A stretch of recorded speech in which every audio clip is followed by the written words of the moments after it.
attained is that members will be making their way inside as the speaker awaits for the quorum to be raised for the business to also comment. And at this point is when the leadership of the House, especially the whips, are needed to be able to whip their members to get into the chambers. Also, at this point, no member is, or rather will be allowed to walk out of the chamber. This is just so to ensure that the number is not in any way interrupted with until that particular quorum is raised. So if you're just joining us, is that the time allocated for the sitting is 2:37 minutes into it. The House is about to commence its business, just a quorum each. The prayer has been said and the chair taken, but that particular quorum each has made the House not to be able to commence, and therefore quorum bell is currently underway just to allow the members to make their way into the chamber and also enable the House attain that much needed quorum. As we await for the quorum to be raised, we shall continue to take a look at the key and priority business that is lined up for consideration.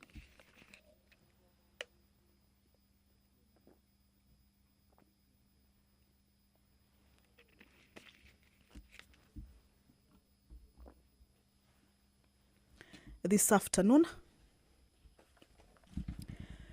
3 special motions regarding consideration and approval of nominees for appointment to foreign service as a registrar and assistant registrar of political parties, as well as chairperson of the Kenya National Commission on Human Rights. Now, the Departmental Committee on Defense and Intelligence and Foreign Relations has recommended the House to approve the 9 nominees appointed to foreign service, that is as High Commissioner, Ambassador and Consuls General.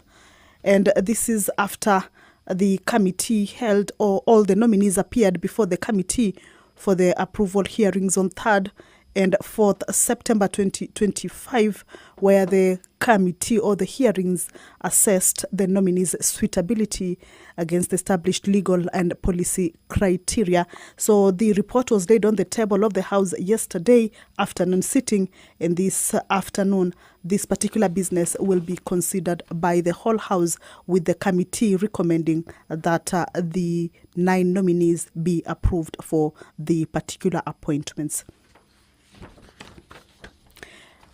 The chairperson, Departmental Committee on... All right, the quorum has been attained. Allow me to hand you over. Clerk.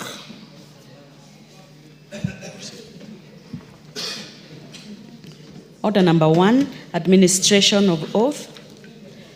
Order number 2, communication from the chair. Order number 3, messages. Order number 4, petitions. Order number 5, papers. Chairperson, Committee on Regional Integration. Who is the chair? Is it Lochakapong? Makali Mulu. Who is your chair?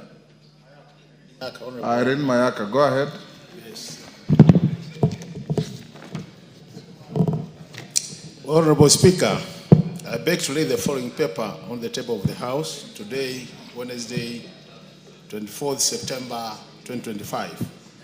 Report of the Select Committee on Regional Integration on its consideration of reports of the East African Legislative Assembly at the 4th meeting of the second session of the 5th Assembly held from 23rd June to 4th July 2024 in Arusha, Tanzania.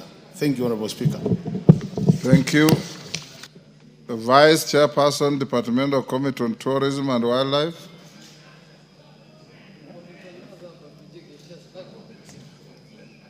Bed Simba. Yes, Mr. Speaker. Honorable Speaker, I beg to lay the following paper on the table of the House today, Wednesday, 24th September 2025.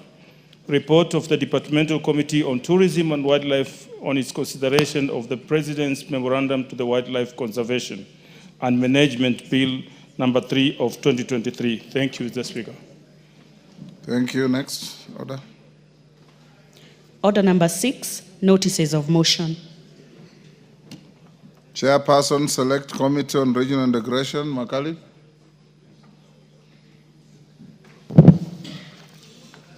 Honorable Speaker, I beg to lay the following paper on the table of the House. No, sorry, Honorable Speaker. No, you give notice. Yeah, I think. Just some edits.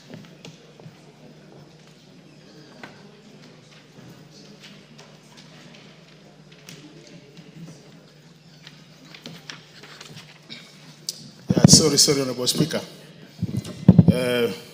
Notice of motion, Honorable Speaker.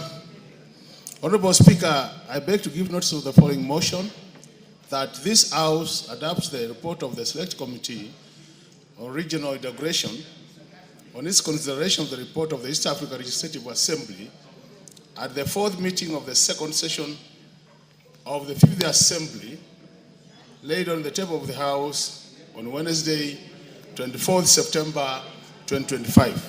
Thank you, Honorable Speaker. Thank you. Next. Order number 7, questions and statements. Before I call the member for Rongo, allow me to acknowledge in the Speaker's gallery Kigumo Mixed Secondary School from Kigumo, Murang'a. On my behalf and on behalf of the House, I welcome the students, their teachers, and those accompanying them to the House of Parliament. Thank you.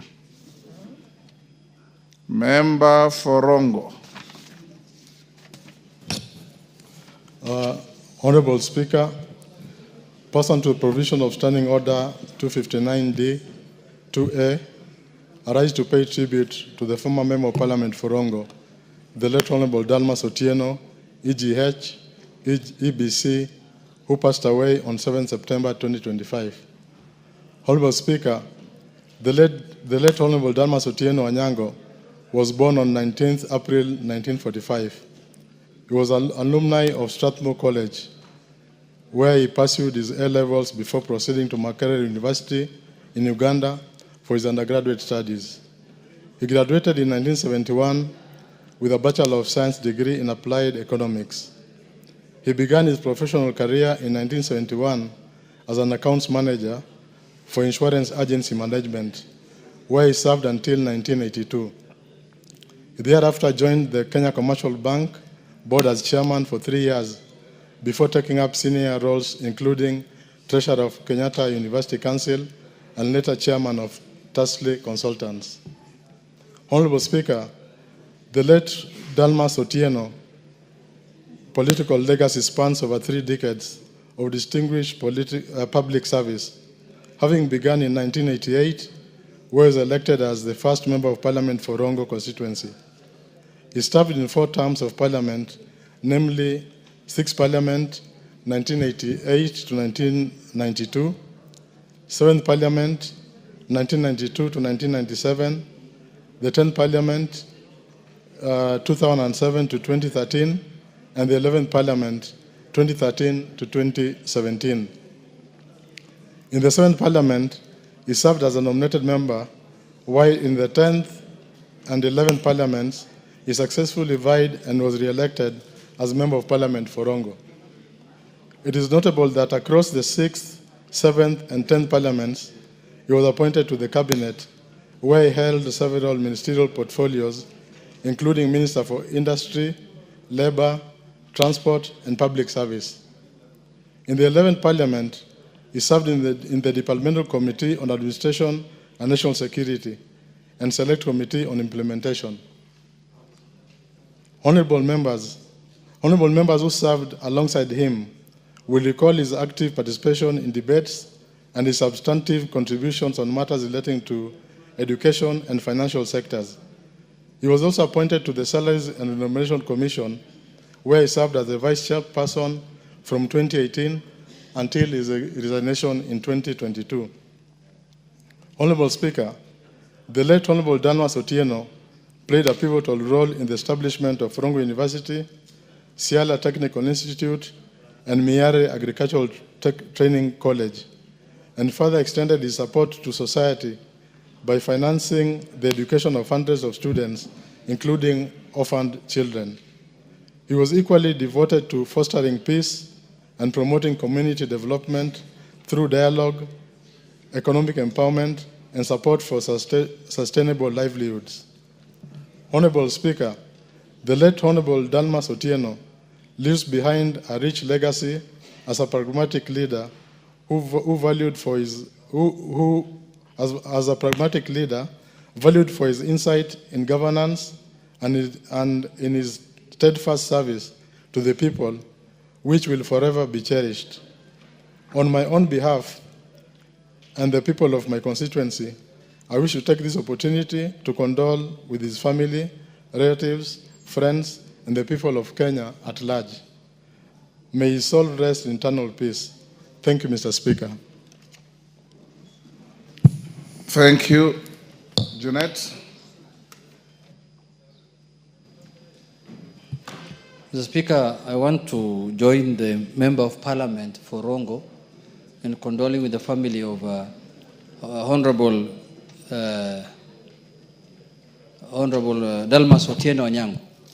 Mr. Speaker, we come from the same county with Honorable Dalmas, and we served together one term in Parliament, in the 11th Parliament. And Mr. Speaker, that is a man who had a very distinguished career in public service. Mr. Speaker, and he was one of the most astute politicians that this country has produced. Mr. Speaker, he was the Member of Parliament, I think, for Rongo for, 3 or 4 terms. And I'm sure you have served with him also in Parliament, and I'm sure he was your friend. Mr. Speaker, he was a very friendly person. I remember a famous speech of his that he made in this house in the year 2015 or 14. I can't remember the exact date. I was also in Parliament. And he spoke about being an insider, an outsider, and again an insider, in power and outside power, Mr. Speaker. And it was very hilarious. And I remember that day the House was very happy to listen to his wisdom on what it is to be in power and out of power. Mr. Speaker, Honorable Dalmas has initiated a lot of development in our county. The university that today we enjoy in Migori County, called Rongo University, was initiated by him. He has brought many things, schools. He has built many schools. He has built many hospitals. He has done a lot of tarmac road. Mr. Speaker, that is one of the people that Migori people used to look up to all the time until when he stopped representing them. Lastly, he was the vice chair of the Salary and Remuneration Commission until he felt that he wanted to serve the people of Migori as a governor in the last election, but unfortunately he was running on the wrong party and he didn't manage it. But Mr. Speaker, that is one man, his legacy and history will remain behind in this country. So Mr. Speaker, I want to urge my colleagues to join us.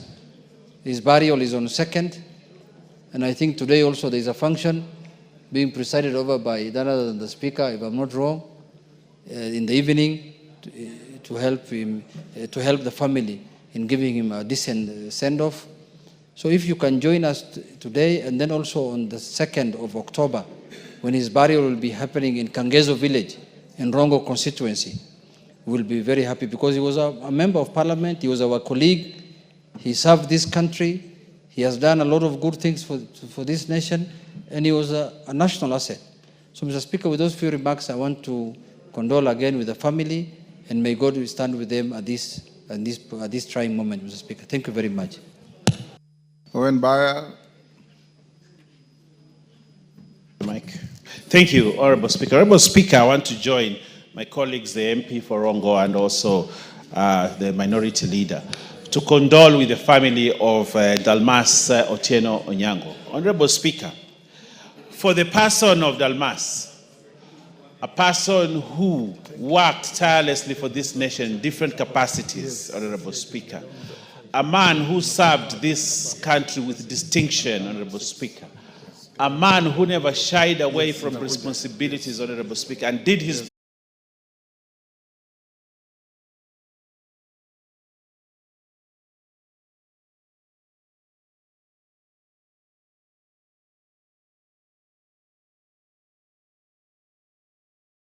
At that time, as a teacher, when you get study leave to go and pursue your studies, Honorable Speaker, they would give you 80% of your salary when you're on study leave. But they will deduct 20% and keep it away. Then there was a circular that said even the 20% can now be given back to the student and you get a full salary. So I was at KU studying very hard. Then I got absolutely broke and I didn't have money at all. And I had chased for this 20% for like 5 months. And nobody wants to listen to me in Ministry of Education and DPM. So one day I walked to DPM office, Department of Personnel Management. I walked there. And I met this tall man who looked at me and said, "Young man, what are you doing here so early in the morning?" And I said, my name is Owen Bayer. I am from the university and I'm trying to get my money, which people here have refused to give me. And all those secretaries who were there were trying to pull me away so that I don't talk to him. But Dalmas just came and held my hand and took me to his office and asked me, "What do you want?" And I explained to him. And he called everybody. That day, I want to tell you, Honorable Speaker, I walked away from that office with my check. Because Dalmas said this young man must be given his check. Honorable Speaker. That is one event that will forever remain etched in my memory. The memory of good things that Dalmas did. Honorable Speaker. And he looked at me and said, "Young man, where are you from?" I told him, I am a Giriama from. He said, "You see, we want everybody in this country to have an equal opportunity, an equal chance to prosper." And Honorable Speaker, I can assure you after that, I was able to finish my master's very fast, graduated, and I thank Dalmas Otieno for helping me get that accolade. I thank you, Honorable Speaker. And you are able to prosper? Yes. Those I'll give you 2 minutes each. Chair, budget. Thank you, Honorable Speaker. Honorable Speaker, I would like to join the Member of Parliament for Rongo and my colleagues who are passing their condolences to the family of Honorable Dalmas Otieno, and to say, Honorable Speaker, that I knew Dalmas in person. And Honorable Speaker, Dalmas was a clean person. He was clean and he used to dress sharply. Honorable Speaker, I learned the spirit of dressing well from Dalmas. Honorable Speaker, Dalmas was also very clean at home. When you would go to his home was very, very clean and neat. And Honorable Speaker, Dalmas is one guy that maintained that even in his home, you had to use a napkin to eat. Honorable Speaker, most of us are very careless at home. We just pick food and eat. But Honorable Speaker, for Dalmas, in his home, you must eat using a napkin. You must tuck in the napkin. Honorable Speaker, away from that, Honorable Dalmas was very wise. One of the politicians who was very wise was blessed with wisdom, but he was also very, very brainy. He was full of brains. In terms of development, Honorable Speaker, Dalmas was a development-focused leader. What Honorable Junet Mohamed has said is true, that there are so many development programs that are attributed to Honorable Dalmas in the larger Luo community. He was a man who loved peace. Honorable Speaker, in my first term, I sat in the Committee of Finance and National Planning, and Dalmas was the Vice Chairman of Salaries and Remuneration Commission. Most of the time, he was the one who would come to defend the budgets and any issues that touched on SRC before the committee. And we loved him because he was able to persuade us and convince us. During that time, Honorable Speaker, we were protesting about giving SRC their full budgets because they had interfered with our issues here as Parliament. But when Dalmas came, he was able to convince us, and we were able to, respond positively. May the soul of Dalmas rest in eternal peace. Betsimba. Asante sana Mheshimiwa Spika. Kwa niaba ya eneo bunge la Kisauni, nasimama kuomboleza na ndugu na familia ya mwenda zake. Nasema poleni sana kwa msiba mkubwa ambao mmeupata, lakini yetu kikubwa ni kwamba tunamwombea Mungu amsamehe madhambi yake, amweke katika watu wema. Na pia hii tunashukuru kwa wakati wake aliotumia kutumikia taifa hili. Alikuwa anakaa usiku mwingi kufikiria taifa litasonga mbele namna gani. Ni vyema kila mmoja wetu aweze kumwombea katika hii safari anaoenda. Na pia hii ni kwamba ni ishara ama funzo kwamba kila mmoja wetu ajue ataondoka kwa ulimwengu. Hakuna ambaye atabaki katika ulimwengu huu.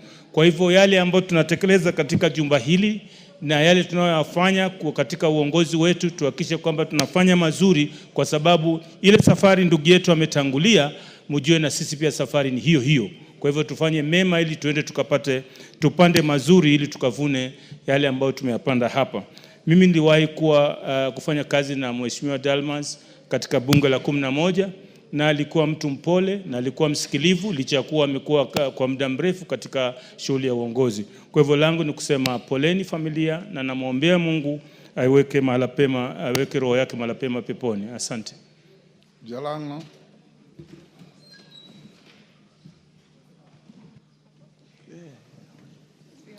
Thank you so much, Mr. Speaker, for giving me this opportunity to also mourn one of the key pillars of our community, the Luo community, and its leadership. I knew Dalmas Otieno Anyango as one of the leaders that inspired most of us to join politics, to be effective in legislation, and also just to champion leadership that anchors itself into development. If you knew Dalmas Otieno, even in every single meeting that he used to have, even in the constituency back here in Nairobi, you'd never hear him throw insults to anyone on a personal level. He anchored himself on a clean slate of campaigns where people would compete in agendas. And that one can be seen and is a testimony from all the members here who have already spoken on his track record on matters development. More so, I also mourn him and with the family, the wife, Madam Dorothy Anyango, was also my classmate in primary school. So just not mourning the leader himself, but we are also mourning much more of a family member. May his soul rest in peace. And see you guys in Kangeso on the 2nd for the burial. We'll also join you today, Mr. Speaker, sir. Martin. Thank you, Mr. Speaker. Mr. Speaker, we have lost quite a wonderful visionary leader, Dalmas Otieno Anyango. Mr. Speaker, on behalf of Mdewa community and my family, I'm not just offering because he came from Rongo, but he's also a relative. Dalmas was married, first wife was from Dewa, Kanyamwa, actually my home, my village. But I want us to condole him and remember what he stood for. As young people, we really aspired Dalmas because he went to Makarere. And you know, those days, the class of university was that. And to get a degree was something. He was a scholar, experienced, and educated. But one thing that we can always celebrate as people when we are still on the planet Earth is how to exercise power through humility. That is what he was. Clean politics, never abused anybody.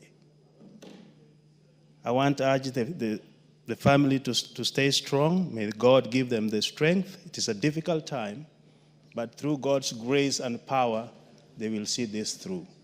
Thank you, Mr. Speaker. Kainan.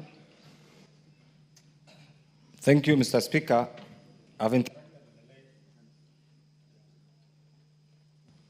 Dalmas, as a businessman under the beauty group of companies, I've also interacted with him as a minister, as a member of parliament, and finally as a commissioner with the SRC. So, Speaker, one of the things that I have really learned from him, in your first interaction, the man was genius.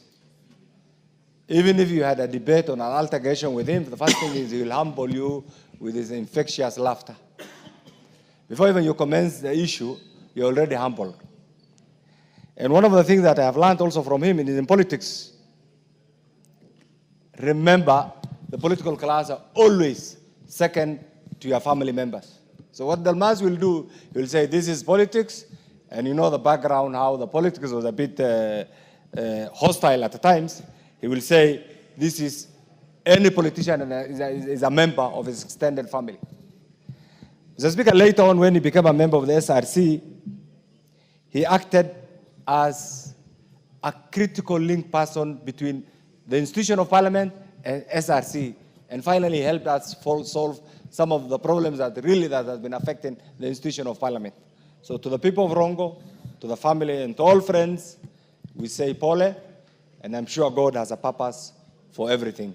Poleni. Member. Thank you, Honorable Speaker. I interacted with Dalmas not as a member of parliament, but on the streets the days when the teachers would go on strike every December.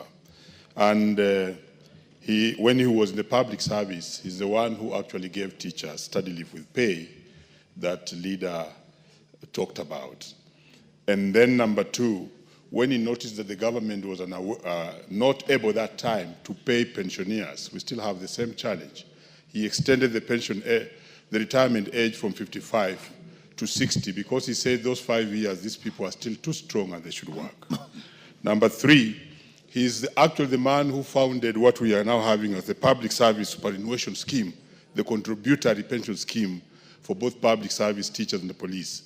And when we met him, we were a very hostile group of trade unionists, but he humbled us with his geniusness, and we were able to accept, and it's working. Finally, there's a time when we had actually hidden some document from government, yet the government assigned it. It was called legal notice number 116. And yet teachers would go on strike because of legal notice number 534. Dalmas, in one of the sessions that we were negotiating, walked in with legal notice number 116, and all of us just went away and we called off the strike. We can never forget Dalmas. He was a genius, a real serious public servant, and we remember him for that. May the people of Rongo, we take our condolences to the people of Rongo as they mourn Dalmas Otieno, a very brilliant son of Kenya. Kamkunji, member. Thank you, Mr. Speaker, for giving me this opportunity to contribute to this obituary of our colleague, late colleague, Dalmas Otieno. I had the opportunity to serve in this chamber in the 10th and the 11th Parliament. And although he was senior to me, I had a very good relationship in which I really had the opportunities to have conversations. And he was always a very good listener. And I had a lot of, learned a lot about his experience as a former cabinet secretary in the Kenyan government. And the reforms and the ideas he brought to those ministries, which had changed the bureaucratic structure and the work of those ministries to serve the Kenyan people much better. The other thing that I also learned while he was here is that he was a gifted man. He had the gift of the gab. He was a great orator who could express himself very fluently and very clearly. And it was wonderful to see how he used this particular chamber to articulate his ideas as well as serve his constituency. I think he was he had a very high sense of professionalism and an exceptional leadership qualities. And I send my condolences to his family and friends, and may he rest in peace. Carole Omondi. Thank you very much, Right Honorable Speaker. You will recall you and the dearly departed Dalmas Otieno employed me as the first general counsel and eventually the chief executive of Energy Regulatory Board, Electricity Regulatory Board, now EPRA. Dalmas was quite a phenomenon. And I remember when we worked together in the Grand Coalition, we initiated together with a gentleman called Sylvester Obongo the Rapid Results Initiative, how to fast-track government delivery system. And he was also very helpful to our political movement in the run-up to 2007 general elections. And he was part of our strategy team. He did quite a lot in development, as you have heard, about Rongo University, and very many initiatives, educating quite a large number of students in Rongo and beyond. He was also a very strong businessman. I think the first member of the Luo Nation to own a financial institution, Thabiti. So we have a lot to say about Dalmas. But I would like to invite all of us in the space of politics to reflect on his life and to ask ourselves, how do we treat those with whom we don't always agree? How do we engage with those who have different political opinions? Do we have the wisdom to pull together, to save the country, to serve the country?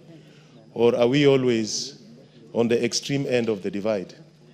Other than praising him, I think it is important that we learn and draw some lessons from his life and his politics.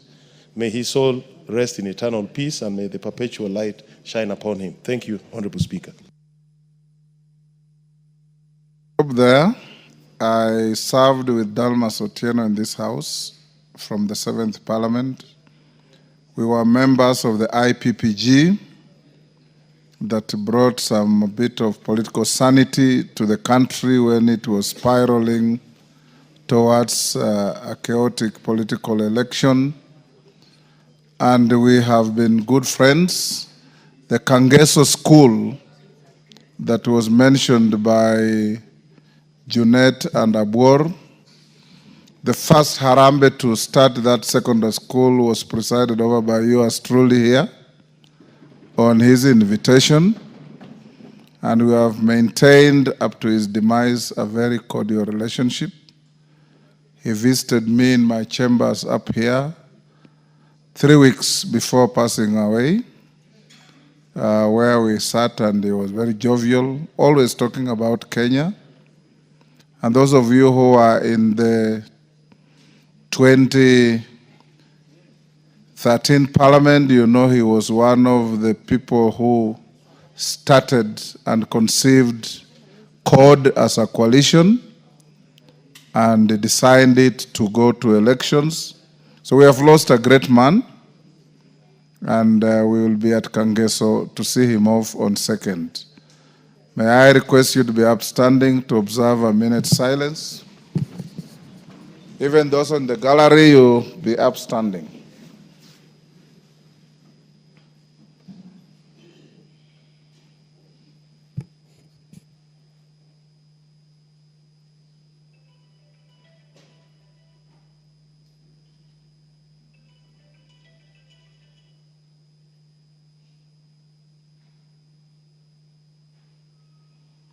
May his soul rest in eternal peace.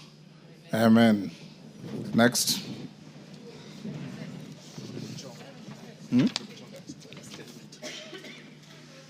Honorable Ken Chonga. Thank you, Speaker. It's a request for a statement regarding delayed payment of pensions under the National Water Conservation and Pipeline Corporation Staff Superannuation Fund. Honorable Speaker, pursuant to the provisions of Standing Order 44, subsection 2, subsection C, I rise to request for a statement from the chairperson of the Departmental Committee on Finance and National Planning regarding delayed payment of pensions under the National Water Conservation and Pipeline Corporation Staff Superannuation Scheme.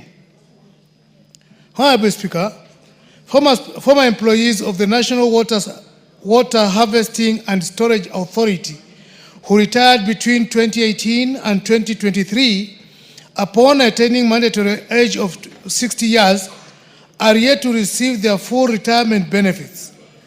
The employees were members of the National Water Conservation and Pipeline Corporation Staff Superannuation Scheme, which is administered by the Board of Trustees. Regrettably, the financial position of the scheme has deteriorated over the time, resulting in a deficit that has severely constrained its ability to honor its obligations. As a result, retirees are only paid 40% of their accrued retirement benefits, leaving 60% as an outstanding balance.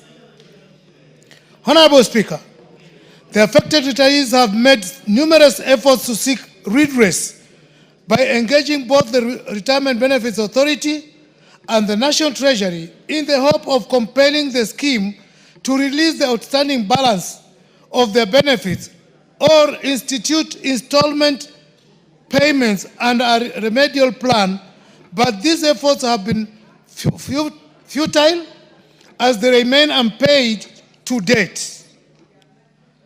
These retirees, many of whom lack an alternative source of income and still have dependents to support,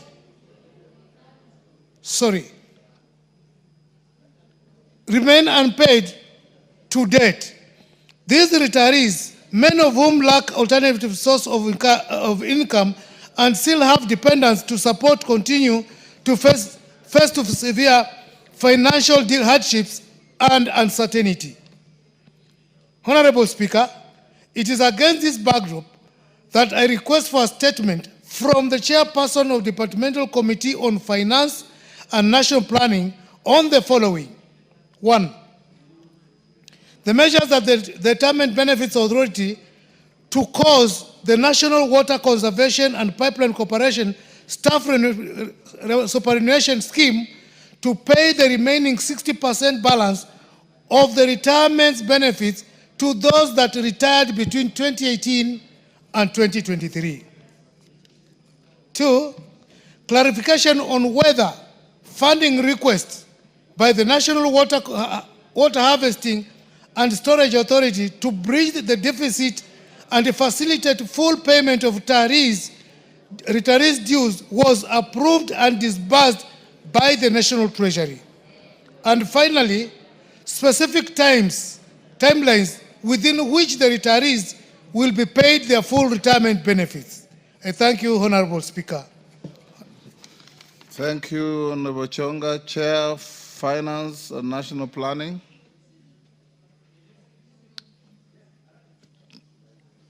Chair, Wapi Molo. Owen Bayer, can you inform him to bring a response in 2 weeks? Much obliged, Honorable Speaker. Honorable members, before we call the next order, in the public gallery, I want to acknowledge Kabiro Secondary School from Dagoretti North, Nairobi.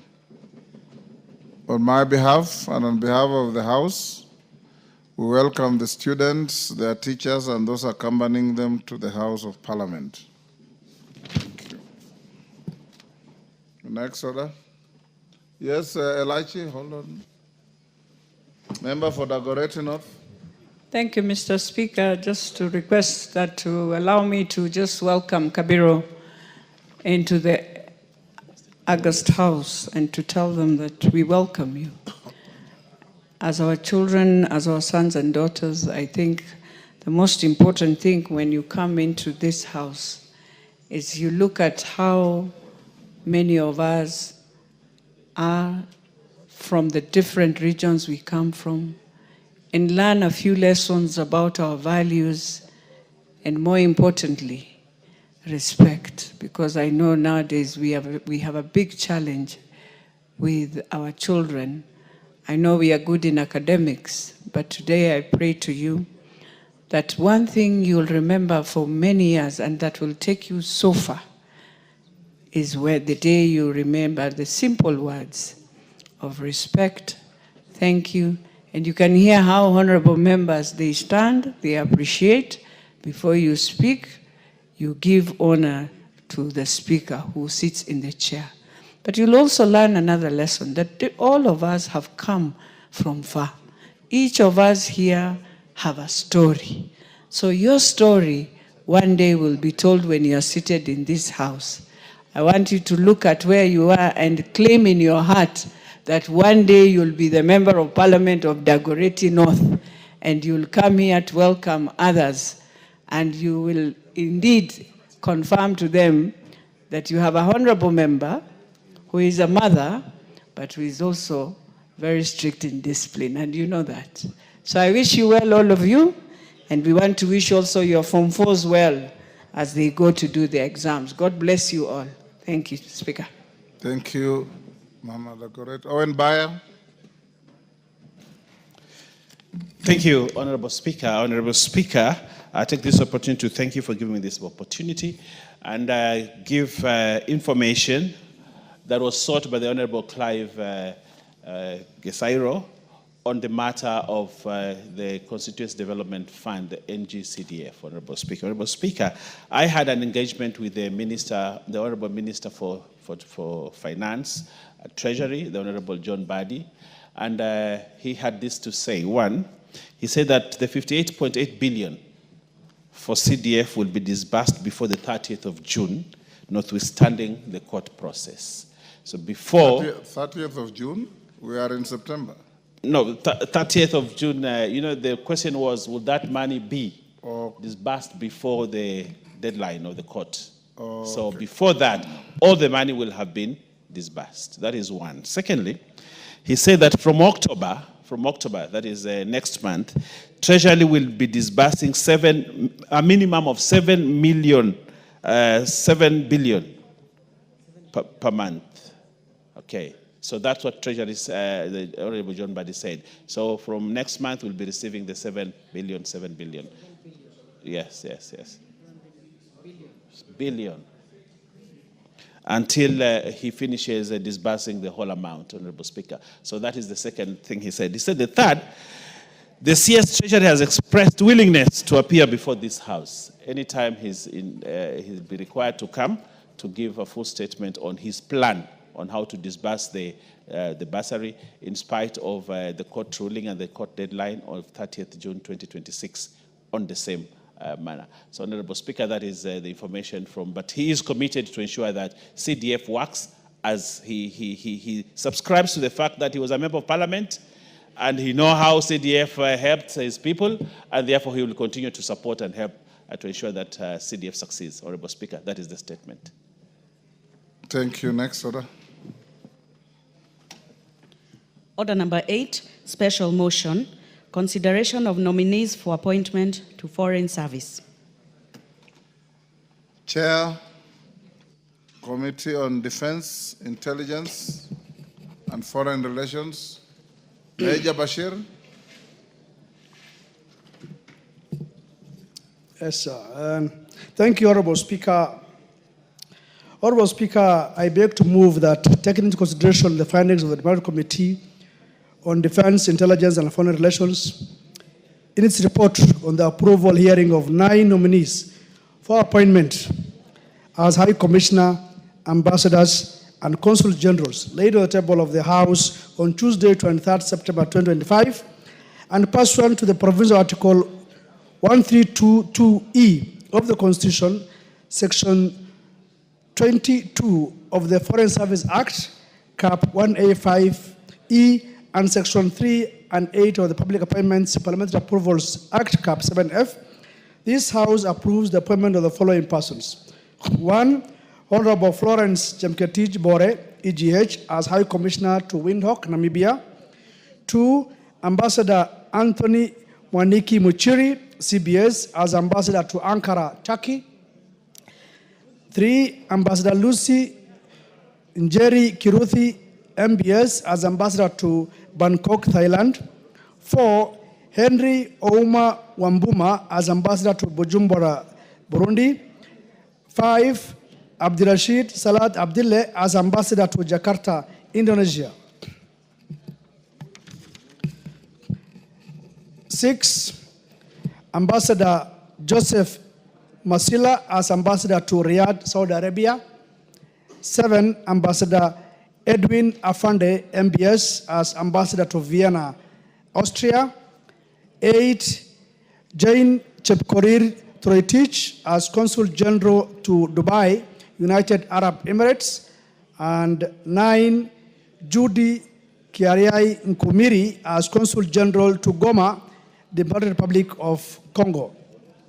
Honorable Speaker, the offices of the High Commissioner, Ambassador, and Consul General stand as Kenya's outposts of sovereignty and service. As defined in Section 21 of the Foreign Service Act, the head of mission is not only the President's voice abroad, but the steward of Kenya's foreign policy, the custodian of our image, the leader of our public staff, and the guardian of our public funds.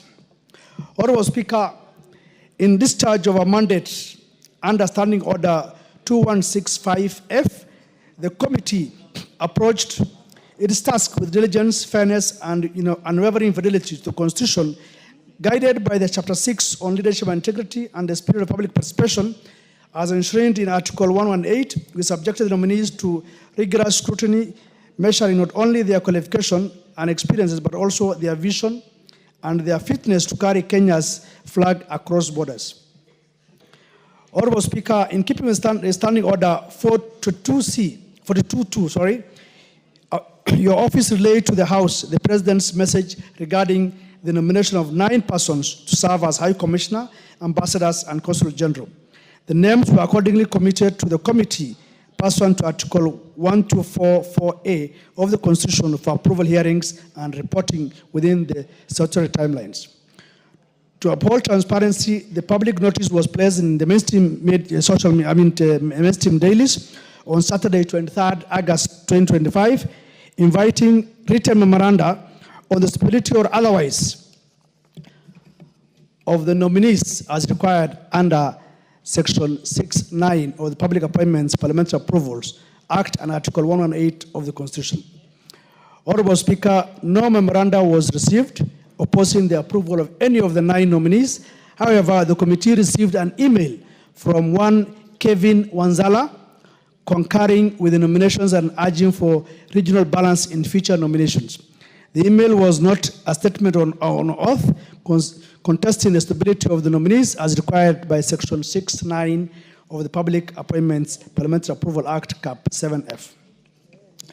Honorable Speaker, in further fulfillment of our due diligence and as required by law, the Clerk of the National Assembly wrote to relevant agencies, the EACC, KRA, DCI, HELP, and ORPP, seeking reports on the nominees' integrity, tax compliance, criminal record status, loan obligations, and political affiliations.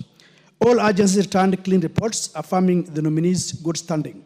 However, in conducting its due diligence, the committee noted that Ambassador Anthony Muchuri was, however, adversely mentioned in the report of the National Assembly's Diplomatic Committee on Defense and Foreign Relations on the procurement, disposal, and construction of properties of Kenya's diplomatic mission in Egypt, Japan, Nigeria, Belgium, and Pakistan.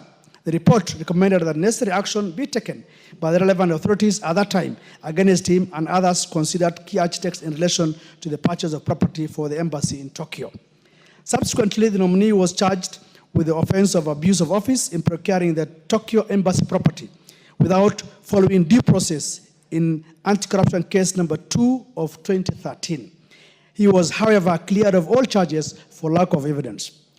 Honorable Speaker, the committee conducted oral hearings on Wednesday, 3rd and Thursday, 4th September 2025, evaluating each nominee's academic credentials, professional record, integrity, nomination procedures, and overall stability as required under Section 6 and 7 of the Public Appointments Act. Honorable Speaker, following this exercise, the committee made the following observations. Each nominee, 1, is a Kenyan citizen and has no dual citizenship in fidelity to Article 78 of the Constitution. They each gave solemn assurance to engage in no other gainful pursuit, placing public duty above private interest in keeping with Article 771.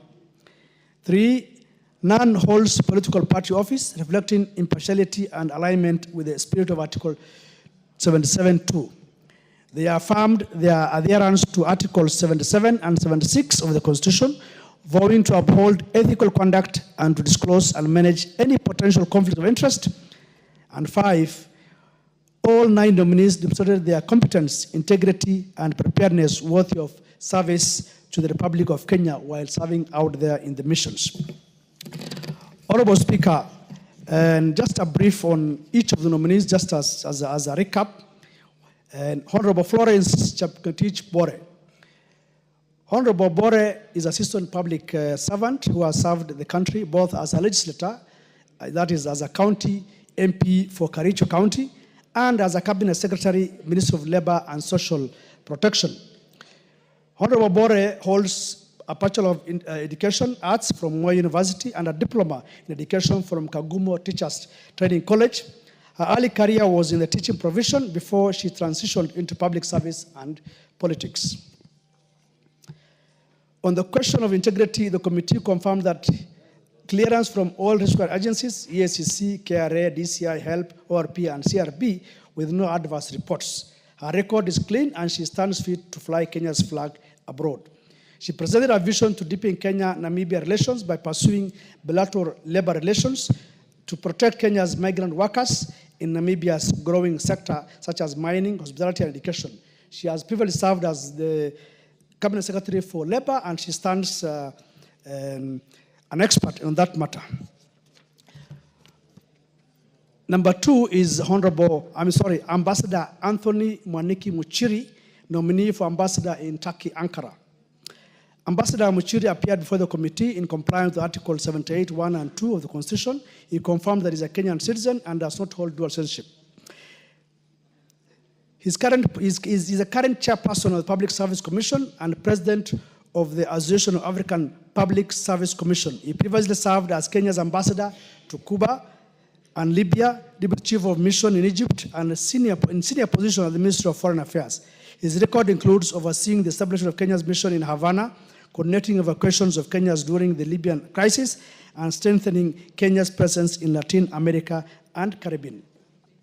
On integrity matters, as I mentioned earlier, and certainly has been charged before, but he was released on lack of evidence, and so therefore he still stands in good chance to represent Kenya. The nominee presented a vision to expand Kenya-Tokyo relations through enhanced defense and security cooperations, particularly in training, technology transfer, and peacekeeping. On economic diplomacy, he pledged to address Kenya's trade deficit with Turkey by promoting export such as tea, coffee, leather, and textiles. The committee therefore recommends his appointment as ambassador to Ankara, Turkey.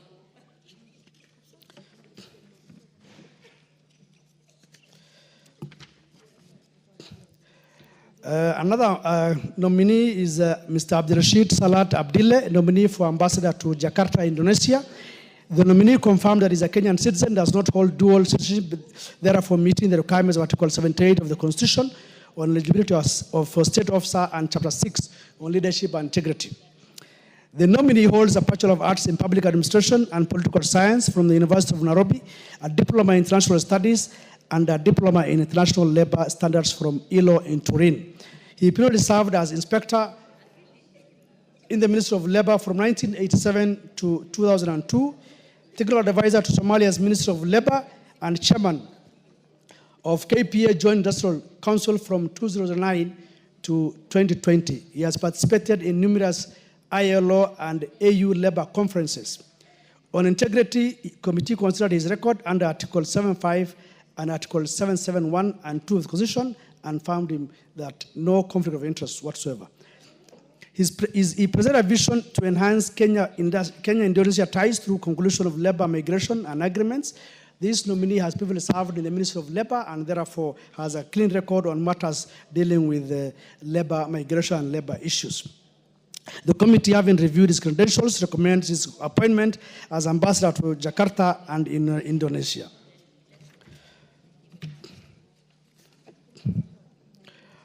Honorable Speaker, in conclusion, and I'm sure the members will agree that the report is detailed for each of the members, and I didn't want to belabor on each specific individual. However, in conclusion, by recommending the approval of these nominees, we are persuaded that they possess the requisite academic credentials, professional competence, integrity, and leadership vision to serve Kenya's envoys abroad. They stand ready to carry that mantle with dignity and purpose. Honorable Speaker, I beg to move and urge this House to adopt the committee's report. I now respectfully invite Honorable Martha Wangare to second this motion. I thank you. Member for Gilgil. Thank you, Mr. Speaker. I rise to second this report.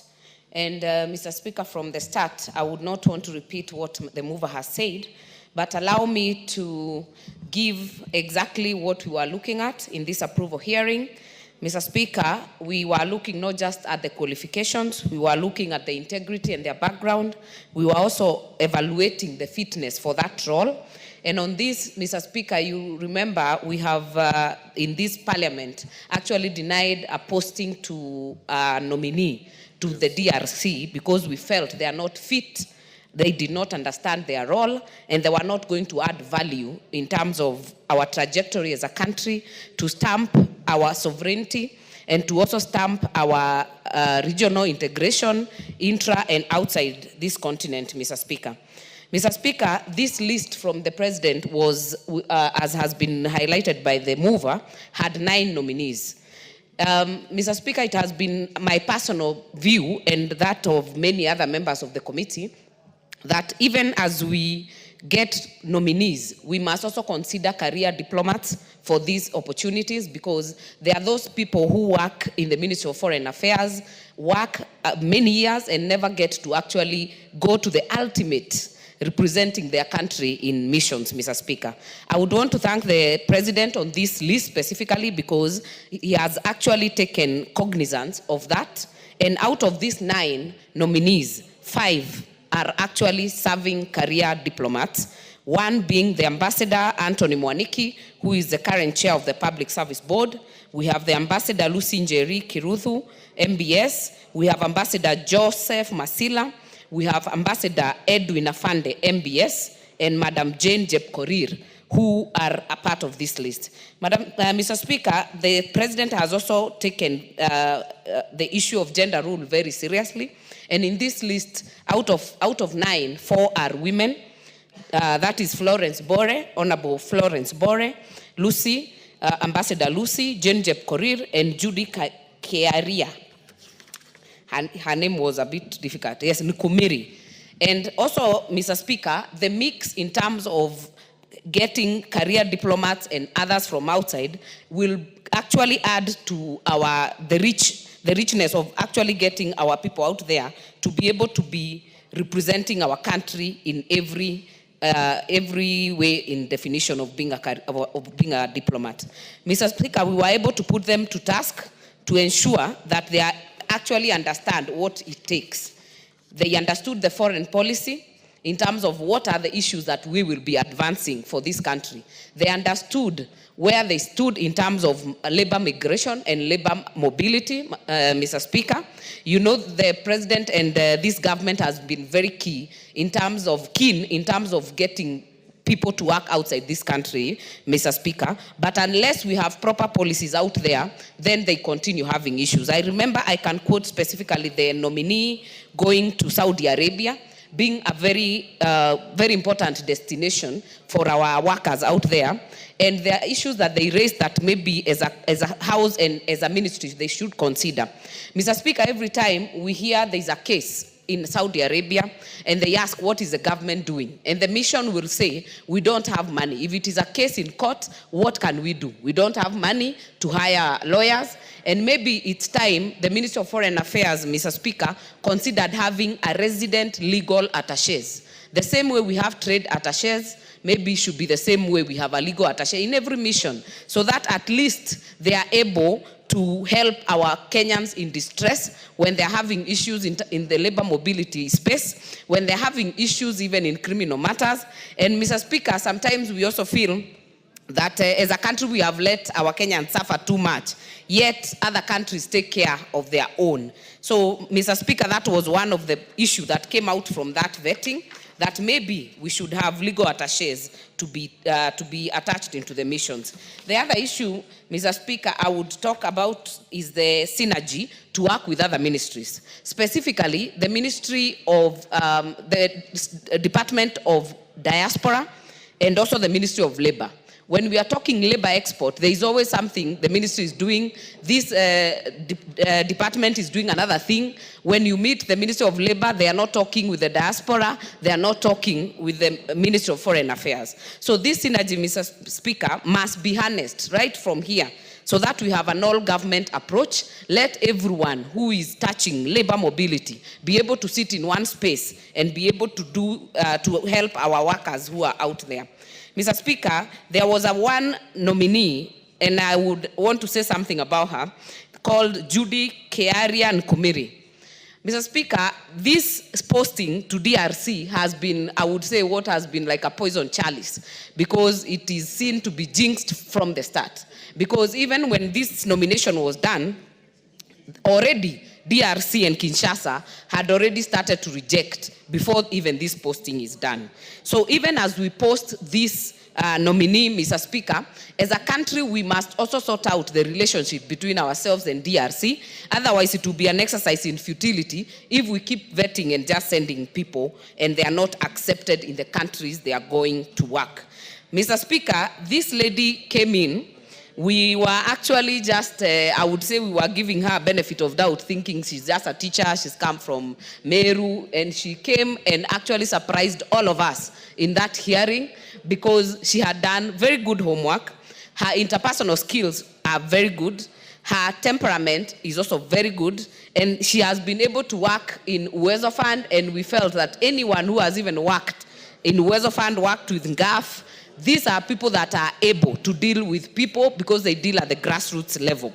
So it was a surprise nomination, but I would say that she is actually equal to the task to be able to do and serve where she's been posted. We only hope that we can be able to sort this out, because specifically Honorable Millie felt that she's been posted in a very harsh environment in DRC. But if we are able to sort out our relationship, then maybe we can say, we can give her an opportunity to prove herself. And I remember we were saying that most of the time we've posted men in DRC. Maybe it's time when it's a woman maybe to do the magic to ensure that we get these relationships going. Mr. Speaker, I know my vice chair has talked about all the other nominees. Ambassador Lucy Njeri Kirudu has worked in Washington, Geneva, Mexico, and London. She is very instrumental in the Kenya-US visa agreement that was there at the Kenya at 60, and we have no doubt that she'll do a good job. Honorable Speaker, Ambassador Mushiri has also served this country. He's a former ambassador to Cuba, to Libya, and we have no doubt either, because we know that he will do a good job wherever he's going. Honorable Speaker, we have had even this nomination of Abdishirad Salat.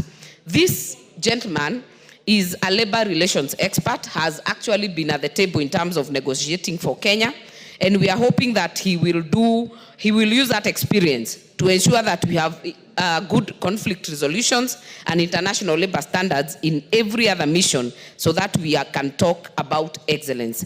Mr. Speaker, Ambassador Masila has also served as a Director of Economic and Commercial Diplomacy and in the drafting of the Kenya Vision 2030 and session of paper number 1 of 2025. Mr. Speaker, these are very qualified nominees that came with this nomination, and we have no doubt that they will actually represent this country. They will help us to stamp our hegemony in the region. They will help us, even as we look at the Kenya's trajectory into becoming world class. And we hope that they can be able to work even with the sportsmen and sportswomen of this country. The one thing I heard from yesterday, Mr. Speaker, as we were giving accolades to our athletics team, is the gap between ourselves and the missions abroad. I think we can do better wherever they are. Like if we have competition in Japan, let us have our ambassador there being at the lead to ensure that our athletes are taken care of and our athletes are actually given the respect and support that they deserve. With that, Mr. Speaker, I beg to second. Order, members on their feet, take the nearest seats.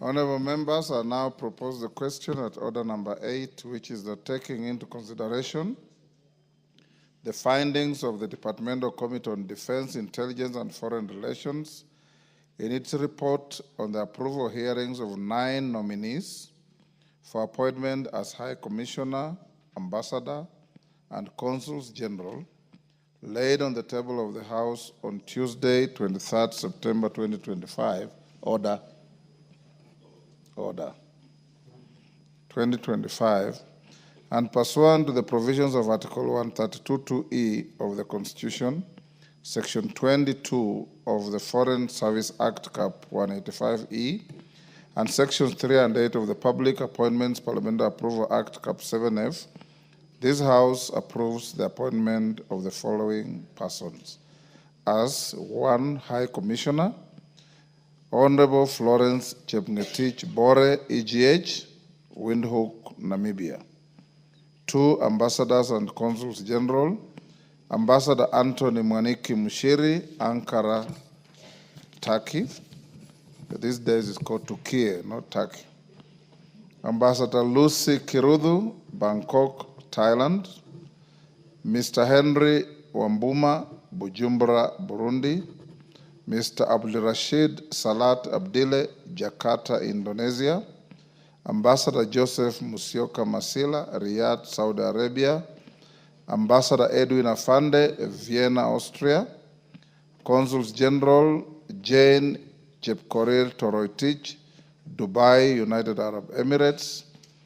Judy Kiaria Ngumiri, Goma, Democratic Republic of Congo.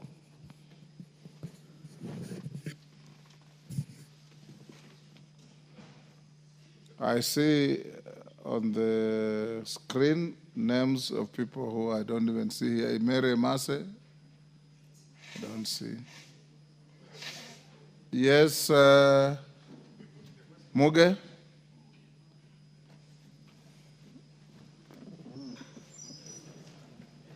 Thank you, Honorable Speaker, for the opportunity to support the committee report on the appointment of the various ambassadors to different countries. Honorable Speaker, I support the list and I want to take this opportunity to wish them well. Of course, hoping that this House will be able to pass the list as is. Honorable Speaker, ambassadors have been very important representatives of this country to the different countries. Honorable Speaker, they have a very important role, that they must be able to look out for the security and the welfare of the people of their country while they're in the nations that they are in.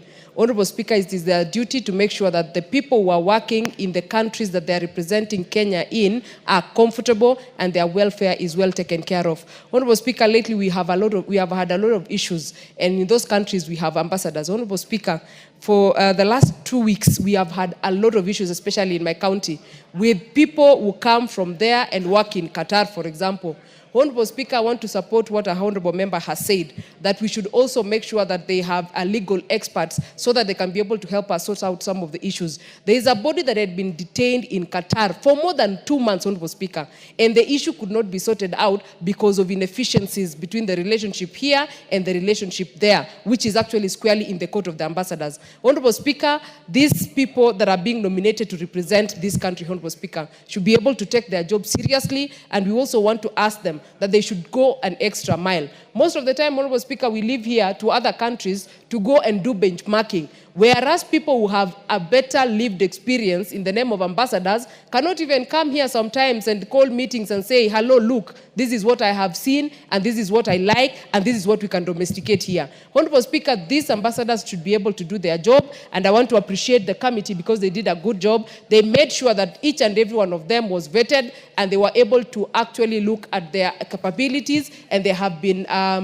brought to this House because they are good enough. And Honorable Speaker, I want to thank the committee. I think this committee has the hardest job of looking at the CVs, of looking at the competencies of people who do a very critical job in this country. So I appreciate the committee, and I want to wish the ambassadors the very best. And we want to thank also the President for also taking the shortest time possible to be able to submit those nominees, and the committee for taking the shortest time possible as well to be able to vet them. We want to wish them the very best, and they must remember that they are the flag bearers of this country. They are the image of this country, and therefore they have to do a good job so that this country and the people who live in the countries that they have been nominated to are having a better security and welfare while there. I support the motion, Honorable Speaker.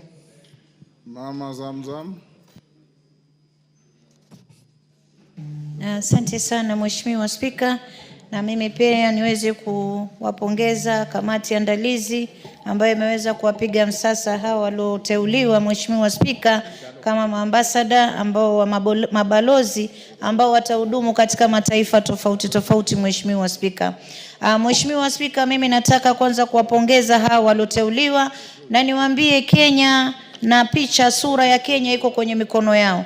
Kule nje watakapokwenda waangalie kuwa wanaweka mahusiano mazuri baina ya Kenya na mataifa ambayo watahudumu, waangalie yale matunda ambayo yanaweza yakashuka katika taifa hili ili tuweze kupata matunda mazuri ya uhusiano baina yetu na mataifa ambayo wanahudumu. Mheshimiwa Spika, na niweze kusema pia Mheshimiwa Spika, na unawivu kama mama kutoka Pwani, kwa sababu nikiangalia katika hii list sio ni watu kutoka kwetu, japokuwa hawa wanaweza kufanya kazi, lakini wakati ambao utafika wakati mwingine tuangalie sehemu kama hii Saudi Arabia. Mheshimiwa Spika, ni sehemu ambayo kwamba inataka mtu ambaye anajua culture, ile itikadi za wale kule anakokwenda, malezi yao na ile mazingara yao vizuri, na ajue kuwa kuna matatizo mengi sana kule Saudi Arabia ambayo kwamba yamekuwa yakija Kenya, na licha ya yote kumekuwa na language barrier Mheshimiwa Spika, ambayo kwamba mtu akienda pale katika embassy na haelewi pengine lugha ya Kiarabu inakuwa ni matatizo kidogo Mheshimiwa Spika. Kwa hiyo katika uteuzi utakaokuja wa miaka inayokuja Mheshimiwa Spika, tuweze kuangalia yale mazingira na mtu ambaye anapelekwa sehemu fulani ili aweze kufanya kazi akiwa na ule, yani akiwa amestawika vizuri Mheshimiwa Spika.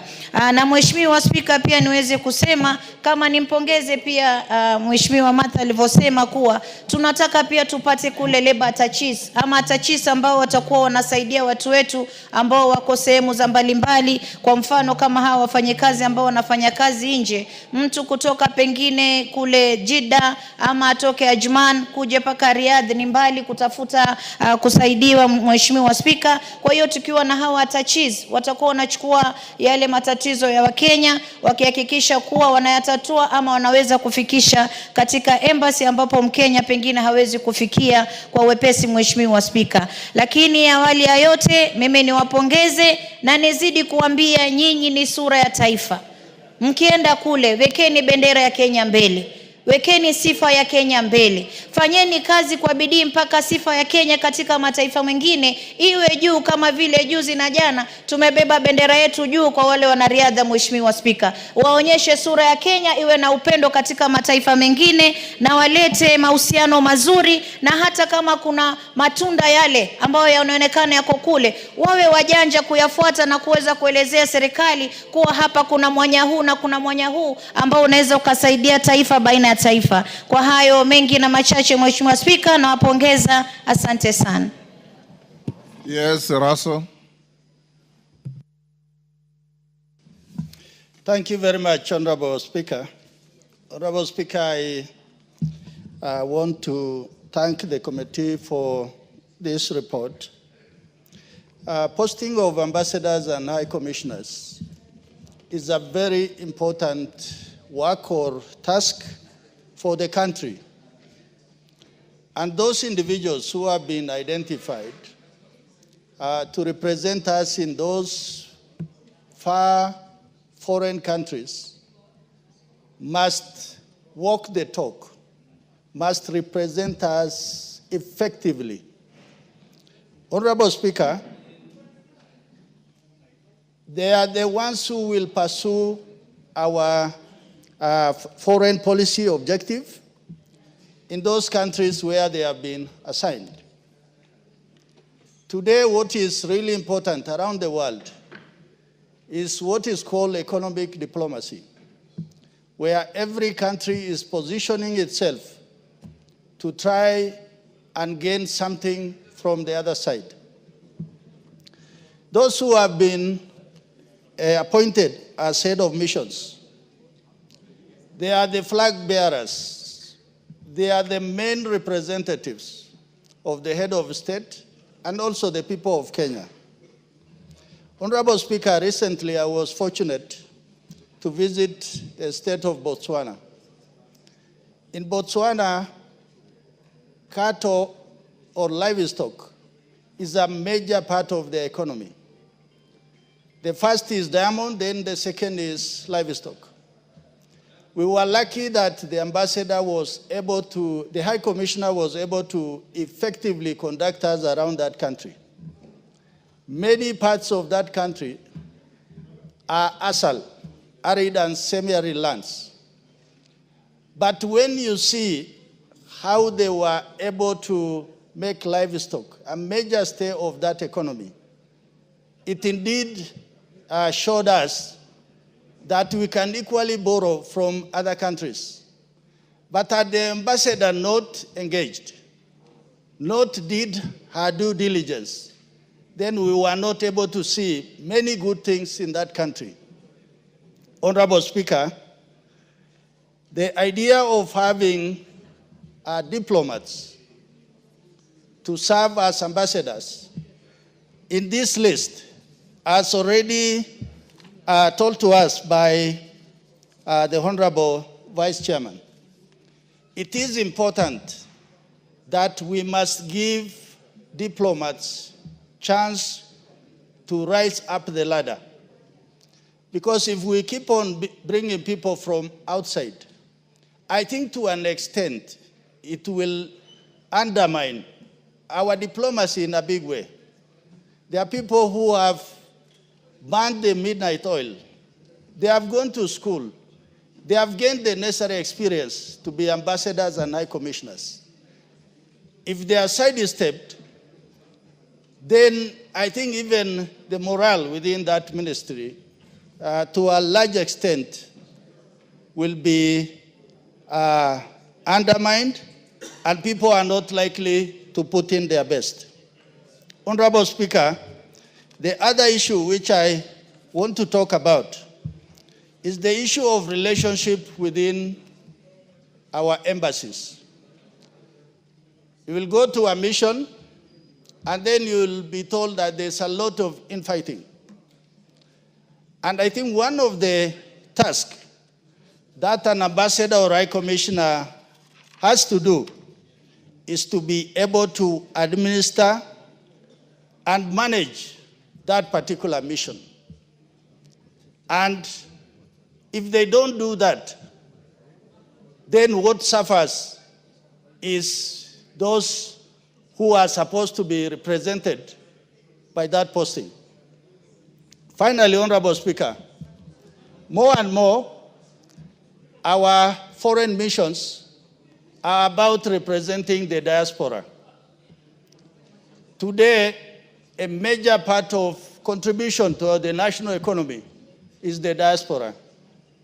Ambassadors and high commissioners must spend all the necessary time to bring the diaspora together, to make them feel that while they are outside there, the embassy is home away from home, so that they are able to build to the well-being and prosperity of this country.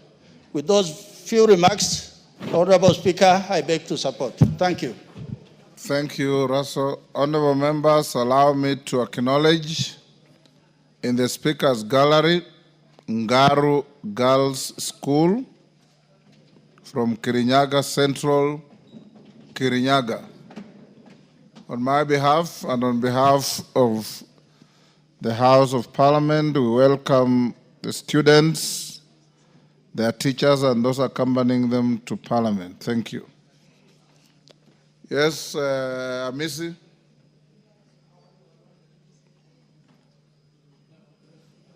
Thank you, Honorable Speaker. Honorable Speaker, I rise to support the report of the court.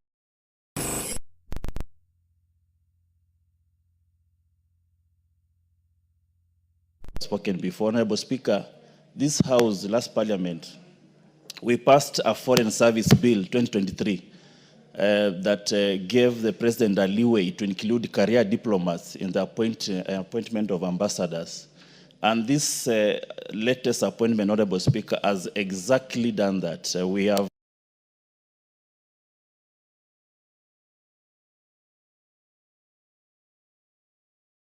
and even those who come from other careers or politicians have also exhibited a high prowess on matters of people-to-people relations. Honorable Speaker, most of us here are actually diplomats.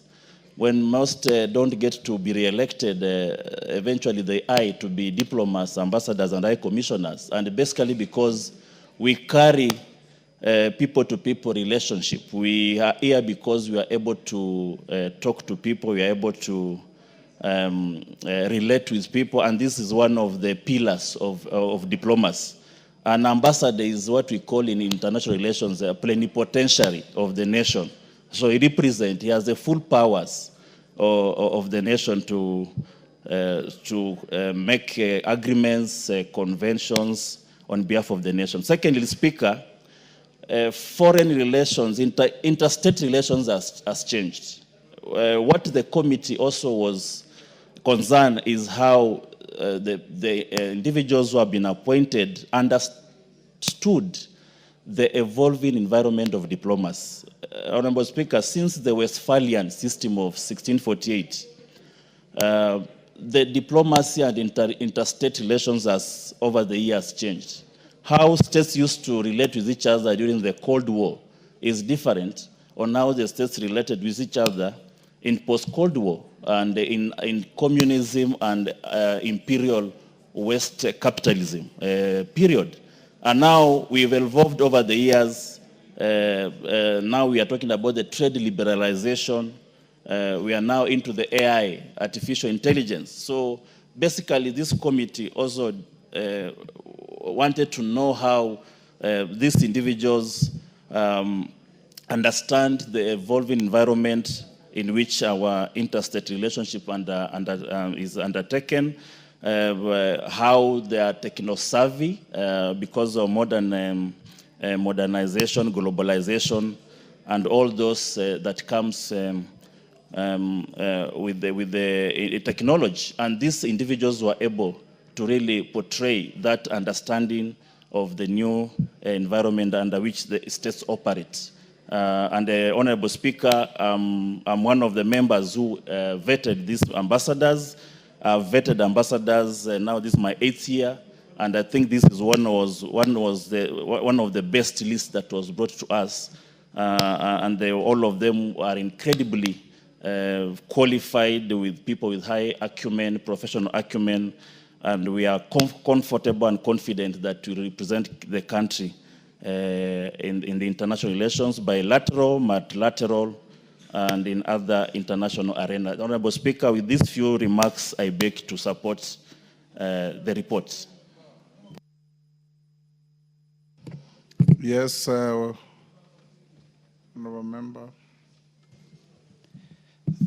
Thank you, Mr. Speaker, for giving me this opportunity. Mine is, I want to also support the committee's report. And first and foremost, I want to congratulate all the nominated ambassadors who will represent this country in various countries. And according to the report, it has given a clean bill of health. And I acknowledge and support in totality. Mr. Speaker, I am one of the luckiest person in this house today who's one of his constituency was nominated to represent Jakarta, Indonesia. I want to congratulate him.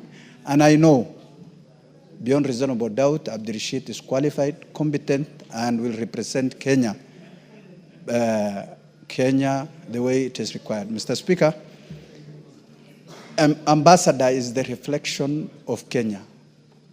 Ambassadors go there, advocate, represent liars, and liars on behalf of Kenya.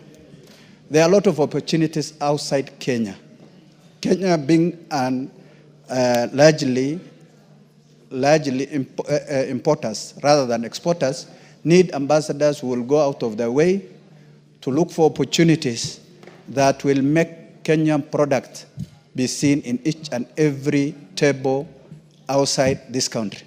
Mr. Speaker, that is the only way the Kenyan government can give opportunities, employments in this country.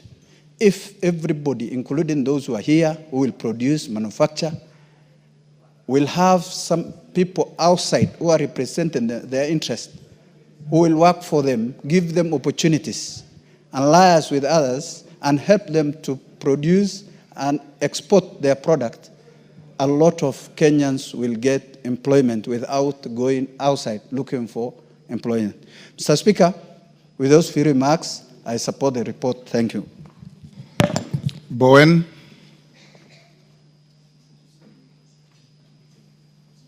It's here. Thank you, Mr. Speaker, for giving me this opportunity to support the committee report and also to support all the nominees, Honorable Speaker, those who have been nominated to represent our country in various countries.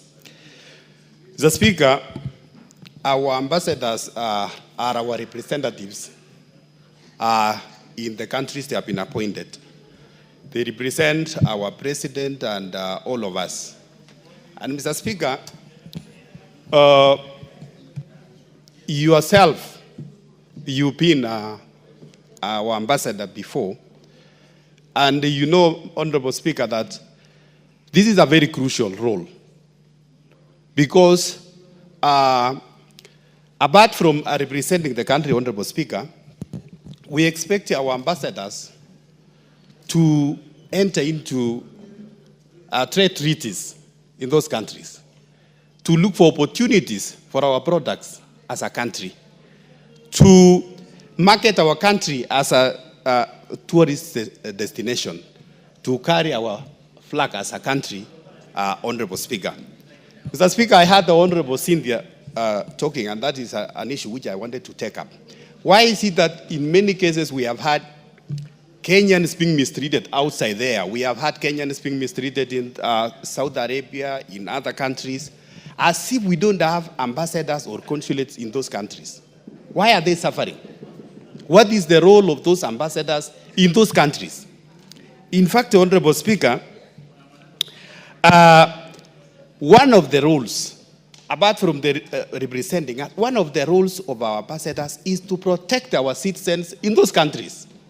So we should not be hearing these issues that we have Kenyans, Mr. Speaker, who have gone to overseas countries because they have been given jobs there. But when they come back to the country, they are coming back in coffins. They have been killed. They have been mistreated. Where are our ambassadors? So, Mr. Speaker, I want to support all of them. And we ask them to make sure that all Kenyans, wherever they are, Honorable Speaker, because I know as Kenyans, we have many learned Kenyans, Mr. Speaker, and we have a lot of skills, and wherever we go, we do our jobs very well. So wherever they are, Mr. Speaker, it's only that sometimes we want also to ask our people, when they go there, those who go those countries, they need to adhere to the rules and the regulations, the laws for those countries, and also to register to our embassies, so that even as our ambassadors look after them, they have a record of what they are doing. So otherwise, Mr. Speaker, the second issue, Mr. Speaker, from the list, I believe all those are very qualified. And we want also to ask, Mr. Speaker, at an opportunity like this where there is a position of ambassadors, those who have worked, even in the Ministry of Foreign Affairs, for so long, Mr. Speaker, they need to be, promoted, so that these positions should not just be reserved for, those who are politically correct, or those, maybe someone has lost an election and is given an ambassadorial position. Our civil servants in foreign affairs, Mr. Speaker, they must be motivated by promoting them to this position, Mr. Speaker. Honorable Kangogo, have you looked at the list, or do you know them? I know some of them, Mr. Speaker. I don't know, but I'm just saying. Anton Muchiri was my officer in foreign affairs. Lucy Kirudu was my officer in foreign affairs. Musyoka Masila was my officer in foreign affairs. Edwin Afande was my officer in foreign affairs. Yes, that's okay, Mr. Speaker. That's why I'm saying it's encouraging to see, and in future we should continue promoting our officers. Otherwise, Mr. Speaker, with those many remarks, I want to support the report and pray that all our ambassadors, wherever they are, they represent our country well. Thank you, Mr. Speaker. Emmanuel Wangwe. Thank you, Honorable Speaker. Honorable Speaker, on the onset, allow me to appreciate and support the report by the Committee on Defense and Foreign Relations. And Honorable Speaker, thank the President for having an eagle's eye when it came to the appointment of these ambassadors. Honorable Speaker, this is the only assembly in the country that brings together the entire Kenya into one. And Honorable Speaker, when you look at the report that has been brought before this House, with respect to the Kenya and Kenyans at large, Honorable Speaker, the appointment of the 9 ambassadors and high commissioners looks at Kenya as one. I want to thank the President. The Honorable Speaker, a name from Rift Valley is there, a name from Western is there, a name from Northeastern is there, a name from Eastern is there. And Honorable Speaker, when you look at the chances that have been provided, Kenya is represented. Given chance, Honorable Speaker, more slots coming out will see Kenya enlarged from that angle, Honorable Speaker. Honorable Speaker, I want to be specific to appreciate one of the appointees, the High Commissioner, Honorable Florence Bore, whom, Honorable Speaker, I had the privilege of serving with her in this House in the 11th Parliament, and Honorable Speaker, also having chance to interact with her as the Minister for Labour. Honorable Bore, Honorable Speaker, has the ability to represent this country to the mission she has been assigned to in Windhoek, Namibia. And all I want to wish her, Honorable Speaker, is that what she has been able to do while in the country, let her represent us well. Honorable Speaker, I also want to extend my appreciation to the appointment of a career diplomat, one Edwin Safande, Honorable Speaker, a person whom I've known all through his life as a diplomat in the Ministry of Foreign Affairs, Honorable Speaker. Thanks to the President that he has now considered him at the helm of his appointment as an ambassador to Vienna, Austria.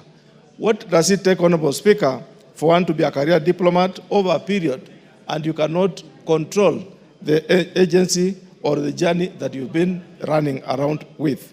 Honorable Speaker, having grown through the ranks and reaching the destination of the highest staff as an ambassador, I see us being well represented in Vienna, Austria, especially after having served in various missions at the senior levels, Honorable Speaker.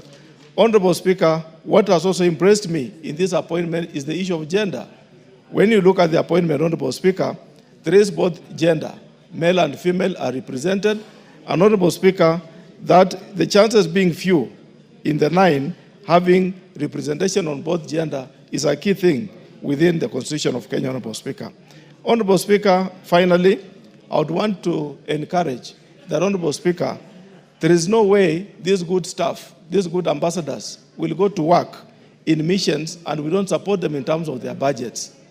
What happens, Honorable Speaker, when we go outside in our missions and we find, Honorable Speaker, that the ambassadors are not well funded, the missions are not well funded, Honorable Speaker.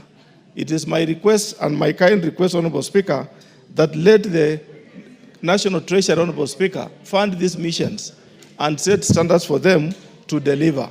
Honorable Speaker, whereas we request that we fund the missions, I also want to call on the missions, the ambassadors and high commissioners, Honorable Speaker, that let them also earn some revenue for the country. Let them be proactive, Honorable Speaker, and in return, show the trade aspect. What are we gaining from the relationship, Honorable Speaker? Is it just to go and be an ambassador? The answer is no. They are going to represent this country, represent the population of Kenya, and therefore, Honorable Speaker, I feel let them come back with a result in terms of trade negotiations. Let them also line up and say this kind of production in Kenya can be marketed in their various missions, Honorable Speaker. Honorable Speaker, as I wish them well, let them also look back into the country and say the return on what their missions take shall have a positive achievement in that aspect, Honorable Speaker. With those few remarks, I want to congratulate them and say thank you, and I support the report. Yes, Bayer. All right, Speaker, I want to thank the people that have really contributed. And I think we are not of different opinion. We are saying the same things, Honorable Speaker. We are all congratulating and thanking the President. And I think it's time now to call the mover to reply. I thank you. Do we call the mover to reply? Yes. Bashir?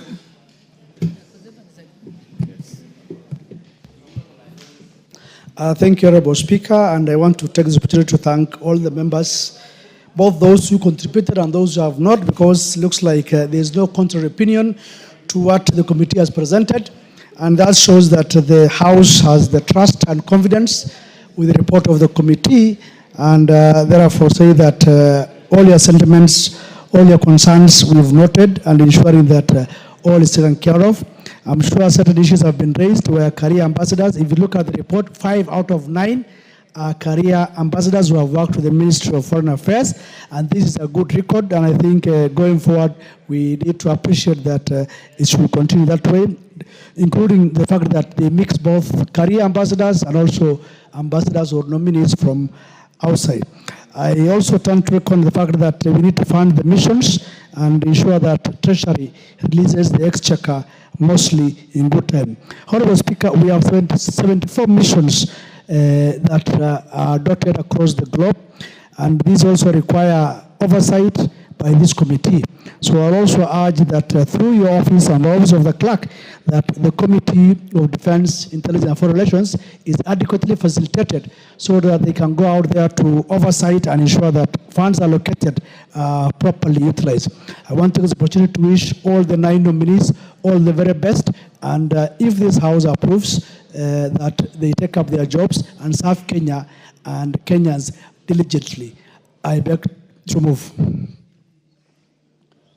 Thank you. Honorable members, I now put the question at order number 8, which is that taking into consideration the findings of the Departmental Committee on Defense, Intelligence and Foreign Relations in its report on the approval hearings of 9 nominees for appointment as High Commissioner, Ambassador and Consuls General, laid on the table of the House on Tuesday, 23rd September 2025, and pursuant to the provisions of Article 132(2)(e) of the Constitution, Section 22 of the Foreign Service Act, Cap 185(e), and Sections 3 and 8 of the Public Appointments Parliamentary Approval Act, Cap 7F, this House approves the appointment of the following persons as 1. High Commissioner, Honorable Florence Chepngetich Bore, EGH, Windhoek, Namibia. Ambassadors and Consuls General, Ambassador Anton Mwaniki Mushiri, Ankara, Turkey. Ambassador Lucy Kiruthu, Bangkok, Thailand. Mr. Henry Wambuma, Bujumbura, Burundi. Mr. Abdirashid Salat Abdile, Jakarta, Indonesia. Ambassador Joseph Musyoka Masila, Riyadh, Saudi Arabia. Ambassador Edwin Afande, Vienna, Austria. And Consuls General Ms. Jane Chepkorir Toroitich, Dubai, United Arab Emirates. And Ms. Judy Kiaria Ngumiri, Goma, Democratic Republic of Congo. As members of that opinion say aye. Aye. Will those of the contrary opinion say nay? The ayes have it.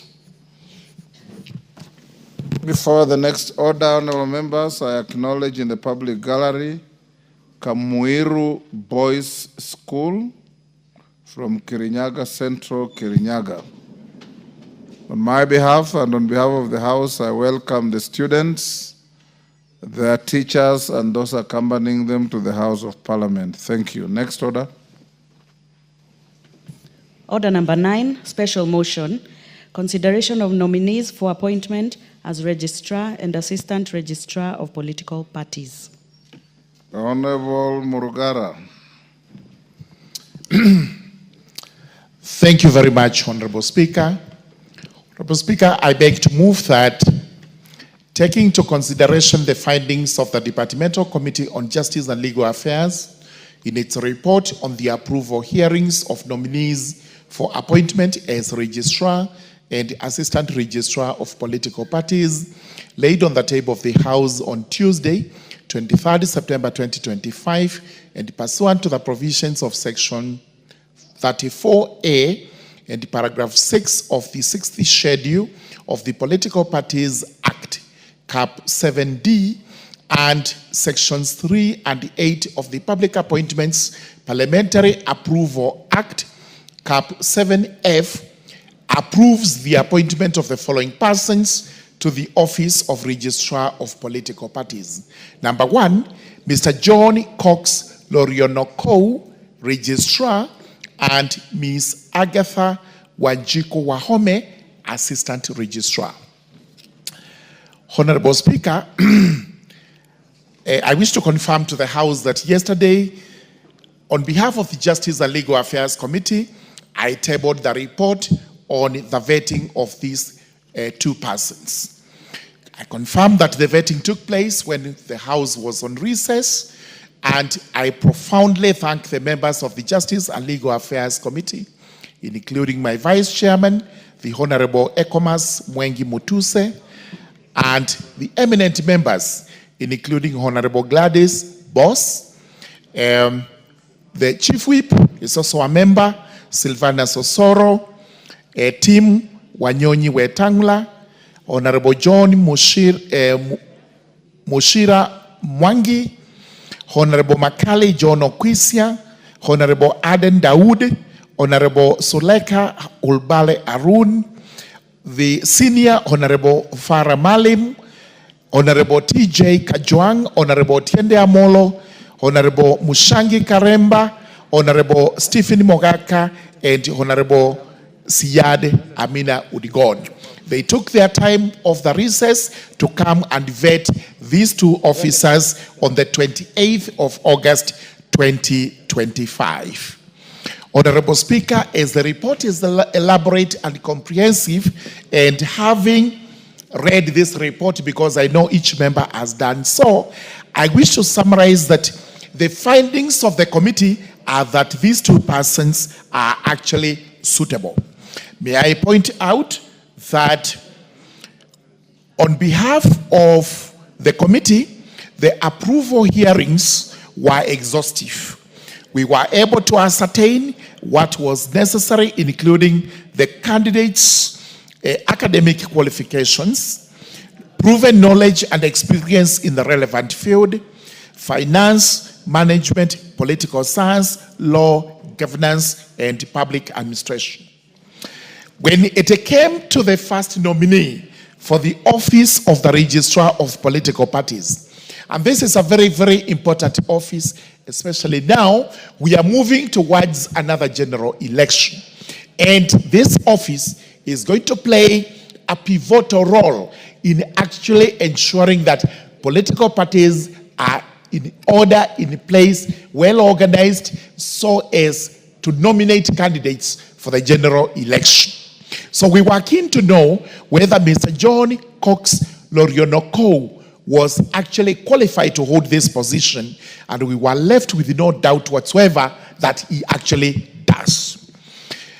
As regards his background, it's important for the House to note that Mr. John Cox, that's a very good English name, Lorionokou, is actually a Pokot from West Pokot, Kacheliba.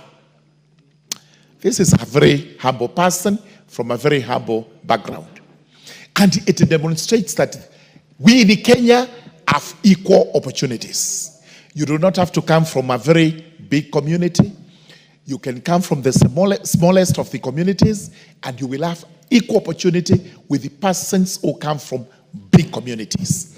So with a very humble background, having done his primary school in Kacheliba, all the way up to when he actually did his Bachelor of Education in Arts, Maseno University, and is now an ongoing student for a master's degree in arts regarding governance and ethics. We are satisfied that that background actually suits him. From there, we were able to look at his work experience, and this is a person who has worked for long periods of time with election bodies.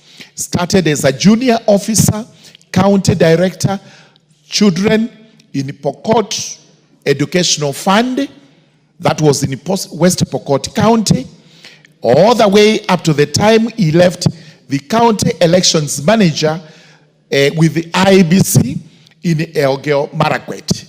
He has done all this absolutely to show that he is knowledgeable in election matters. As regards net worth, this is extremely important because we need to know, as you get into an office like this, how much are you worth? So that 2 years down the line, we hear you are actually swimming in riches. Then we are able to tell, unless you can sufficiently explain that you have not obtained your wealth the right way.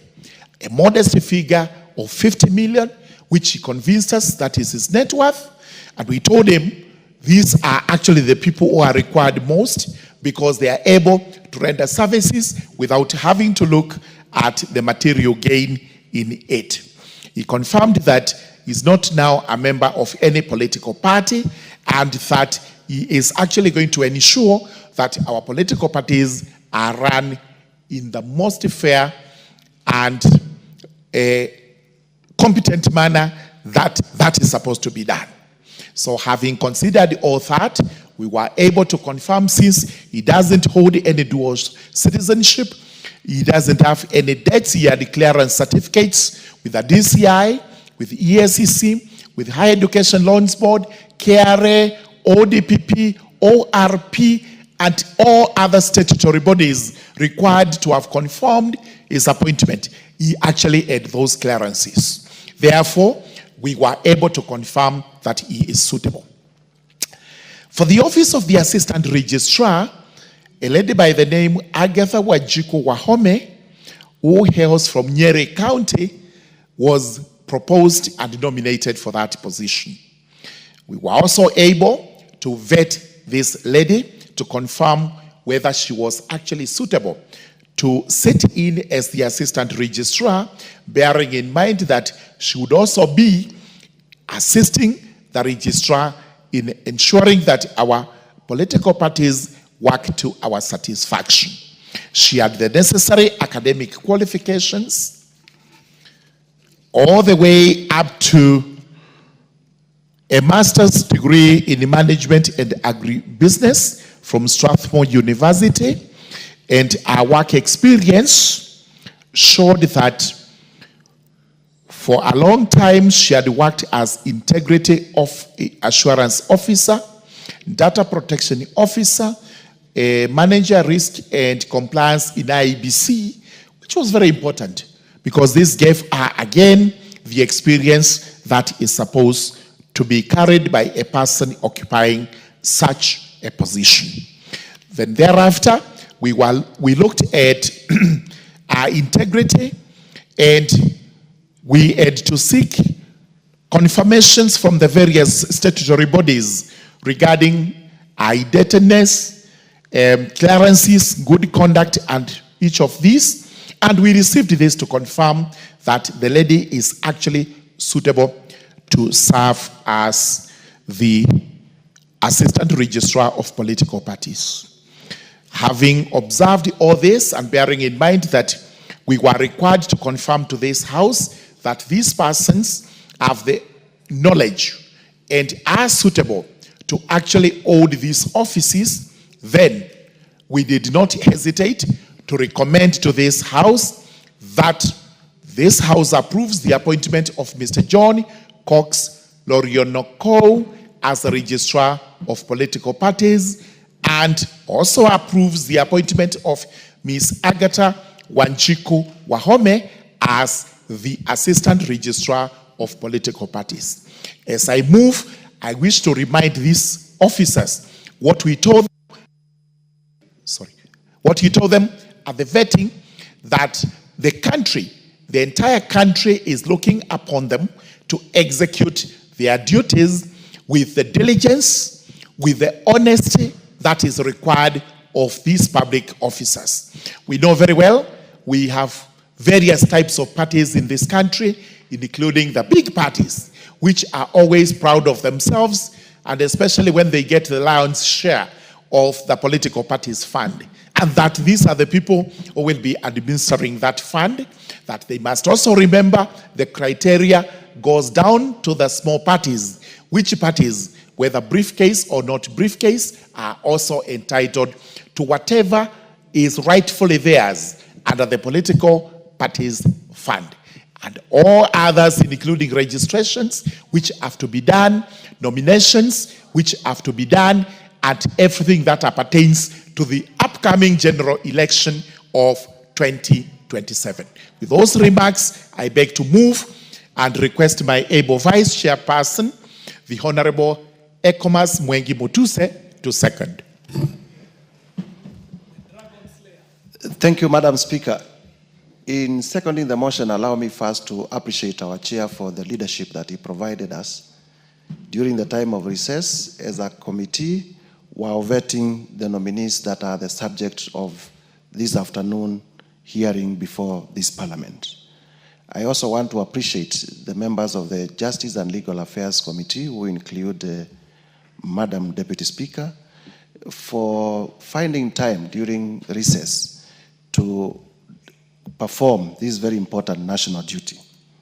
Madam Speaker, I do not wish to repeat what the chair has said because both the report and the oral submissions by the chair were quite elaborate.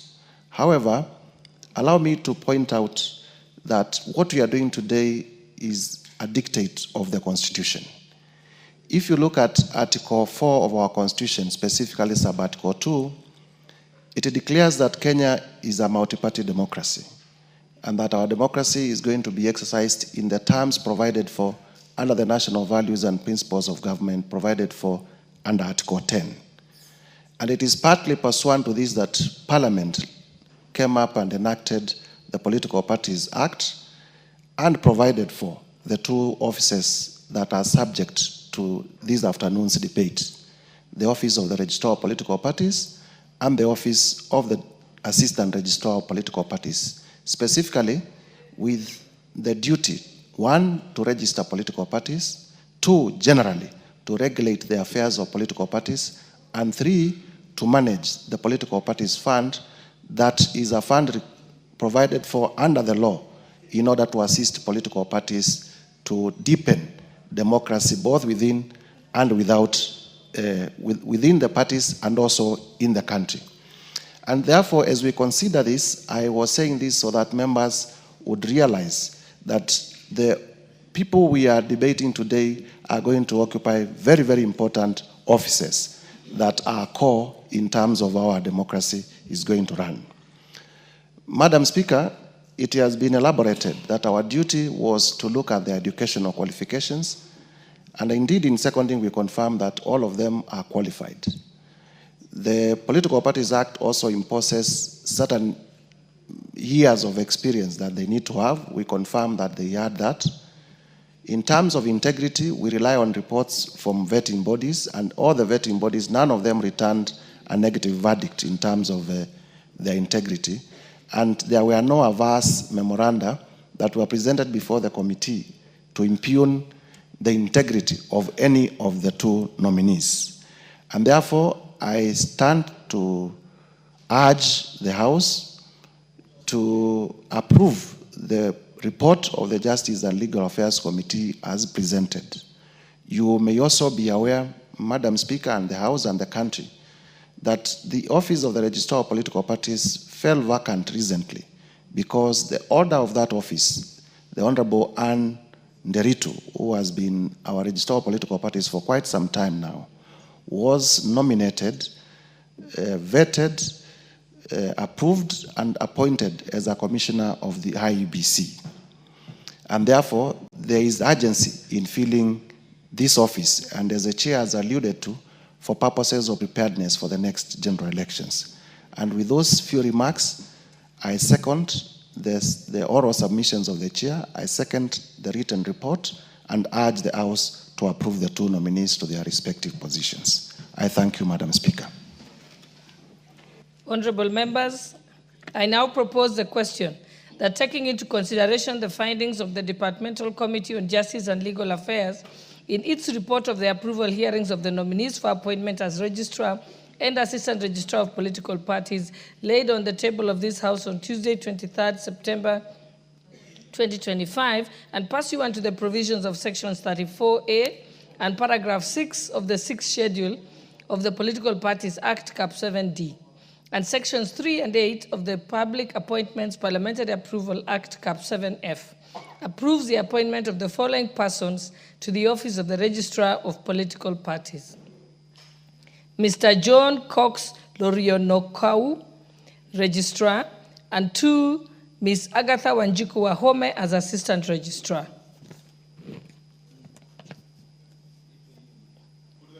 Let me put the question.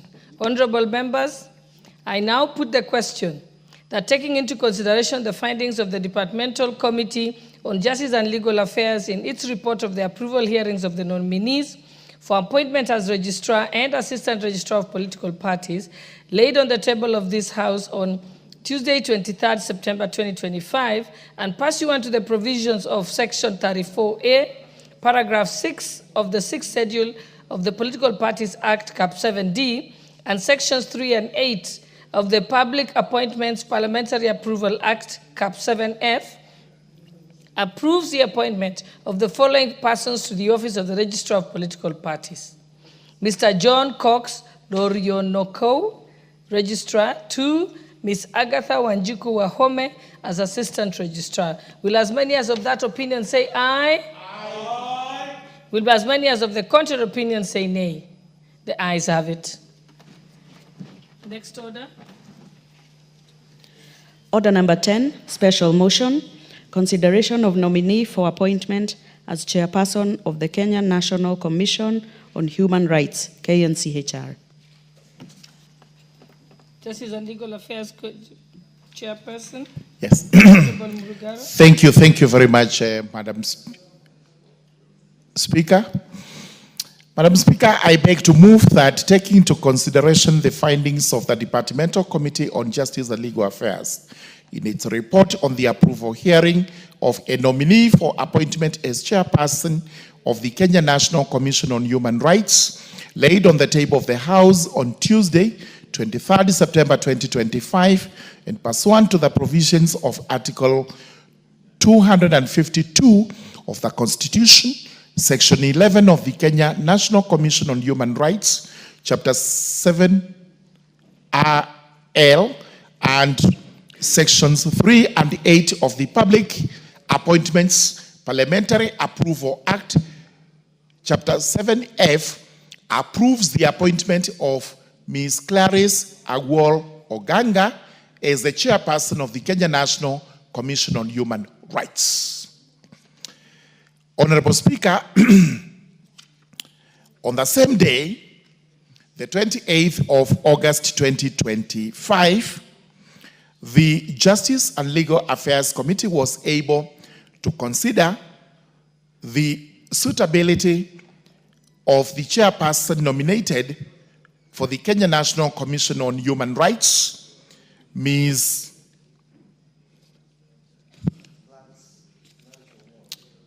Clarice Agwol Oganga. And again, I thank members of that committee, starting with the Speaker herself, who sits as a member of the Justice and Legal Affairs Committee, the Vice Chairperson who is here, Ekomas Mwengi Mutuse, MP Kibwezi West constituency. We must also appreciate Mr. Onyego Silvana Sosoro, a Member of Parliament for South Mugirango constituency. Mr. Wanyonyi Timothy Wetangula, Member of Parliament for Westlands. Honorable John Michael Mushira Mwangi, Member of Parliament for Ojoro Rock. Honorable John Makali Okwisia, MP Kadui. Honorable Aden Dawood Mohammed, Wajir East. Honorable CPS Suleka Halbal Haruni, nominated member. Senior member, Farah Malim, Dadaab constituency. a senior advocate Francis Kajwang Tom Joseph. He represents Ruaraka constituency. The Honorable Dr. Otiende Amolo, senior counsel, who represents Rarienda. Honorable Muchangi Karemba, who is the member for Runyenjes constituency. Honorable Mugaka Stephen, member for West Mugirango constituency, and Honorable Siyand Amina Udgon, representing Garissa County. These are the members who sat on that day and went through the vetting process of the proposed chairperson of the Kenya National Commission on Human Rights. As we speak today, it is very, very important for the country to note that there are issues that are being raised regarding human rights. And therefore, it was in the interest of the committee and this House and the country that the vetting is concluded as soon as it was practicably possible, so that we have a chairperson in place to deal with many of the matters, including the proposed compensation to the victims of the demonstrations that took place recently. Therefore, before the committee was actually the nominee, and we were able, in a nutshell, to establish the following. First and foremost, the report has been tabled, and these members have read it. It's comprehensive. It covers all the spheres that we are required to tackle when we are actually doing the approval hearing. On citizenship, we confirmed that Ms. Oganga is actually a Kenya citizen and does not hold any dual citizenship. She was born in Nairobi, although eventually she confirmed she was from Homa Bay. Then she holds various certificates, degrees, including a Bachelor of Laws degree and a Master of Laws degree from the University of Nairobi. Therefore, academically, she was actually qualified, and we did not have any issue with the certificates that were produced before us. As regards our experience, which is the most important when it comes to work, like this particular nominee is being appointed to, we confirmed that she has done various work, including human rights works, with the following entities. One is FIDA Kenya. This is the Federation, International Federation of, the name is not actually English. She has worked here to represent people who are downtrodden, and especially ladies. So those are human rights.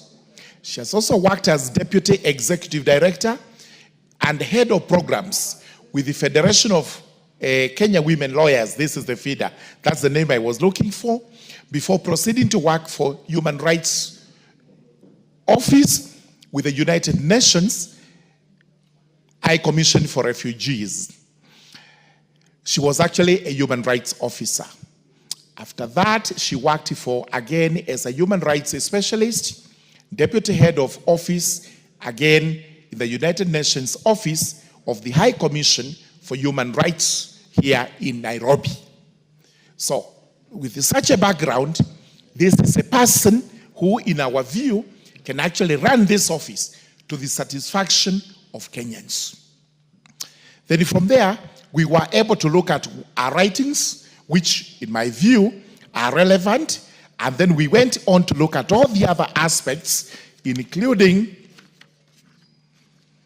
what we got from the entities under Chapter 6 of the Constitution regarding ethics and integrity.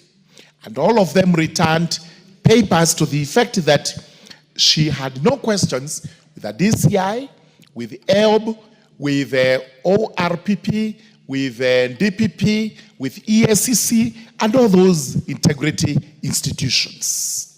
When we asked her about our relationship, and especially with a commission that has just been set up, a task force or whatever, to look into compensation of victims of demonstrations, which in our view is a mandate under the Kenya National Commission on Human Rights. She was able to demonstrate that this entity is going to work closely with our office so that there is no antagonism between the two, but there is going to be unity between the two offices so that they are synchronized. They are able to give Kenyans the best results regarding that proposed compensation. So having considered all these matters and having listened to the candidate, we were convinced that she is suitable for the work, and therefore today we call upon this House to approve the appointment of Ms. Clarice Agwo Oganga to be the to the office of the chairperson of the Kenya National Commission on Human Rights. To those remarks, I now request again my vice chairperson of the Justice and Legal Affairs Committee, Honorable Ikomas Mwengi Mutuse, to actually second the approval. Thank you very much. You may proceed to second briefly.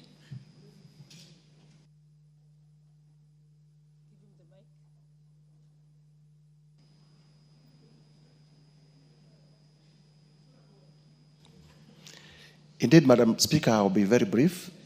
I stand to second the motion as moved by the chair that Ms. Clarice Agwo be approved by this House to be the new chairperson of the Kenya National Commission on Human Rights. I second, Madam Speaker.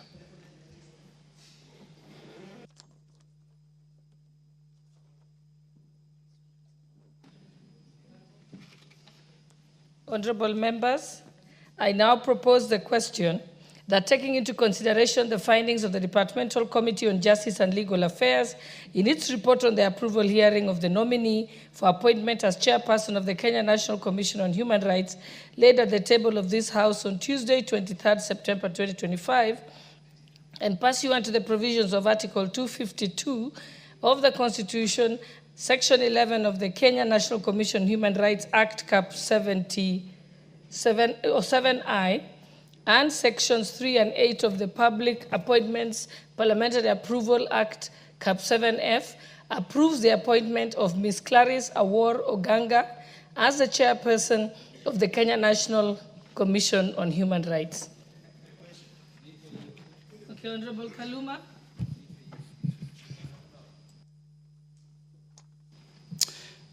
Honorable Speaker, thank you very much. Honorable Speaker, let me congratulate the Committee on Justice and Legal Affairs for a good report which we have read through.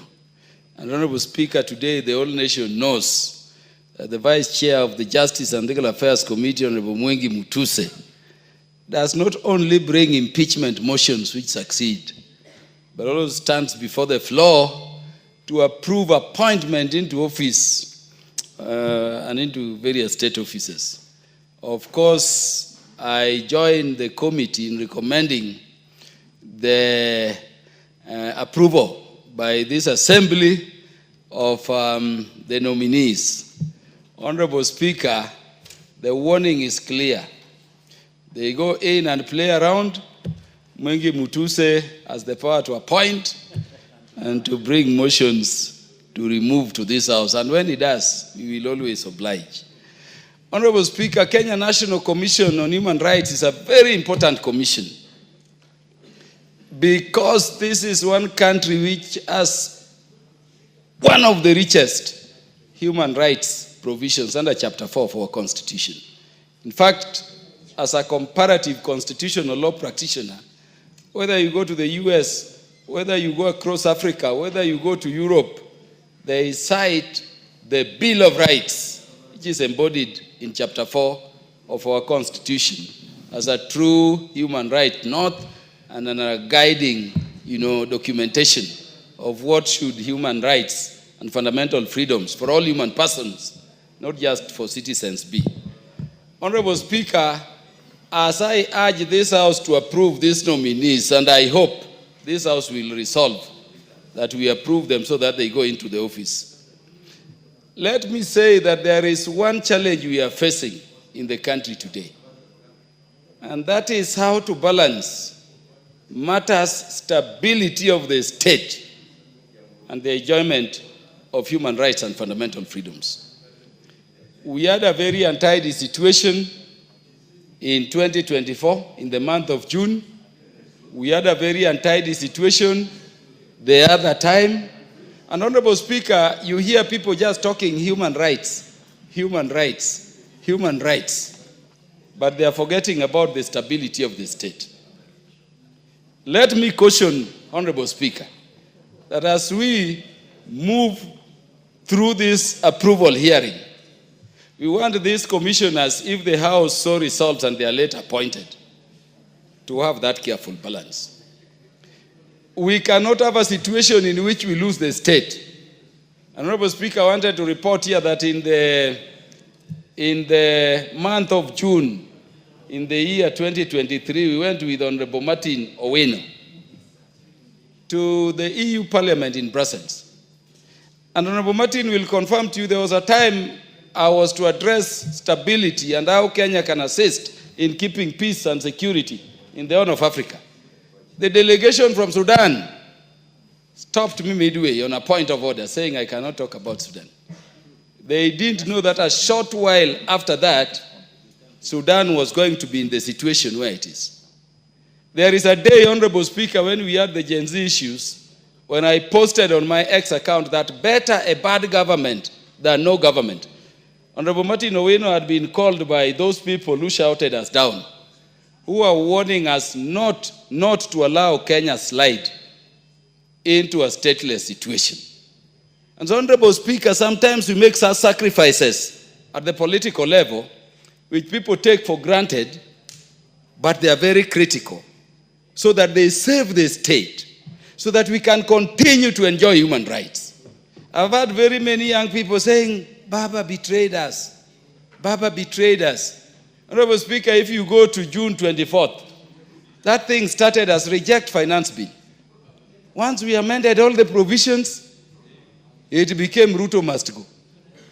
Once we were done with Ruto must go, it moved into Kufa driver, Kufa Makanga, which was both the president and the deputy must go. We have to say, when we have young people in this House, Honorable Speaker, what does the Constitution at Article 146, sub-Article 2, say where both the president and the deputy president are not there? The Speaker of the National Assembly, you, Honorable Speaker, takes over for 60 days, within which the country has to go for elections. And you remember, Honorable Speaker, we did not have IEBC. It meant at the lapse of 60 days, we were going to be in a situation, Honorable Speaker, where there is no leader for this country, where only anarchy is reigning, where the strongest, whether it is civilian coup, military coup, would be reigning. And the first thing we were going to lose, Honorable Speaker, is this beautiful constitution with its Bill of Rights. And so I want to caution that there are some sacrifices we make as political leadership. And I want to thank my party leader, the Right Honorable Raila Odinga, for always being patriotic. Let us send these commissioners into the commission.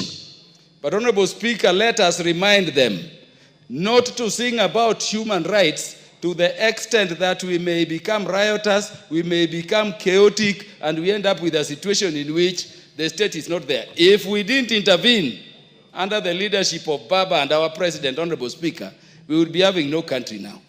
Because there are people who take things lightly. They want to go with what is popular. Sometimes you need leadership decisions. And in most cases, they are very difficult.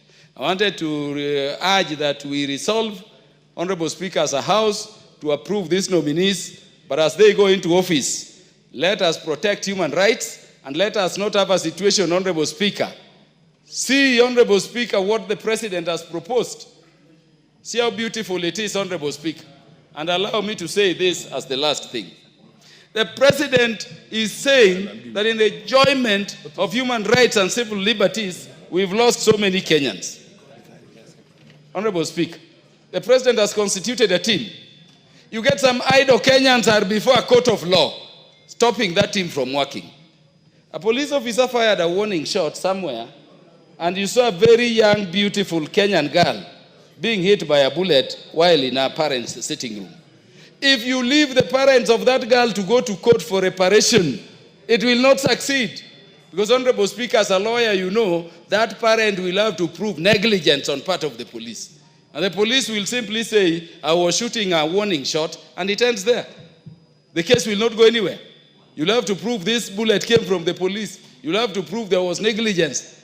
There are cases the president is saying we need to heal as a nation. We want to go as back as possible. But you know, as a lawyer, the Limitation of Actions Act, the cases of 2017 cannot be accepted before any court of law. So we must know that when a leader, the head of state, and I wanted to ask those Kenyans who are politicking, to draw a line between President Ruto, the person, President Ruto, the head of state and symbol of national unity, President Ruto, the commander-in-chief of the defense forces, and the National Police Service is not part of the defense forces. So when, as the head of state is making proposals so that we can heal as a nation and move forward, we don't want judicial overreach, where the judiciary takes the place of the executive, controlling how the head of state in healing the nation to be united and to move together should do their things. I would be urging that even those cases in court, we take them away. We have a system that can allow for compensation of all Kenyans. And I know human life cannot be compensated, but we want to move together within the realm and context of human rights. I wish these commissioners, well as they go into work, but we need to keep that delicate balance so that we respect the institutions and offices of the presidency, of the leaders who make sacrifices, and so that we always have Kenya to continue to enjoy our human rights and fundamental freedoms. I thank you, Honorable Speaker. Very well spoken indeed. The chair is not supposed to celebrate, but what a statesman you are today. Great. You need a nation before you can enjoy rights. The destruction of a state, anarchy, chaos, cannot become a substitute to the state and the nation.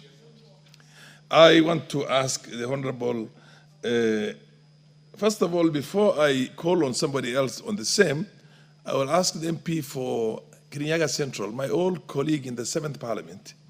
Was it the 10th Parliament or the 7th Parliament? Yeah? Yes, Honorable Gitari, to proceed and give a word of encouragement to the students from your constituency. Thank you, Mr. Speaker, and thank you for remembering we were with you that long time ago. I want to appreciate and welcome the students of Kamwiro Secondary School. Personally, I'm a alumni of Kamwiro Secondary School, and they came here today to see what we do here because they are future leaders. On the other side, I want to appreciate Ngaro girls. Those beautiful girls are from Kirinyaga, and they are doing very well. I want you to welcome you to Parliament and tell them, myself, I came to Parliament the first time when I was elected. I thank you, Mr. Speaker. Honorable Gichimu, is he in the House, MP for Gichogo? He is not in the House. He just put in the card and disappeared. The Honorable Martin Olo. Martin Owino. Are you in the House? Martin Owino. Yes. Proceed. Not for this one. Not on this one. The Honorable... The Honorable, yes, indeed, I would give an opportunity to Karoli Omondi first. Do you wish to contribute on this, or it's something else that you plugged your card on? Honorable Speaker, I'm waiting for the next motion, special motion. Okay, fair enough. The Honorable Deputy Leader of Majority in the House. Thank you, Honorable Speaker. Thank you, Honorable Speaker. And I join my friend, the member for Kirinyaga Central, to welcome the very well-dressed and smart students up in the Speaker's Gallery. You're welcome to the National Assembly to listen and celebrate the moment that you're here. It never happens to everybody that they come to this. So I feel very special, and thank your teachers for making sure you are here. Thank you, Honorable Speaker. Honorable Speaker, I want to contribute to this motion. And support the appointment of the chairperson of the Kenya National Commission on Human Rights, which is actually the motion on the floor. Honorable Speaker. Honorable Speaker, human rights. Human rights. And I want to take the cue from my educated friend. I don't want to make the educated friend, the Honorable Kaluma. Yes, so I have dissociated myself from that term. My educated friend, Honorable Kaluma. I want to say this. All these things that we have seen and experienced, Honorable Speaker, they rise and fall on issues of human rights. And human rights is what defines a democracy. Kenya as a democracy must continue to remain strong as one that observes human rights. Because human rights are people's rights. And people's rights are human rights. So when this lady, Miss Clarice Award Oganga, takes over the mantle of the Kenya National Commission on Human Rights, we expect her to do a good job. During the time when we had the Gen Z riots, there was a lot of conflicting information coming from the Kenya National Commission for Human Rights. They said 60 had been killed. They said 70 had been killed. They are a government body. What was it difficult for them to be able to coordinate with other government agencies so that they be able to give the right information? Honorable Speaker, there are many officers in this country who, when they are given guns and who they're given an opportunity to serve the country, they want to do it without consideration of law, without consideration of the human rights, without consideration of the Constitution. We saw that young man, that young police officer on the streets here in Nairobi, who just stood there, took a gun, shot someone, and this person died, and he walked away. And you wonder, really, that the whole problem comes and say, the president has killed people. The government has killed people. And yet there's this one particular guy who would have upheld the Constitution and say, whatever mistake you have made, I have a duty to arrest you, apprehend you, and take you to a court of law. That is how we respect human rights. The rights of Kenyans are human rights. And whoever is given an opportunity to work in the military, in the forces, in the defense forces, whatever it is, their first duty is to carry the banner of human rights so that they are respected. We do not need human rights activities to remind us about human rights. We should be conscious of human rights as a people, and people who have been given power to superintend over duties for Kenyans, Honorable Speaker. And that is what defines a great democracy. Honorable Speaker, we saw the police officer in the United States, the one who put his knee on the neck of someone. You remember that case? Floyd, it's called Floyd something. Patterson. Yes, and that guy died. You know, that black man died. One African man that was killed by a police. It became a whole mess, Honorable Speaker, that cost the President of the United States then, Donald Trump, his seat, just because of that one mistake by one police officer. Honorable Speaker, apart from this Kenya National Human Rights Commission making noise and talking, I want them to be proactive, Honorable Speaker, to go out there, have engagement with police officers, have engagement with officers that are uniformed, and teach them and induct them on the issues of human rights so that we don't get to the level that we got, Honorable Speaker, where a lot of lives are lost because someone thinks the only way to defend the government is by shooting someone. Honorable Speaker, that is not how you defend. That is not how you police. That is not how you superintend over the Constitution and the mandate that you... It is not. It is about upholding even the rights of the thief, Honorable Speaker, because he has rights. The rights of the criminal, he has rights. And those are the things that we want the Kenya National Commission on Human Rights to go out there and do. Educate them. Make sure they follow the law. Let Kenyans know what is happening. But more importantly, Honorable Speaker, they need to take the function of education very, very, very seriously, Honorable Speaker. We see a lot of human rights abuses. A lot. By people in power. You see a chief going out there, instead of arresting the Chang'aa brewer, he goes and breaks all the barons, he breaks all the plates, he breaks everything in the home, just because this person is a criminal who is selling Chang'aa, Honorable Speaker. Before a judge has said this guy is a criminal, who are you to say that you're a criminal? This guy is a criminal, and you start beating someone up, Honorable Speaker. We need to observe human rights. And I like what the Honorable Educated Kaluma has said, Honorable Speaker. We are a country that must guard this freedom. We must guard our democracy. We must guard this state, this nation called Kenya, jealously, so that we continue to uphold the unity of our country and our state remains Kenya without being divided by anything. What the Constitution says, Kenya is an indivisible. Is that what it says? Indivisible nation. We can't divide it on tribe. What the moment you start discriminating me on the basis of tribe, Honorable Speaker, you are infringing on my human rights. You are infringing on my human rights. The moment we start saying these people, this tribe is more important than the other, we cannot have a state. This country is proud of its diversity, but is also one indivisible nation. One indivisible nation. And that's why someone from another minority, whether from a big tribe, whether, I like the appointments that the president has made. I like them. Who he currently is, we have approved, Honorable Speaker, here, the chairman of, not the chairman, the registrar of political parties. One, John Cox Lorionoko. Minority. But West Pokot, he's been given an opportunity to serve this country, Honorable Speaker. Before that would not have happened. Who is the chairman of IBC, Honorable Speaker? A minority again. Everybody must get an equal opportunity to serve this country, whether you come from a big tribe, a small tribe, or no tribe. Honorable Speaker, you must be given an opportunity because you have the wherewithal, Honorable Speaker, to run an organization. And these are the things that make us Kenya. These are the things that make us Kenya. I want someone from the Shuba. Yes. Very brilliant Karole Omondi, very brilliant lawyer. But if people want to judge you by the tribe, you will be appointed nowhere.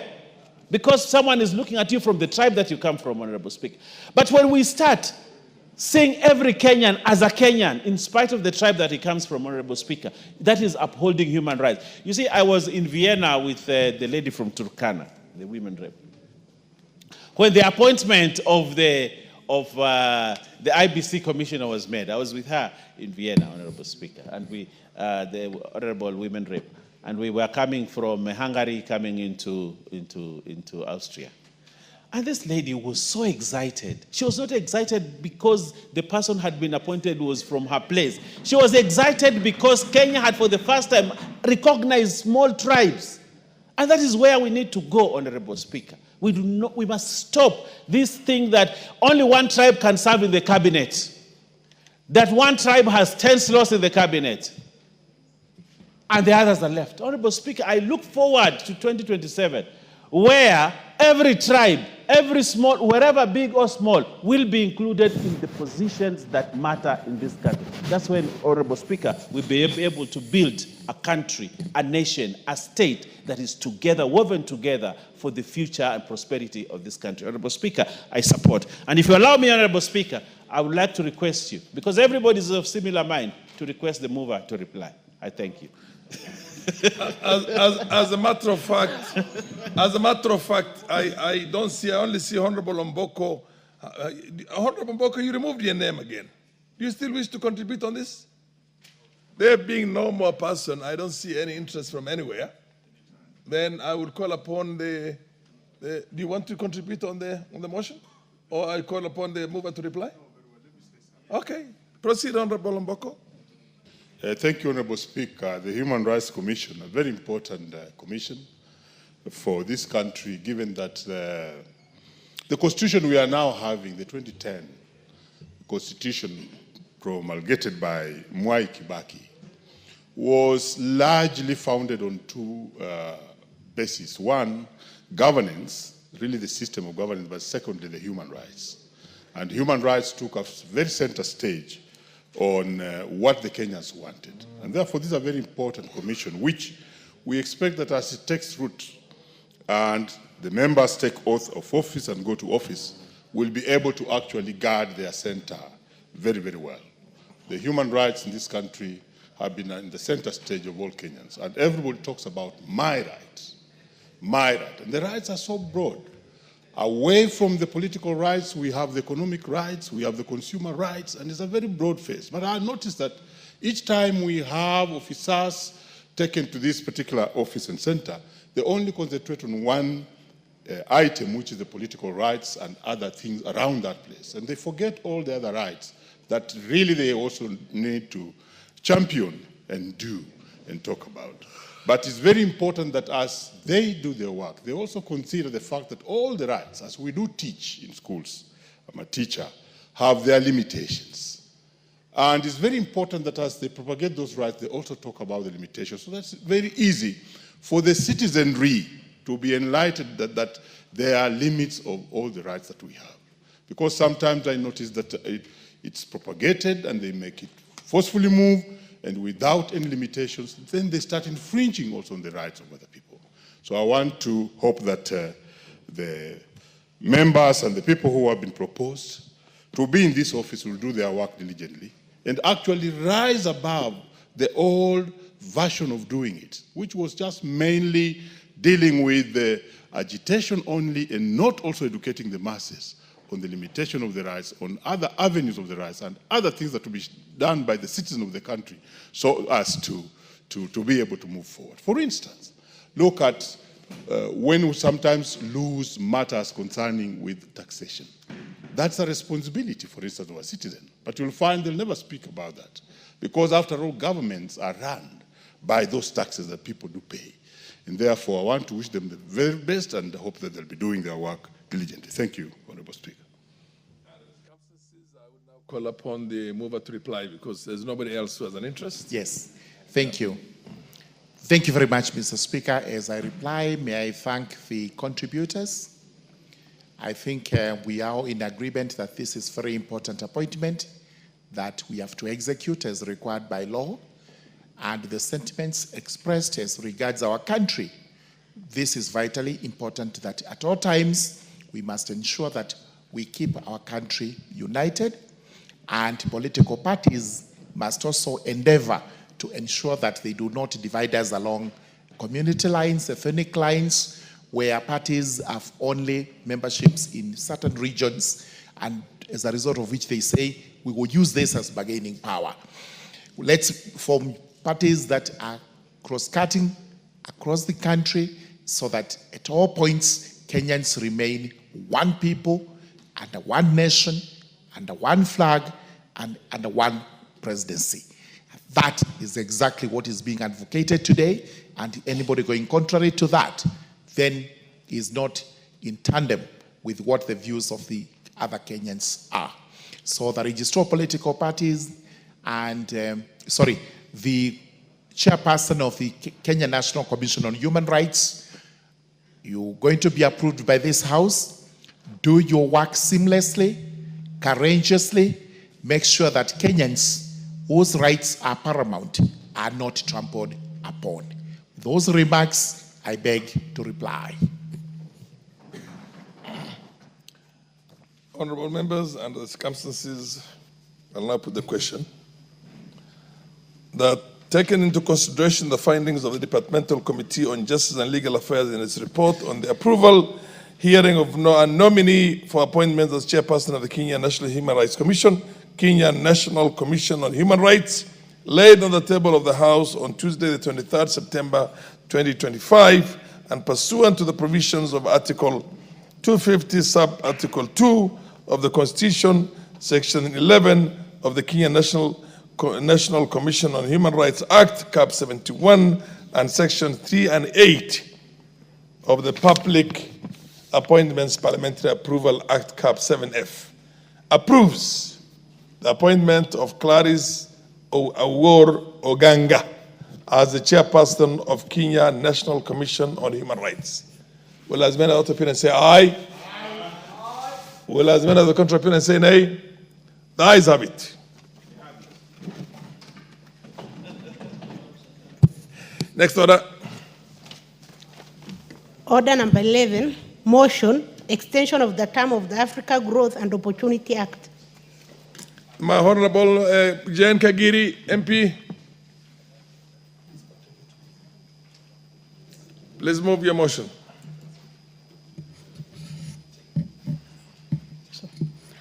Honorable Speaker, I beg to move that, aware that the African Growth and Opportunity Act, AGOA, enacted in 2000, was designed to enhance economic development and strengthen governance in eligible sub-Saharan African countries by granting duty-free access to the United States of America market, thereby increasing trade and investment. Recognizing that AGOA has played a critical role in expanding trade, attracting investment, and creating employment, especially for low-income workers, thus fostering economic growth and social stability.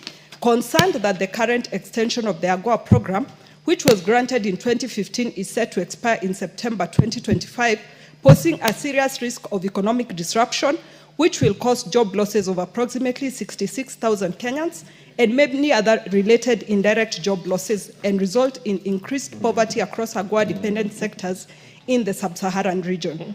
Noting that women comprise approximately 75% of the direct beneficiaries of AGOA, and that their incomes directly support education, healthcare, and poverty alleviation.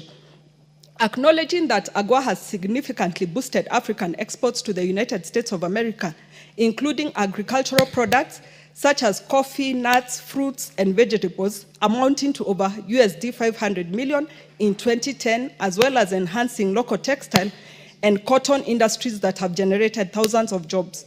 Further acknowledging that the expiration of the term of AGOA would trigger market uncertainty, deter investment, disrupt supply chains, and adversely impact both African and American businesses that rely on AGOA-linked trade. Cognizant of the fact that AGOA has been greatly beneficial to the United States by supporting supply chain diversification, strengthening bilateral trade ties, and connecting United States of America business to opportunities under the African Continental Free Trade Area, in brackets AFCFTA. Appreciating that the continued existence of the AGOA framework would enhance the trade and investment prospects for both the United States of America and the eligible countries in Africa. Now, therefore, this House urges the government of Kenya, in collaboration with the government of the United States of America, to pursue an extension of the African Growth and Opportunity Act, AGOA, for an additional 16 years until 2041, to safeguard the economic gains, protect livelihoods, and promote long-term stability and prosperity across the African continent, and in the alternative, in the case of non-renewal, there be a transition period of 2 years to develop a trade deal that shall safeguard the businesses and job opportunities in both Kenya and the United States of America. Honorable Speaker, the African Growth Opportunities Agreement is an economic policy that grants eligible countries in sub-Saharan Africa duty-free access to the US market. Honorable Speaker, it is good for us to first ask ourselves the genesis of AGOA was what? AGOA's birth started when the General Tariffs and Trade Agreement was supposed to be reviewed under WTO. And the idea behind it, Honorable Speaker, was to increase membership on WTO. So what economic attaches from the United States of America were told to do is to visit African governments and encourage them to join the WTO. When they visited the African governments, all governments rejected joining because they knew what they had to persevere in between the trade between themselves and the United States of America. In those years, Honorable Speaker, Africa was viewed as a place of charity and not as a potential trade partner. So in that case, Honorable Speaker, if any country from Africa wanted to export to the United States of America in raw form or a primary product, there was no tariff that was charged. But if they tried to value add that product in any way, then they would automatically get escalating tariffs on whatever product that they were going to export to the United States of America. Honorable Speaker, that call for the United States of America, realizing and getting to know that they did not have any trade law or trade policy with Africa. And that's how the journey on forming the AGOA agreement began. Honorable Speaker, for AGOA to have been achieved, they are required bipartisan support in the Congress, that is in the United States of America, and fortunately, that was very easy to go by, because the Republicans asked, why is trade good for everyone else apart from Africa? And on the Democrat side, they questioned the exclusion of Africa on trade policy. The spiritual and faith-based organizations, the private sector, as well as the people of America, supported and felt that Africa needed to be included in doing business with America. Honorable Speaker, as the conversation was going on, eventually the America got support from the 48 countries in Africa, and it felt that now the process could continue and continue successfully. The greatest questions the Americans had was if they were going to incur any job losses. And of course, what was introduced to them, they were told this is called trade diversion. Because in America, a jeans cannot be produced at less than $12 US. However, in China, that is possible. So what Americans were told is to allow for Africa to also compete for that same opportunity. And that is how AGOA eventually got its support. And the year 2000, in the month of May, the President, Bill Clinton, signed it into law. And Honorable Speaker, it's good to add that AGOA was achieved through a broad-based engagement. So this also tells us when like minds come together, great things actually happen.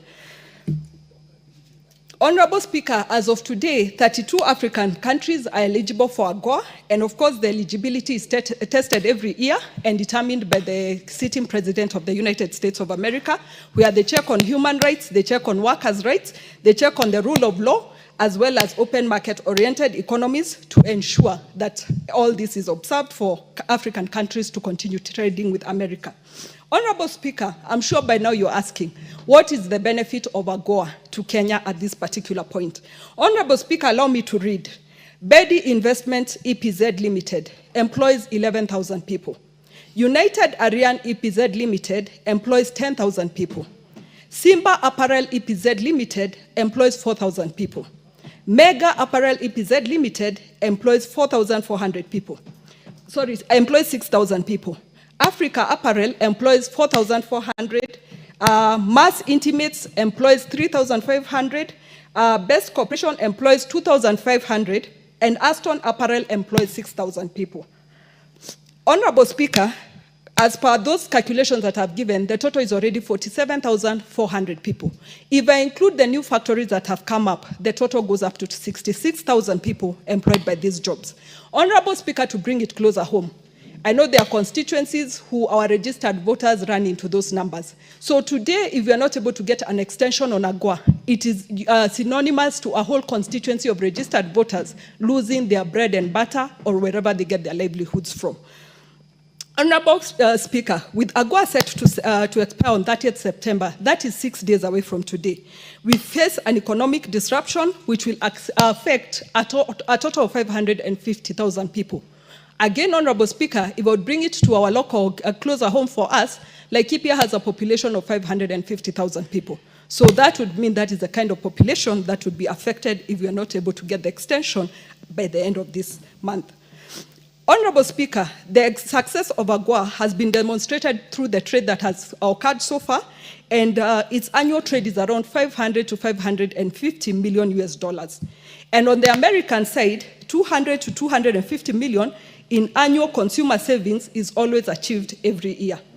Honorable Speaker, going by the policy of America first, I'm sure even as we seek for this extension, America will be wondering what is in it for them. Honorable Speaker, we need to remind them that Kenya is strategically positioned as the gateway to the EAC market.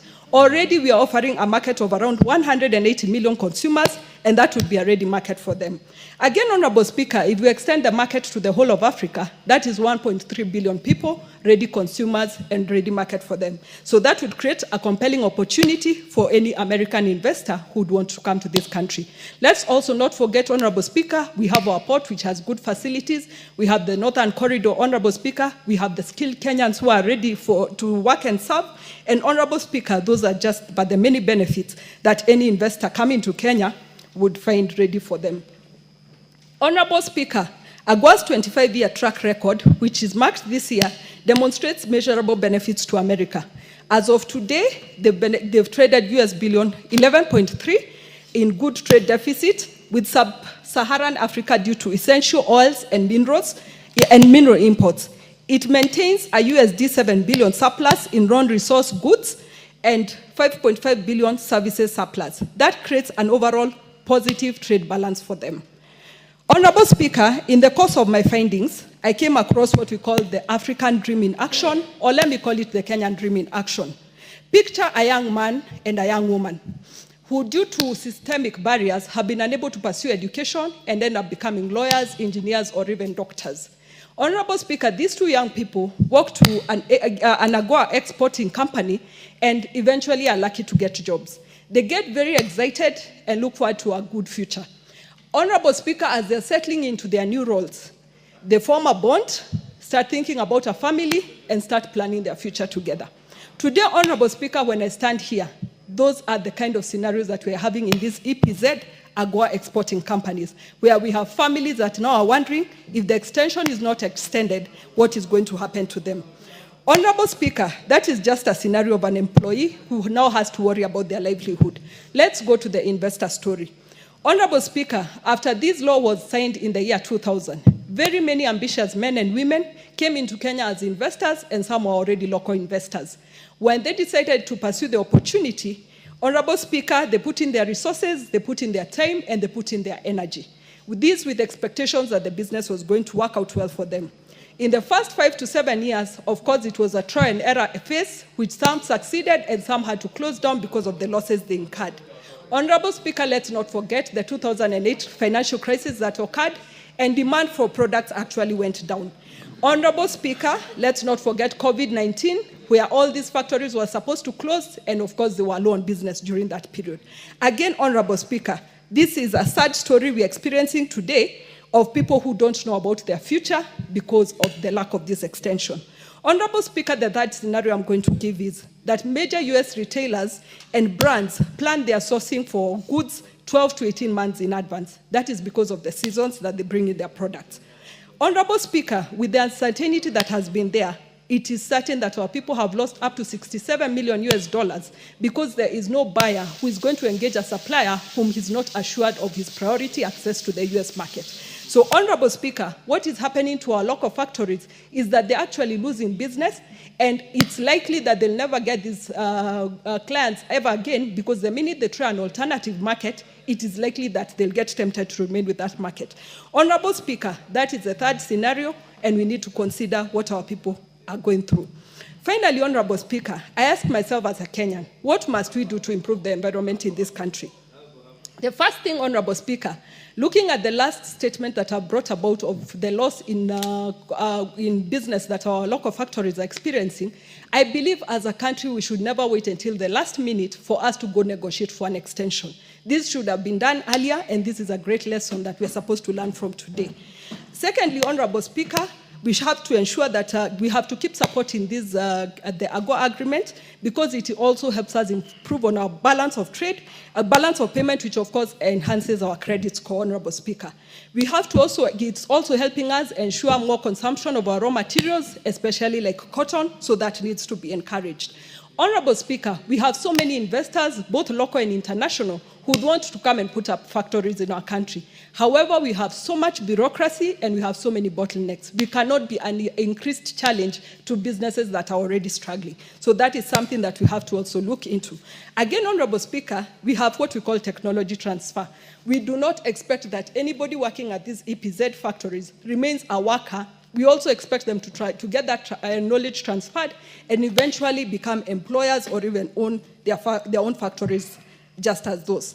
Honorable Speaker, as I conclude, our hope and prayer is that we are going to get the extension of the 16 years, and even if not that, at least we get a 2 years transition period. Honorable Speaker, however, in my personal view, I believe our government should seek for a lasting solution, because I have been an entrepreneur.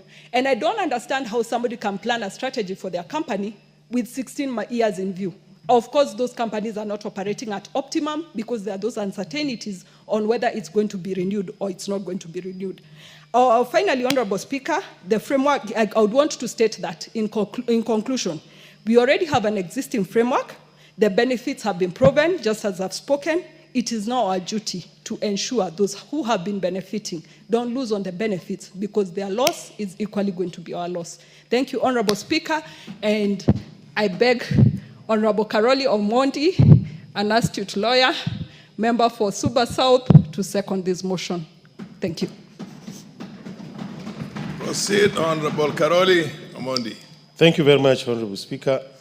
Let me begin by congratulating the Honorable Lady and for bringing this special motion and in asking me to second it.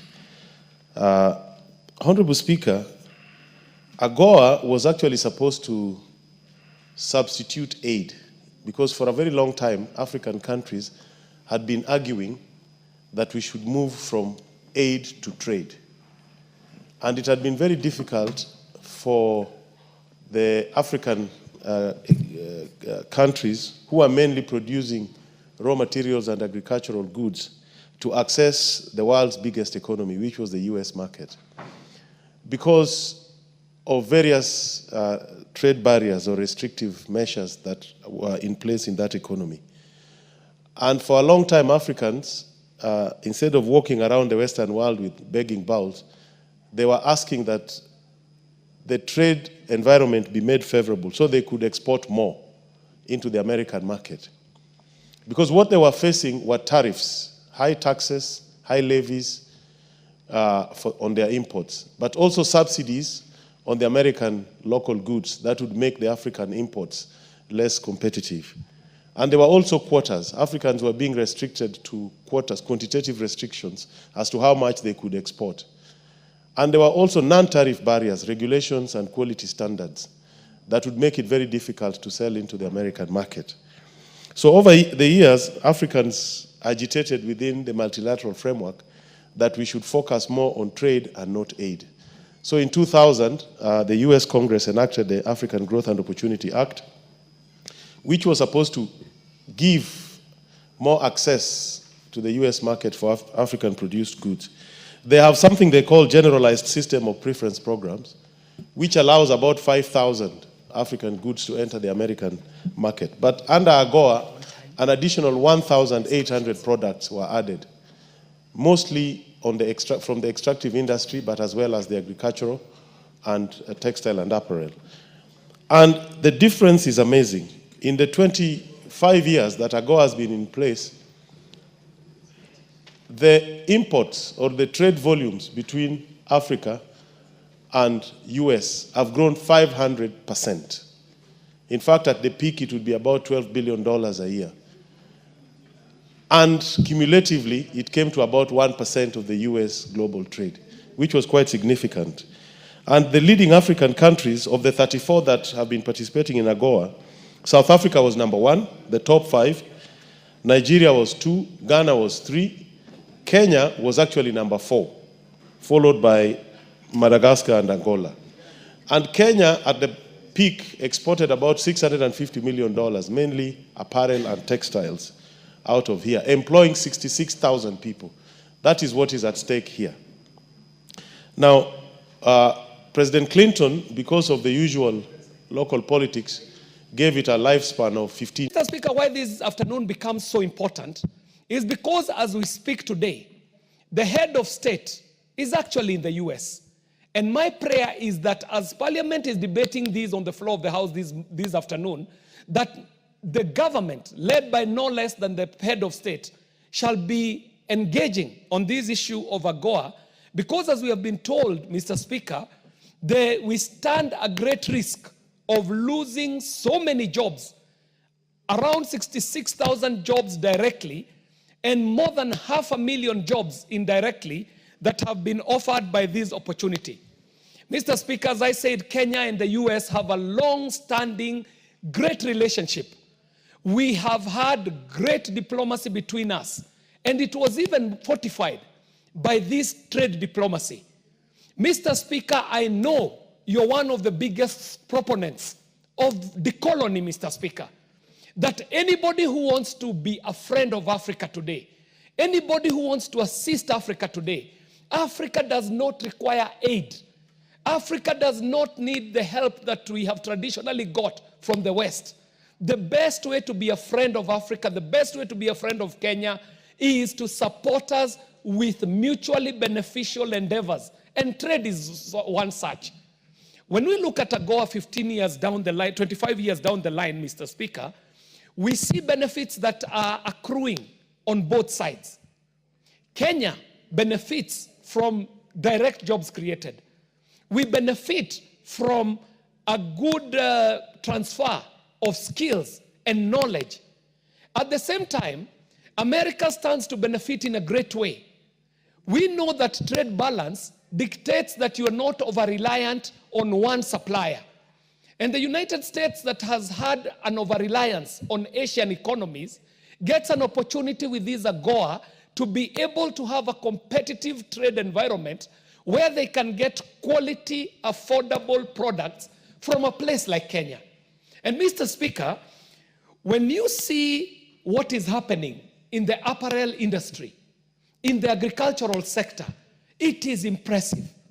But in today's world, Mr. Speaker, we are talking about a new world that is driven by technology. And Mr. Speaker, with AGOA, Kenya stands to benefit greatly from a country that is a leader in technology, knowing what is happening in places like Silicon Valley, where the big tech giants sit, the big tech giants that are coding the code that is running the world today and into the future. We know what data is doing to the world today. We know the power of algorithms in our digital platforms and our social media. So America stands to benefit in the space of ICT.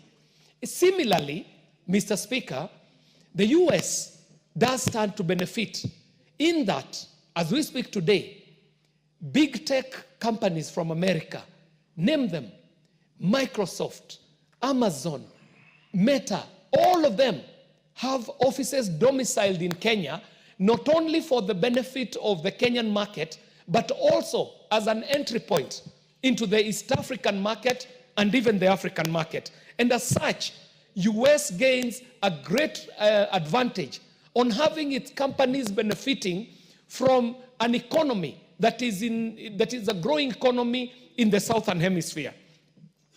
Mr. Speaker, Kenya has been seeking to stop being a net importer.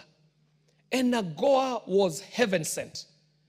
We must say a big thank you to the government of Kenya and the government of America, because what benefits have been accruing are now showing 25 years on in both economies, Mr. Speaker.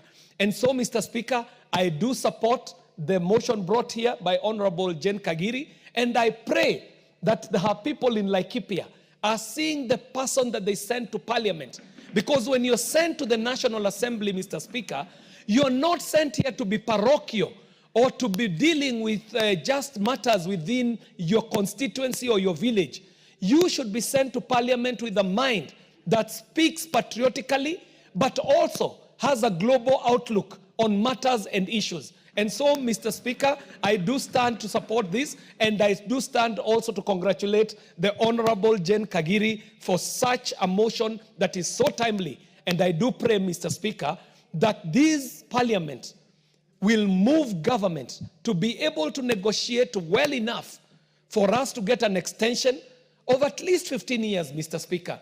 And if that is not possible, Mr. Speaker, then there should be a transition, at least 2 years, so that any person involved in this trade, involved in this business, has time to organize for contingent measures that can be taken at the expiry of the AGOA agreement. Mr. Speaker, I do support, and it is in the benefit of Kenya, it is in the benefit of the United States of America, it is in the benefit of their people, their traders, and their businesses, and the good cooperation of these two great countries if we could get an extension of AGOA. Mr. Speaker, I do thank you. The Honorable Basil, followed by the Honorable Dena. Order, or the Honorable Dena. Basil first.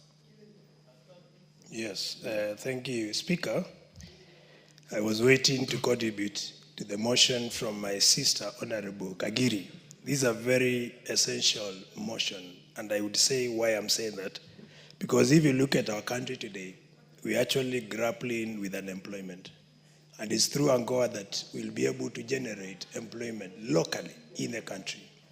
If you look at what is happening globally, at the global space, you find there are quite a number of illegal immigrants who are trying to go to the United States, actually to look for employment. But through AGOA, you'll be able to generate these jobs here.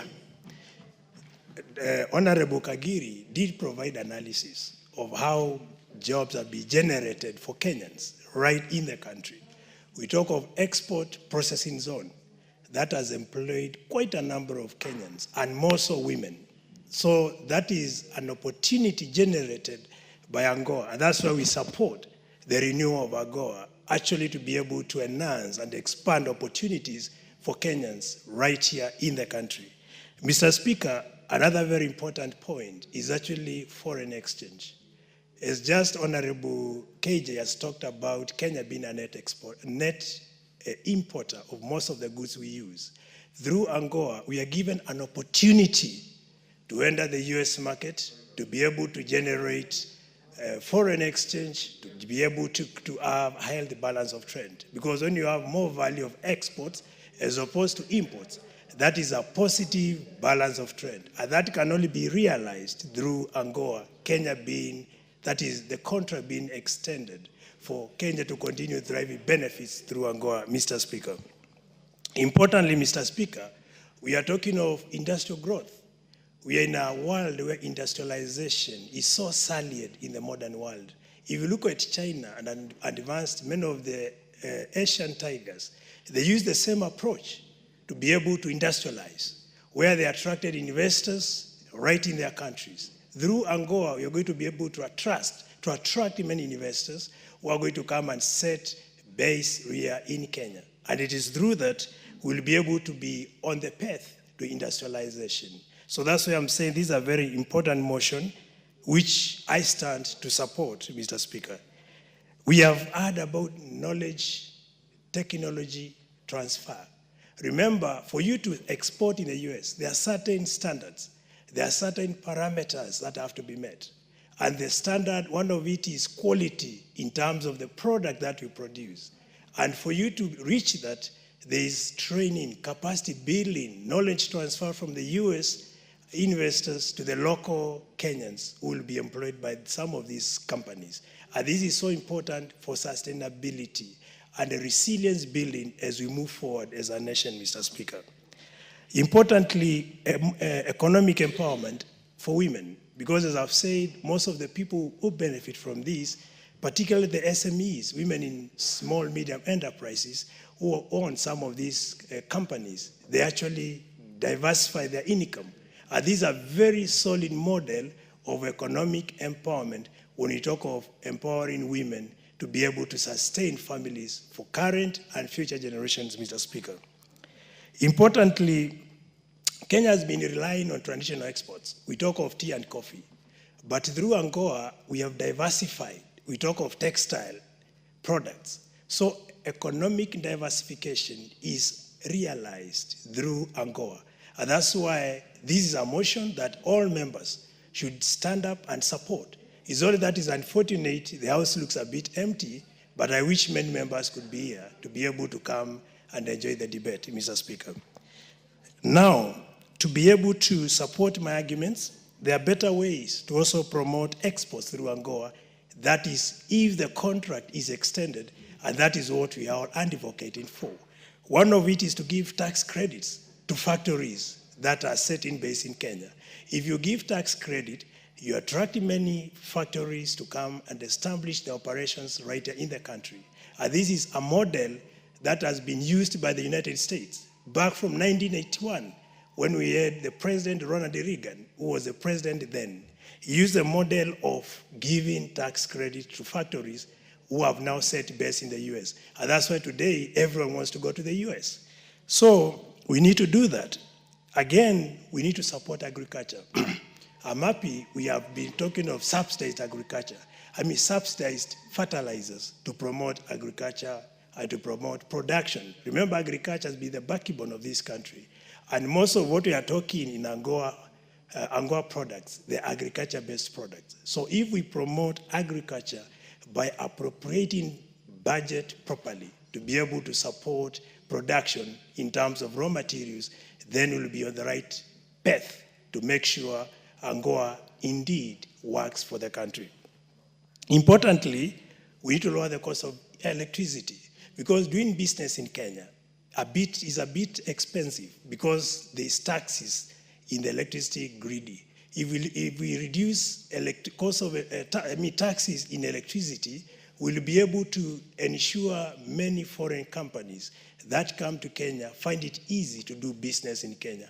We also need to minimize bureaucracies in certain companies so as to be able to ensure there is a proper win for companies to come and set operations here and promote the partnership through AGOA. And that is the better way to thrive more as a country through AGOA partnership. And then lastly, Mr. Speaker, we need to base our arguments by showcasing how Kenya has benefited in the previous years, from 2000 to now. We are talking of 25 years. And that will give us a solid platform to be able to advocate why the United States should actually renew this contract and allow our country to continue partnering with it. With those few remarks, I allow myself to support the motion, and I'm happy for the future policy making or any legislation that will be done. I'm happy to support my sister in that. Thank you so much. Honorable Dana.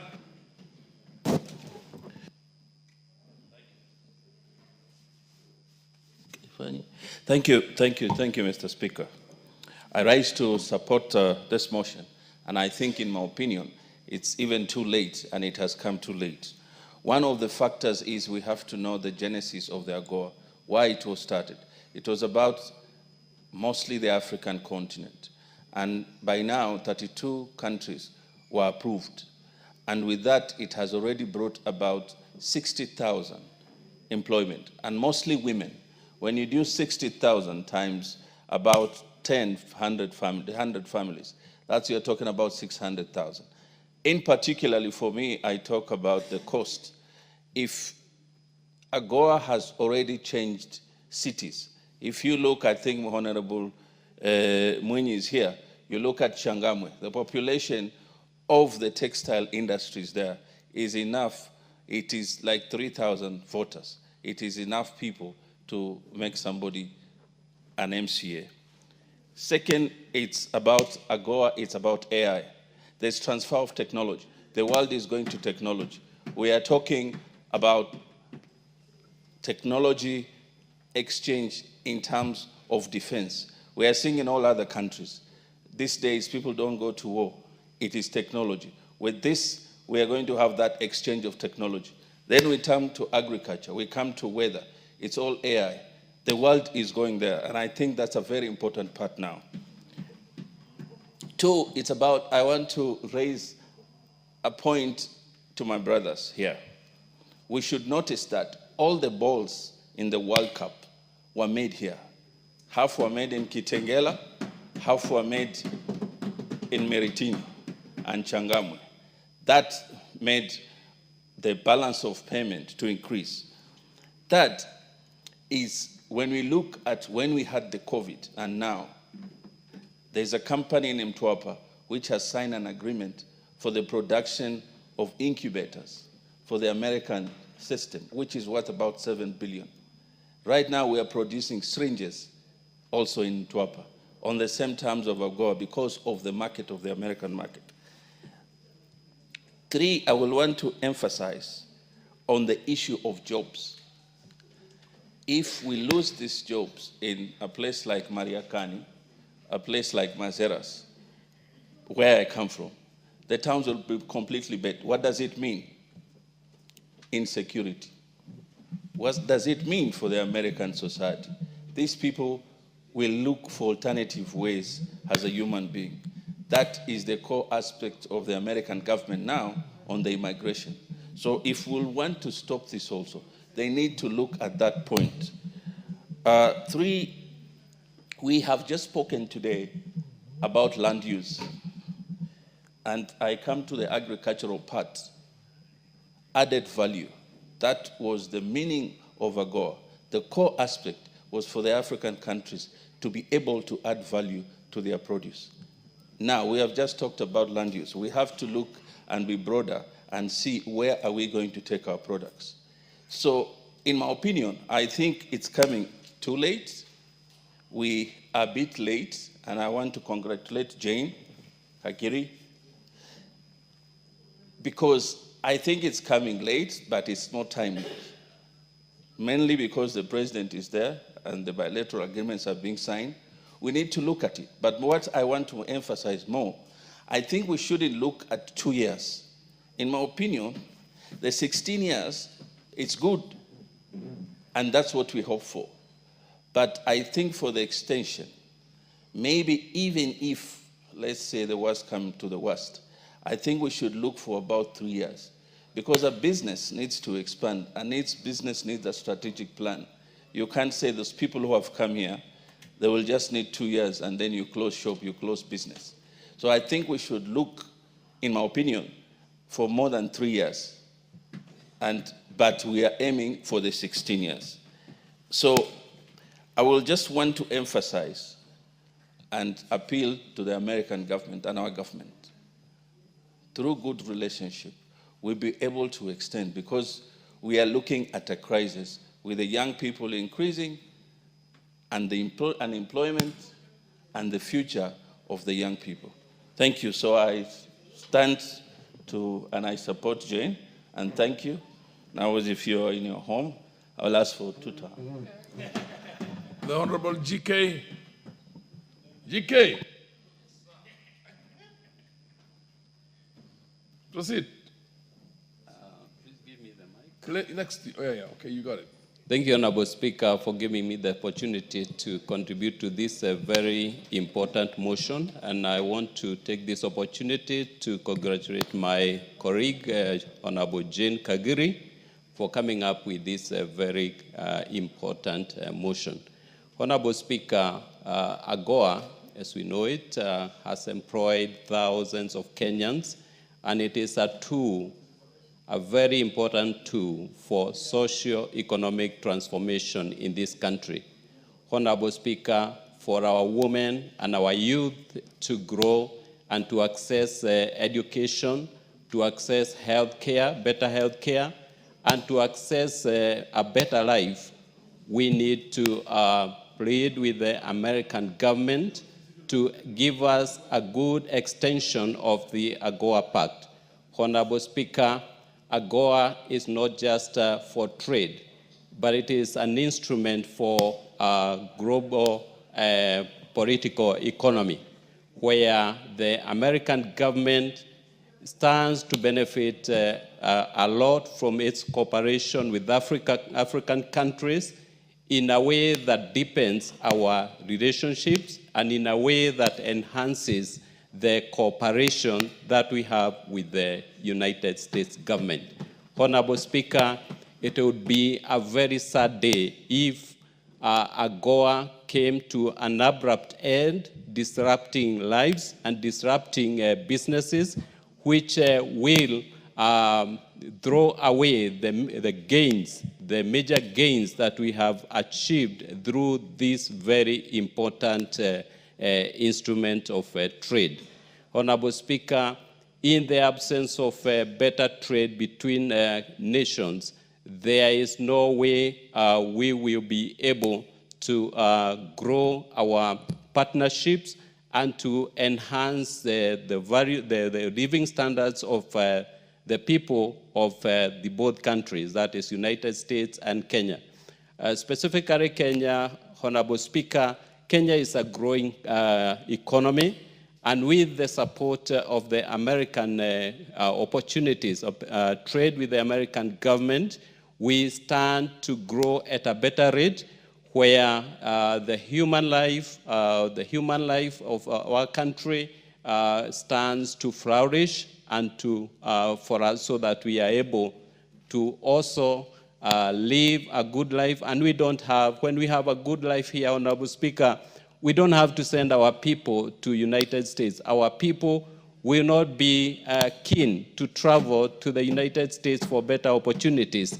AGOA will have availed to us that opportunity here, so that we will be traveling to America and other countries, other developed countries, as visitors, to go and exchange ideas, to go and better our education, and so that and that way, Honorable Speaker, we will have mutual respect, we have better respect for each other, and our people, that is the people of America and the people of Kenya, will view each other as friends and not as opportunists in any way. Thank you, Honorable Speaker. I stand to support Honorable Jane Kagiri, and wish that the American government will consider, if not for any other reason, our women and our children who derive their livelihood from this very good pact. Thank you, Honorable Speaker. I support. The Honorable Murugara, followed by the MP for Ndiwa. Proceed, Murugara. Yes. Thank you very much, Mr. Speaker. Mr. Speaker, thank you for allowing me to also voice my support for this particular motion, a very important motion. And thank you, Honorable Jane Kagiri, the woman member of parliament for Laikipia. I echo the sentiments of Honorable KJ regarding the people of Laikipia and exactly what they find in their member of parliament, especially in terms of quality of what is brought to this house, including this particular motion, urging two states to extend an agreement which, in our view, is extremely beneficial to the people of Kenya and also to the people of America, the United States of America. The agreement is actually bilateral in as much as it also touches on other sub-Saharan countries in Africa. Usually the sub-Saharan countries are what are termed as third world countries or undeveloped countries. And sometimes when they want to be pleasant to us, they say we are developing. But for sure, the categorization is that we are undeveloped, and therefore we need much of this so that we are also able to start moving towards where the other nations of the world are. It is very, very important that this agreement is taken care of. It's an agreement that has lasted 25 years, as a result of which we Kenyans have found fruit in its execution. AGOA being the growth of opportunity, and those opportunities are limitless. It depends on what you have to do in the economic zones, and especially zones that are found in Nairobi and possibly other major cities, which zones we now plead that if there is any extension, they should also go to the rural constituencies, so that we are also able to see some of the works that fall under AGOA going to the rural areas, and especially agricultural produce. We know very well there is a lot that we produce here, which is of high value to the American people, which they would actually import while we export that particular produce. And if there is anything that is to be imported from America, which is of great use to the people in the rural areas, then again, we should also be beneficiaries just like the city dwellers. We know for ICT, it's important.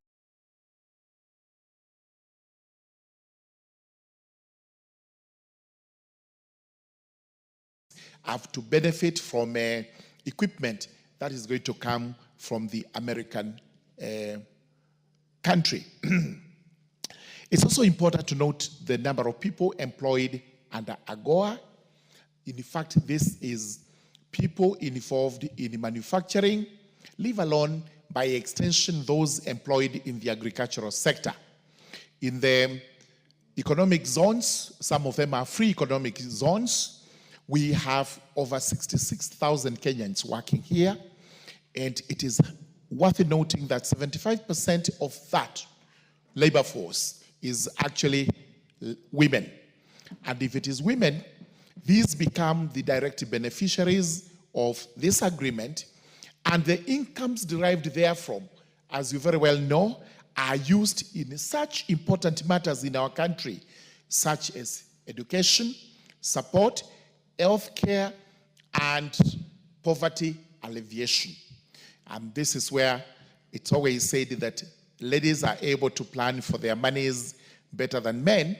I usually don't buy to that, but sometimes there may be credence in what is being said in this motion, and I would want for once to swim along with this proposition that if 75% of the beneficiaries, direct beneficiaries of AGOA are women, then that income is actually vital for the building of the economy of the country and also for sustaining our livelihoods and alleviating poverty in the country. It's important that we also acknowledge that for the Americans, it's important we have this bilateral agreement coming along so that we continue to strengthen the relations between the two countries. We know for sure that there is a great imbalance of trade between America and Kenya, purely because the economies are miles apart.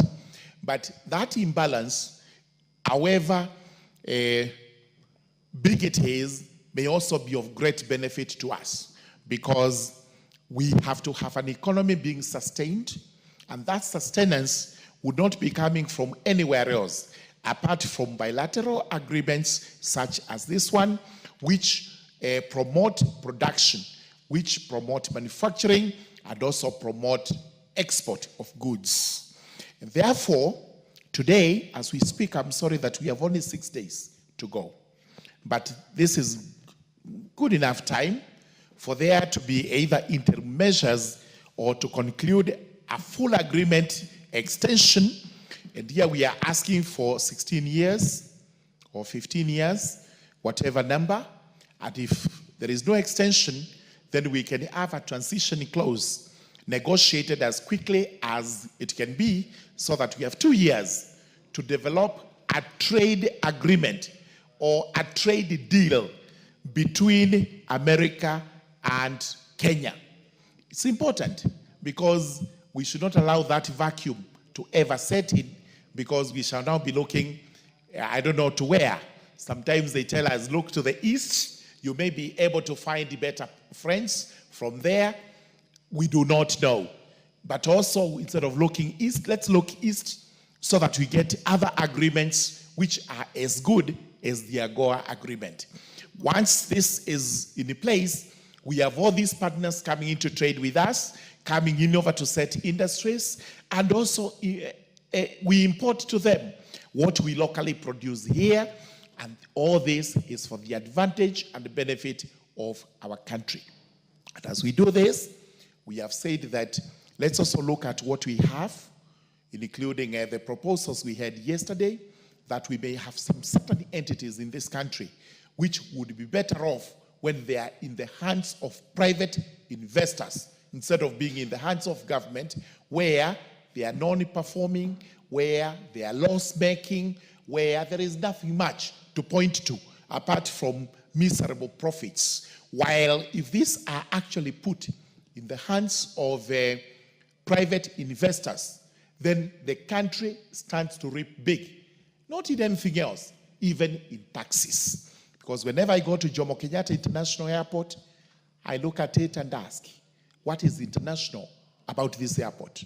Especially when you go out there, you are in Dubai, you are in Qatar, Amsterdam, or anywhere else. It's the high time we as Kenyans started thinking big, not small. We must also move away from the cocoon that we are undeveloped and somebody else is going to come from out there to develop us. We are the only ones who can actually develop ourselves by putting into place measures. And I commend the government because an attempt is actually being made to move away, to have what is called a paradigm shift, so that we move away from the old traditional ways of doing things to saying we must bite the bullet and we must start thinking forward, so that in another 50 years, there is no reason whatsoever why our country should not join the league of nations which are developed. With those remarks, I urge the House to agree with Honorable Jane Kagiri, and we actually approve this motion, and we urge our government to move with speed and ensure that either the AGOA agreement is extended for another 16 years or whatever number of years the countries bilaterally agree, or it's got a transition clause of 2 years, and then we can engage the Americans to ensure that in place there is no interregnum, there is no vacuum. It is business as usual. Thank you, Honorable Speaker. I support. MP Fondiwa, followed by Omar Mwinyi. Thank you, Honorable Speaker. This is a very important motion. And the Speaker, is very rewarding if the mover of the motion can lay bare all the benefits in the way Jane Kagiri has articulated. Therefore, I will not belabor much on the benefits of this motion because it's laid bare right here. But I want to say one thing is that the AGOA has about 5 aspects. Aspect number 1, which is very important and critical, is the issue of duty-free access. You can imagine if our goods are subjected to tariff the way it is, we cannot make a move. The other aspect, which is very important, is promotion of trade. Right now, we have trade imbalance with AGOA, but it's reduced to about $57 million. How about if AGOA was not there? Those trade imbalances brings trade deficiency. The other aspect which is important is bilateral trade. Now, we may see the benefit that AGOA brings as jobs, yes, promotion of local industries, EZ, but I had a chance to live there in the US. And what is very important to Kenyans is to get access to the Kenyans' goods, whether it is textile or food, whatever it is. So as we benefit here, there is also dignity of consumption out there. And as they consume, they also participate in bringing back hard currency here. So it's a win-win situation, which is a very good thing for us. AGOA expanded trade, it created development. It's also created jobs, as was said here, and women are the beneficiaries. Sir George, if you doubt, women are best managers of money. In fact, the best moving banks in this world as we speak. So please live with that. It's a reality. Also, Speaker, I think this we may take seriously. I have the chair of trade next to me here, my friend Shinali.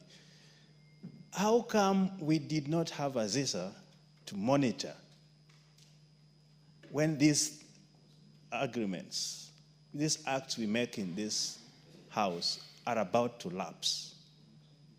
So that Jen Kagiri just catches when it's about 6 days to. Can we have a sensor that checks all our bilateral, especially trade-related acts which we make here, to follow them when they want to expire, if they're not doing well, amendments and all that. So maybe my friend Shinalu can digest on that. On my side, the reduction of poverty by creation of these jobs we have said is very important. Why? Right now, if you go in the indices, you will see how poverty plays a great role in disease, in deaths, in mental health, in so many things that are negative to the human livelihood. So anything that may take away even one job as a house here, we should be very sensitive. As a government, we should be double sensitive to it. So 66,000 jobs are at stake here. What I'm not sure, Honorable Jane Kagiri, I think it was also alluded by Dana, if the 2 years transitional period is enough. If it is not enough, maybe we need to analyze that very well. If it is not enough, we may go for a longer period, knowing who is in the seat over there. We don't know how they are going to react to this. Lastly, in Homa Bay, we are starting on our EPZ, and I think this is going to bring the rural economy up, and we are promoting the cotton and cotton textile, small industries. All this without AGOA will be a dead thing. So for as much as the Nairobians and urban areas are enjoying the EPZ, we want to extend this to the rural areas. And when this can anchor well in rural areas, we are sure of uplifting the livelihood of Kenyans in those areas. Long time ago, Honorable Speaker, the whites were here, and where they were settling were the urban areas. And when we took over, we followed the same. I think the idea of EPZ in going rural is a well-fetched thought and should be supported. So I sit down to say thank you, Jen Kaguri. This is wonderful, and I urge my colleagues, please support this, and let's say less and pass it so that it can be implemented. Thank you, Mr. Speaker. Honorable Omar Mwinyi, followed by the MP for Nyeri Town. Asante sana Mheshimiwa Spika kwa kunipatia fursa hii pia niweze kuchangia katika mswada huu ambao ni muhimu sana na umekuja katika wakati ambao ni mwafaka, ingawaje tumechelewa kidogo. Napenda kumshukuru Mheshimiwa Kagiri kwa kuleta mswada huu wa kutaka kurefusha maisha ama muda wa hii biashara ambao sisi kama nchi ya Kenya tunafanya na taifa la Amerika kwa mpango wa AGOA. Mheshimiwa Spika, wakati ambao mswada huu umekuja, tutasema umechelewa, lakini wazungu wanasema better late than never. Na kusema kweli, hii biashara ya AGOA, Mheshimiwa Spika, ni biashara ambayo imeweza kusaidia pakubwa sana katika kuwapatia jamii at least hope ama tamaa ya kuwa bado wanaweza kuishi na kuweza kuendeleza jamii pamoja na kufanya mambo ambayo watu wengine wanafanya japo kwa uchache. Tukumbuke zamani, Mheshimiwa Spika, katika eneo langu la Changamwe tulikuwa na viwanda vingi sana. Kimoja kilikuwa kinatengeza viberiti, kulikuwa na Kenya Rayon wanatengeneza bedsheet, towels, kulikuwa na viwanda vingi sana. Kwa bahati mbaya tulivifunga viwanja vyote hivi, na baadaye hii biashara ya AGOA ikaleta tena kuregesha kwa viwanda. Na ukweli kuna economy ilikuwa inaitwa kadogo economy. Kadogo economy, Mheshimiwa Spika, ni uchumi ambao ulikuwa hawa wafanyikazi wa EPZ kwa mfano, Mheshimiwa Spika, na pesa zao zilivyokuwa ni kidogo, lakini wakaweza kuendeleza maisha yao kulingana na yale mapato ambao walikuwa wanapata. Hata ikaja yule unga mdogo, kama unakumbuka Mheshimiwa Spika, wa kilo moja, ili ambaye anafanya kazi aweze kununua, na ikaenda namna hiyo, watu wakawa wanaishi. Biashara nyingi ziliweza kufunguka, Mheshimiwa Spika. Biashara za mitumba, kwa sababu hizo nguo ni nafuu. Biashara za manyumba ya kupangisha zikaweza pia vile vile kufunguka. Watoto wakaweza kuingia mashule, wazazi wakaweza kuendesha familia zao, na kwa hakika furaha ikaingia ndani ya majumba mengi. Na swala hili lilipoanza kuzungumzwa, Mheshimiwa Spika, lilileta tetesi katika viwanda, ambapo watu wakawa wanahofu ya kwamba huenda pengine wakakosa ajira. Na usisahau Mheshimiwa Spika, kuja kwa mpango huu wa AGOA, mbali na kuwa uliweza kuzalisha nafasi za kazi, kulitokea pia vile vile na nafasi nyingi pia vile vile kama vyama vya wafanyikazi. Hii pia ilikuwa inaongeza ajira. Kukawa na kampuni za meli ambao zinasafirisha hii bidhaa kutoka kule nje na kuleta hapa, na kutoka hapa mali ambayo imemalizika kutengenezwa kupelekwa zile sehemu ambazo kwa zinaenda. Sasa hapo katikati kuna biashara nyingi sana zikaweza kustawi kwa sababu ya mpango huu wa AGOA. Mheshimiwa Spika, watu wana wasiwasi kwa wakati huu ambao tuendelea kuzungumza mambo haya. Mfano, wale wawekezaji wengine wao wameanza kuonyesha dalili kama ambao wanahama kwa kuwa wanaanza kufungua mashini zao wakizihamisha, na hawawaelezei wafanyikazi wao ni kuna nini ambayo yafanyika. Wafanyikazi wamekuwa na wasiwasi. Sasa kwa ufupi, inaleta kidogo hali ya mtafaruku katika hivi viwanda kwa wakati huu tunavyozungumza, kwa sababu wamefanya kazi kwa miaka mingi, hawana hakika, pengine hawatalipa hata pesa zao za miaka na mambo kama haya. Kama alivyozungumza mheshimiwa, ingekuwa bora katika mikataba hii ambao sisi tunaandikishana na nchi marafiki, kungekuwako na vipengele vya kulinda yani haki zetu, hata kama sisi ni nchi maskini. Itakuwa sawa kuwa mtu aweze kuamua tu wakati mmoja kuwa ikifika tarehe hii mimi nitakuwa nafunga hii biashara, ambapo biashara hiyo inategemewa na watu katika sekta mbalimbali za kiuchumi. Na pia vile vile sisi upande wa serikali tungekuwa tunao wataalamu ambao wanafuatilia hii mikataba ili isitukatikie kwa ghafla kama hivi ambavyo tunaona. Mheshimiwa Spika,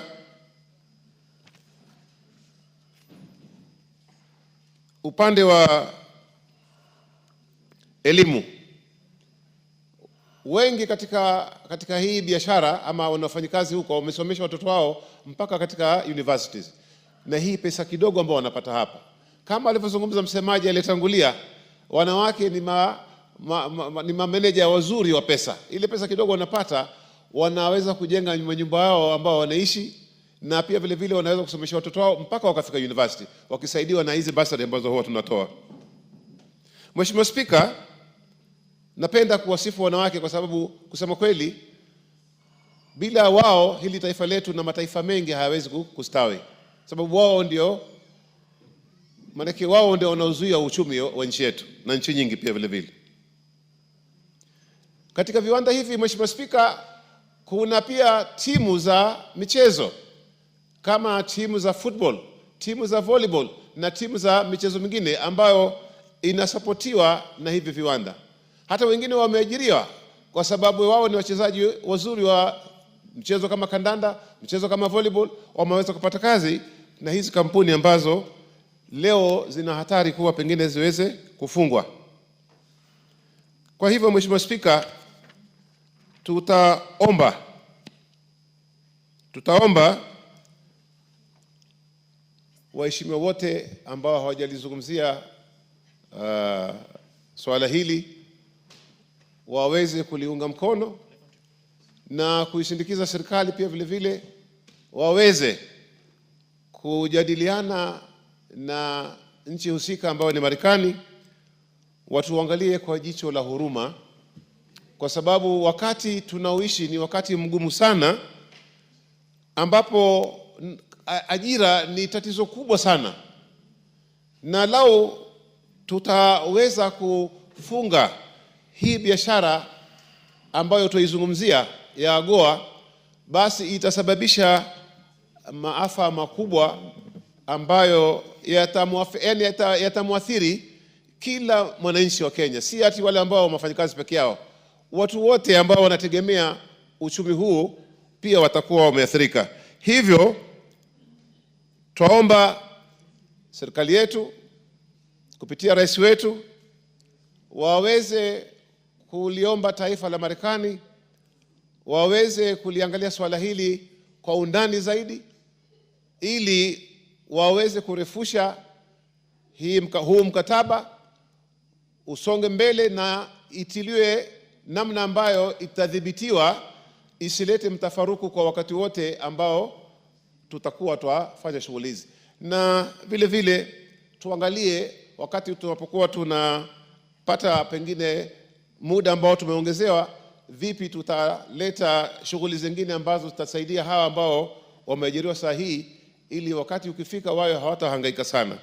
Mheshimiwa Spika, nazungumza hivi kwa sababu Changamwe inategemea sana, pamoja na Jomvu, hii mambo ya EPZ, pamoja na Mtwapa, pamoja na sehemu za Athi River. Mheshimiwa Spika, Athi River imekuwa kwa sababu ya biashara kama hizi. So nafikiria athari yake ni kubwa, na wabunge wenzetu hapa ambako hapa na wengine wako nje wataliunga mkono swala hili, na tumpongeze tena Mheshimiwa Kagiri kwa kuweza kulileta swala hili katika jumba hili la mjadala. Asante sana Mheshimiwa Spika kwa kunipatia fursa hiyo. The Honorable MP for Nyeri Town. Thank you, Mr. Speaker. Mr. Speaker, I rise from the onset to support this motion by the Honorable Jane Kagiri. Mr. Speaker, besides being the Member of Parliament for Nyeri Town constituency, I'm also the chair of the Parliamentary Coffee Caucus. Mr. Speaker, coffee is one of the key export earners in this country, supporting a huge community across the central region. And interestingly, Mr. Speaker, coffee growing regions have expanded into the Rift Valley, into Nyanza and Western Province, not to mention Machakos and makwiny. Honorable Speaker, the US, as per the data released by the Agricultural and Food Authority for the coffee year ended 2023-2024, which ended in September last year, the US was the second highest importer or destination of Kenyan coffee after Belgium, importing approximately 8,000 metric tons and earning the Kenyan coffee farmer the equivalent of Kenya shillings 6.7 billion. Mr. Speaker, when we speak about coffee, the American destination for Kenyan coffee is the high-end specialty coffee. And Mr. Speaker, coffee in this country is produced largely by small-scale coffee farmers who have come together in the form of cooperatives. A disruption of the AGOA trade agreement would mean a catastrophic reduction in the earnings of the ordinary people in my constituency, in Nyeri County, in the entire central region, in the entire eastern region, in Kericho, in Nandi, in Uasin Gishu, in Bungoma, in Mount Elgon, in Kisii, in Homa Bay, in Machakos, in makwiny, in Taita Taveta. So when we speak about these opportunities, it is issues affecting our entire nation. Mr. Speaker, let me also speak for the taste of the American people who enjoy the Kenyan cup of coffee. A disruption of this agreement would actually also highly affect the cost that the American coffee lover would pay for not only Kenyan coffee, but coffee from the African region. Mr. Speaker, the thrust by our government in establishing the county aggregation and industrial parks was meant to attract exporters and multinationals into the counties so that we can grow economies in the rural areas and disaggregated from the big cities. When you look at the investment of around 500 million times 47 counties, you begin to see the kind of disruption then, and even the kind of loss we would suffer as a country should this very vital trade agreement that supports the agricultural sector where the majority of Kenyans are earning a living would have. And therefore, I want to urge our president to take advantage of the United Nations General Assembly and his presence in Washington to ensure that he has had a very fruitful engagement with the American people and the American government for the extension of this lifeline for our economy. Mr. Speaker, we have had the labor export policy. And when we have listened to our young people, they have kept saying, create jobs for us. Even here in our own country, we want to contribute. And therefore, Mr. Speaker, you find that there is a lot of urgency in ensuring that to be, in the light of the remaining 6 days, we first secure whether it is going to be a transition period or an extension that allows us to renegotiate, taking care of the interests of both the Kenyan people and the Kenyan government, as well as the American people and the American government. In seeking that extension, we will not only cushion and protect the jobs that we already have in the EPZs and in the supply chain that supports the manufacturing of goods and raw materials that have been given the preferential American market access, Mr. Speaker. Mr. Speaker, I therefore urge that all of us need to, with one voice, across the divide, with one purpose and one unity, support this motion by the Honorable Jane Kagiri, and urge all the supporters of our country, including in the Americans, and including Kenyans who have settled in America, the diaspora, to add their voice in urging our two governments to renew this agreement. I support, Honorable Speaker. The Honorable Omboko Milemba. Thank you, Honorable Speaker. And thank you, the Honorable Jane Kagiri, for a very well-moved motion on the extension of AGOA, and just highlighting also to the country that this is an agreement that we needed to have secured much earlier, but we are coming a little bit fairly late, but I don't believe we are late, because when it comes to international relations, there are many pegs that can be pulled and cards that can be pulled to not only safeguard AGOA transitionally, like you put it, and then have a proper law within the US legislature to extend. Like it was earlier very well moved by the move of the motion, and the seconder, this was a scheme and it was a model crafted to try and reduce the imbalance of trade between America and the African states, which are about 32, Kenya being the fourth biggest beneficiary of this agreement, so that there would be an activity. And if this activity even is not necessarily reducing the imbalance of trade, like of course it's about 2% only of what we may be benefiting out of this, but in terms of the multiplier effect of what we get on the ground, it's massive, because the jobs that have been created by these institutions and the EPZs, the investment of the labor within these sections, which the investors are putting in, and the general social, communal and support, because left alone, the people who are unemployed can also become a problem to the social fabric of the nation. And therefore, the economic development really is occurring, and the benefits of AGOA cannot be gainsaid.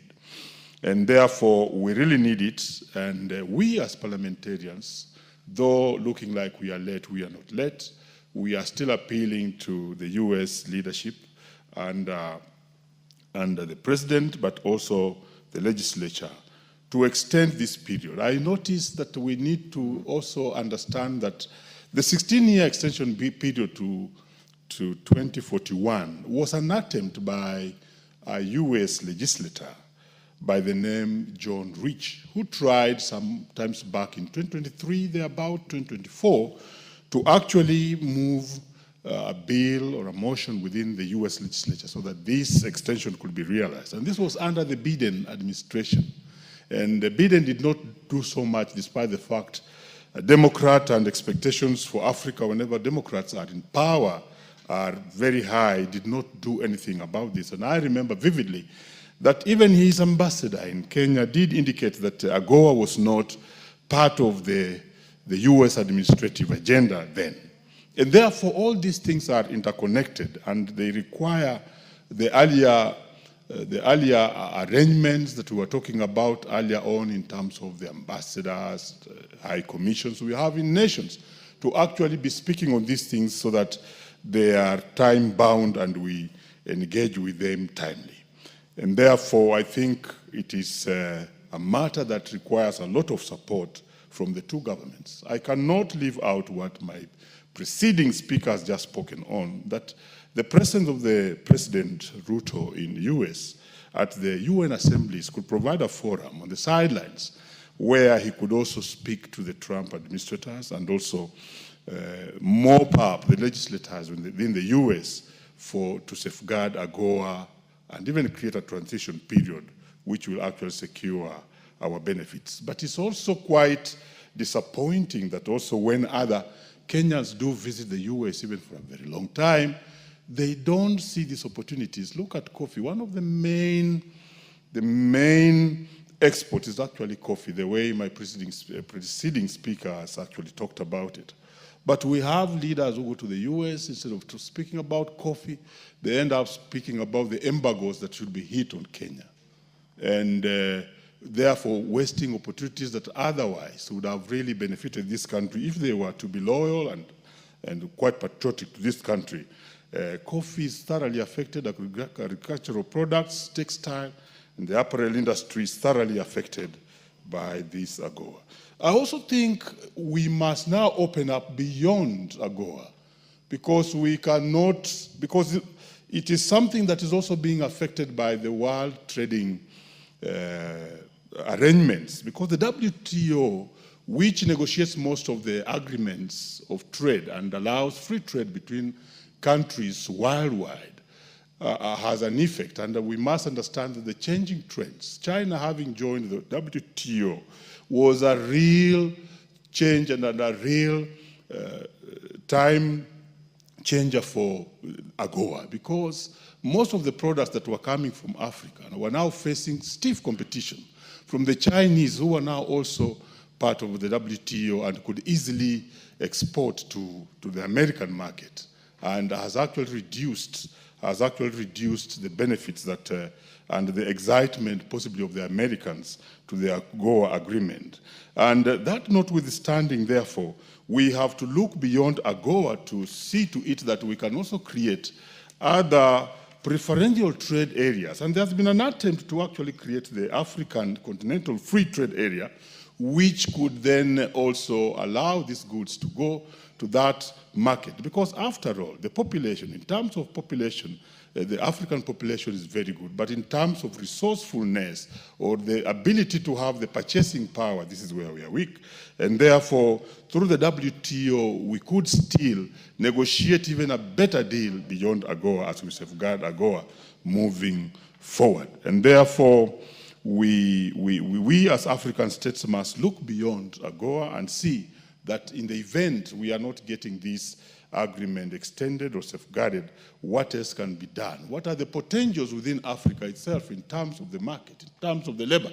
Because why China came out strongly to compete African exports to America and AGOA was because they were actually practicing a more easier production model, and the labor was cheap, and therefore their goods were also cheaper as compared to the ones from Africa. Therefore, we have a chance to amend this, and we have to appeal to the US to actually safeguard AGOA, because it is part and parcel of our development plans here in terms of creating centers that can actually add value addition to our products, and who are depending on the exports to these markets. Honorable Speaker, I think this was a very, very good motion, moved very well by the mover, Jen Kagiri, and we are not late. This can still be done, and therefore I beg to support. Thank you. The Honorable Shinali, followed by Omenya. Catherine. Thank you, Mr. Speaker. I beg to support the motion on AGOA, by Jane Kakiri and wish to congratulate her for bringing this motion so that the world can hear us and members can contribute to it. As you may be aware, the African Growth and Opportunity Act is set to expire on 30th September 2025, with the efforts underway to extend for an additional 16 years until 2041.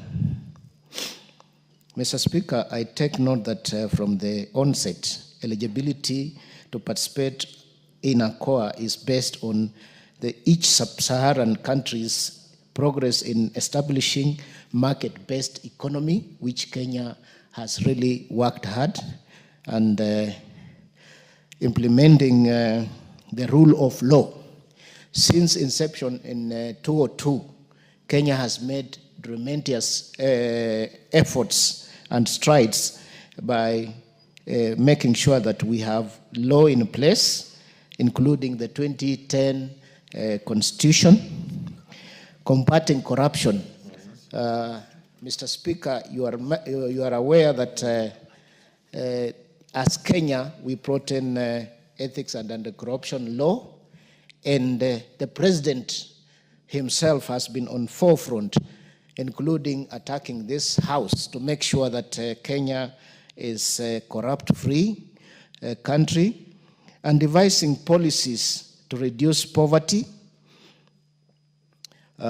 which we have really improved in poverty index up to now. Subject to this criteria, the decision to authorize each sub-Saharan country's utilization of ACOA preference is at the discretion of the US President himself every year, Your Speaker. Since its inception, over 40 sub-Saharan African countries, including Kenya, have qualified for ACOA with annual variations. Mr. Speaker, as of 2024, 39 sub-Saharan African countries were designated beneficiaries. The legislation was initially approved for 8 years, but has since been extended to 2025 through series of extension. And it's a process, honorable members, which is going on. We were given the last and final extension, but efforts are underway, led by His Excellency the President himself, to make sure we get a renewal, because ACOA to us is very important. The last one being through MCA Modernization Act enacted in June 2020. Mr. Speaker, since its enactment in 2002, ACOA has been a crucial trade and development initiative, offering preferential access to qualified sub-Saharan African countries to the United States market. The preferential treatment included reduced tariffs and export tariffs for member states. ACOA has positively affected regions' trade, particularly in apparels, textiles, artifacts. The famous Ushanga initiative has benefited a lot, which is dominated by Kenyan women, Mr. Speaker. Even in areas we didn't imagine that we would be having this initiative work. In Masai Land, in Coast, in Rift Valley, we have had this as a success, and we are able to see our products in the US market. Mr. Speaker, you may agree that ACOA has undeniably provided increased trade and investment opportunities in sub-Saharan African countries. Its impact on the economy and development of beneficiary nations has been positive, although challenges such as trade, diversification, and poverty reductions has been persistent, Mr. Speaker. Honorable Speaker, as the Act moves forward, addressing these challenges and identifying new avenues for economic growth will be crucial to ensuring its continued success in fostering economic development in sub-Saharan Africa. It is noteworthy that there have been deliberate efforts to address these challenges by both the United States beneficiaries and relevant stakeholders.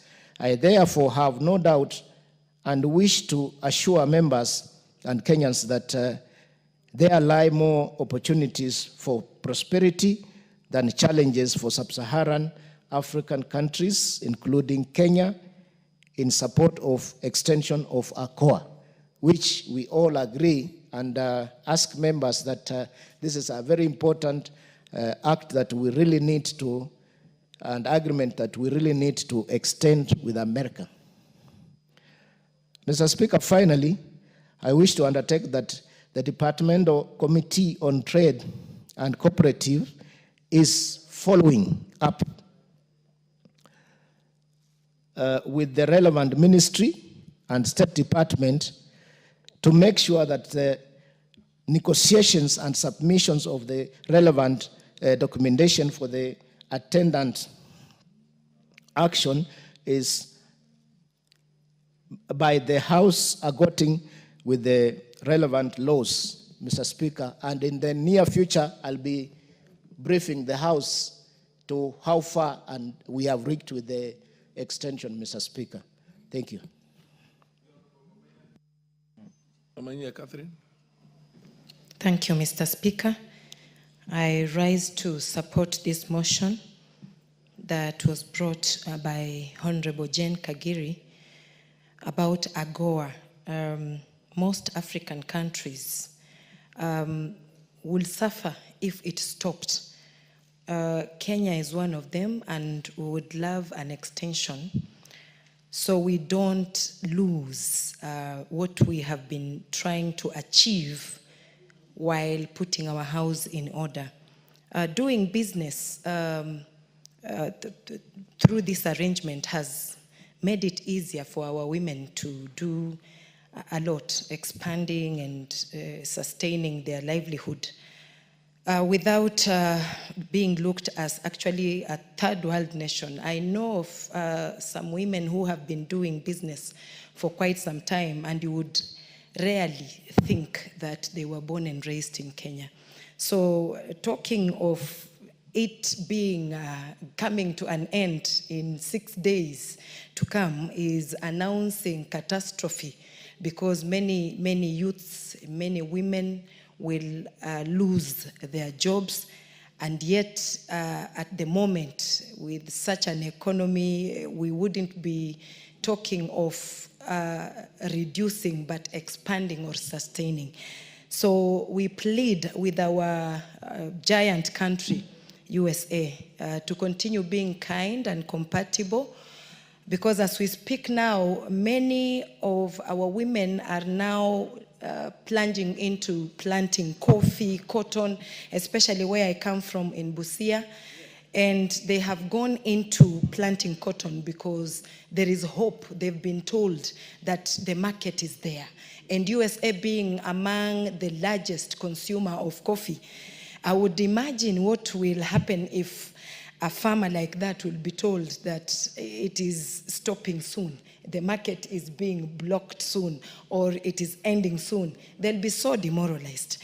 So we plead with the two governments to have an atete to just extend, because we need this to go on. A country like Kenya that is growing, it can be progressive, yes, achieving many other things that maybe a developed nation they are engaged in trade with needs. And this means that even if we took 10, 20 years or 30 years, but achieving what is needed, like putting the law in place that safeguards both partners in trade, and also achieving things like reducing corruption and reducing also tariffs that are leveled or put on commodities and practicing fair trade. These are things that we learn progressively. It is not like a one-day thing.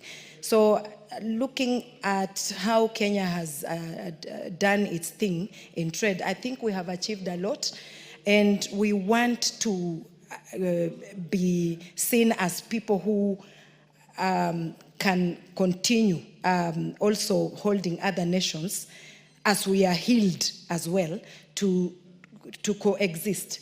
So this news of our engagement or agreement ending soon has shocked me.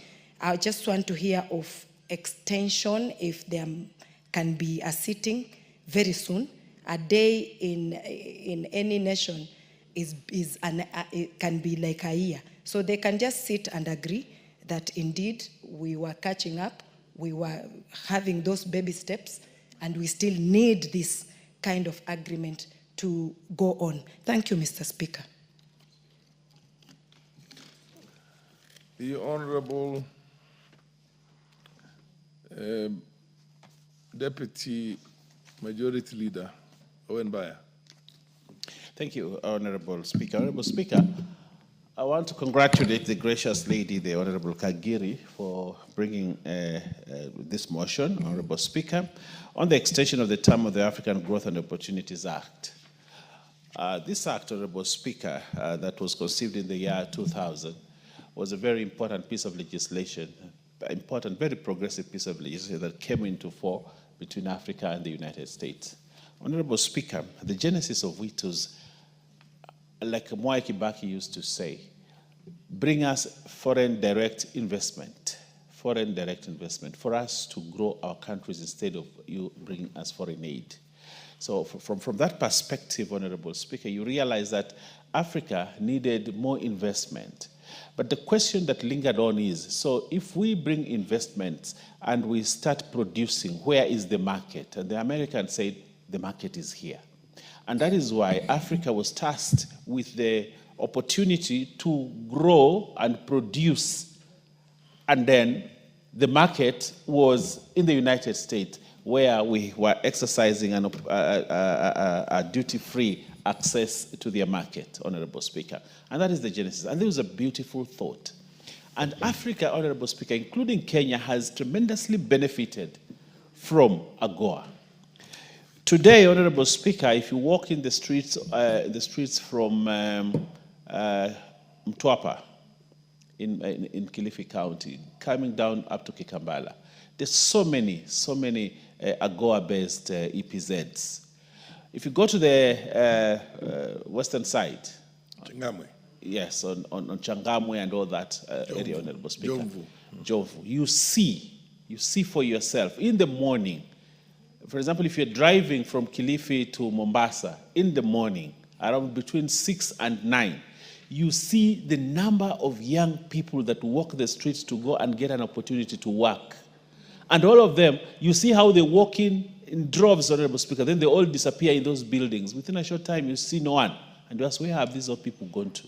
Then you realize that AGOA is working. If you go to the Jomvu Changamwe area, Honorable Speaker, in the morning, you see many people. But in a short while, Honorable Speaker, you see they have all disappeared. Where have they gone to? They've gone into those factories, Honorable Speaker. What happens in those factories, Honorable Speaker? I've had an opportunity to get into those factories inside. And what you see there, Honorable Speaker, is a lot of work. What you'd call a shop floor, where this one casts this one casts this part, this one needs this, and you see in 5 minutes, one pair of jeans is done. 2 minutes, like 20 pair of jeans are done. But the question is, where do they go? They're all packed and exported to the United States. Jobs created, Honorable Speaker. So when we come to a situation, my Speaker, where you are told this is coming to an end, we are left flabbergasted, my Speaker. Why would this kind of program end? And when it ends, where do these people go? And when it ends, where will all this machinery go? When it ends, my Speaker, where will we get all this money that is generated from here, Honorable Speaker? So, AGOA is one of those progressive It is one of those pieces of legislation that came to Kenya and many other African countries, Honorable, to rescue young people who would otherwise have been jobless, to rescue economies that would have been wrecked by donor aid and donor funds and donor conditionalities, Honorable Speaker. AGOA came, Honorable Speaker, to spur economic growth. And that is why when the Honorable Jane Kagiri talks about AGOA and says it's time we extended this, this treaty, Honorable Speaker, I support it because I know what it can do to our economy. Honorable Speaker, today from Kikambala coming down to Kilifi, we are also looking for an opportunity to extend and have more EPZ, because EPZ, Honorable Speaker, and this is very important, and the chairman of trade is here, the Honorable Shinali. You see, EPZ is actually anchored on AGOA. Without AGOA, we will not have EPZ. Or EPZ will just be doing very little. Because a lot of the the companies in the EPZ realm are beneficiaries of AGOA. The other day, Honorable Speaker, the President came to Vipingo and launched the SEZ, the Special Economic Zone. The President was there in Vipingo and launched the first Special Economic Zone in that area. A huge $500 billion investment that will come. But where will these goods go? And one of the things they're talking about is into fabric and textile. If you launch that kind of thing, Honorable Speaker, where will you sell those things? Honorable Speaker, the President has come to the coast and talked and actually has done a lot of infrastructure development for Dongokundu. Dongokundu, Honorable Speaker. That has been in the minds of many people for many years. Many presidents have come in and spoken about Dongokundu. President William Ruto is actualizing Dongokundu, SEZ, Honorable Speaker. But without AGOA, how beneficial will be our SEZ, Honorable Speaker? That is why this AGOA is very, very important. I have seen there's another SEZ that is coming up in Naivasha, and which is part of the Arise group of companies, Arise, which is coming to invest billions and billions of dollars into the country. But my Speaker, the question that I have is, without AGOA, how will we benefit from the special economic zones? How will we benefit from the huge investments that we have today, Honorable Speaker? That is why it is very important for us to anchor AGOA again in law and extend it to 2046 so that we can continue to benefit and continue to create jobs. The African Continental Free Trade Area, Honorable Speaker, is also anchored on AGOA. As we want to produce as Africa, as we want to produce, and there's a lot of raw materials, cotton, for example, grown here, and a lot of things that we can do, Honorable Speaker. How do we actually ensure sustainability of the African Continent Free Trade Area, Honorable Speaker, without AGOA? How will the Port of Mombasa continue to rise into the TUs, Honorable Speaker, if we do not have AGOA? That's how important it is. The Port of Mombasa, Honorable Speaker, right now is one of the key anchors of AGOA and key anchors of the economy, because it is able to protect. Today, if you cut AGOA, the number of containers at the port that are leaving this country will go down. Balance of trade, Honorable Speaker, will treat the other side if we kill AGOA. So it is very important naturally, and that is why when I saw this thing coming up, and when I saw that it is the Honorable gracious lady from Laikipia, John Kagiri, who believes it is Laikipia time, bring up this matter, I asked myself, where has the ministry been? Where has the ministry been? Do they understand how important this matter is? Why haven't they been proactive until it takes a member's private motion to bring this matter on the floor of the House? This is something that the state, this is something that the Ministry of Investment and Trade should have taken up. They should have been proactive. But you see, it has been left to Parliament, to a member of Parliament, the member of Parliament for Laikipia County, Honorable Speaker, the gracious lady, Jane Kagiri, to come and want to rescue this very important. We support you, Jane, and we support this motion, and we support AGOA, and this we must do. Not just a motion, but I would like to see the act here, where we pass it and request that the United States also extend it. And I know we have had a lot of discussions, but these discussions, Honorable Speaker, in the 12th Parliament, we talked about it. When are they going to conclude the discussions between Kenya or Africa and AGOA? and the Americans on the issue of AGOA? When are they going to conclude this? Because, like Omar Munyi said, the Honorable Munyi said, the MP for Changamwe said, people are anxious. They do not know whether these companies are going to close. I can imagine today, if these companies close, Honorable Speaker, the many young people in Kilifi, where will they go? The people in Changamwe, where will they go? The people in Naivasha, where will they go? Those that work in the EPZ, Honorable Speaker. So this, for me, is an important piece of legislation that we should drop everything else, work on AGOA, make it work, make it succeed, get the agreement signed, and we move on as a nation. I thank you and I support. Honorable Oluke, followed by the Honorable Kirima Moses. Thank you very much, Honorable Speaker. From onset, I want to support this motion that was brought by the Honorable Jane Kakiri. It has come on time, although a little bit late. I want to thank Honorable Jane. She's a brave girl who immediately saw the delay that maybe as a country we were going to lose because it's remaining only 6 days to go. Jane, thank you very much for your braveness and continue. And you love your country because even us, we did not see. We thought that maybe the ministry has done its work, but we want to thank you. Honorable Speaker, as a country, Kenya needs to grow in many aspects, economically.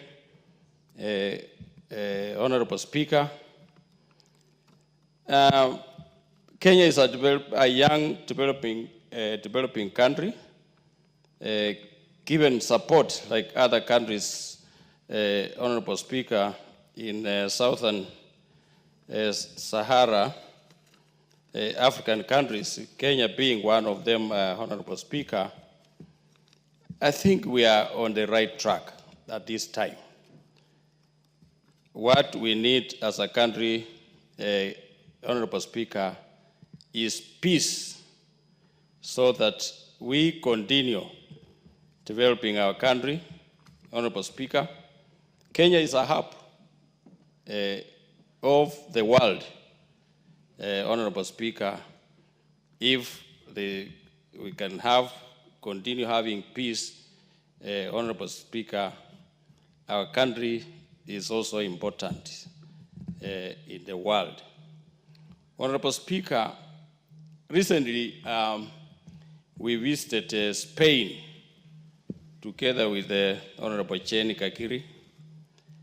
And what our ambassador told us when we were in Spain, Honorable Speaker, was that Kenya is almost the main exporter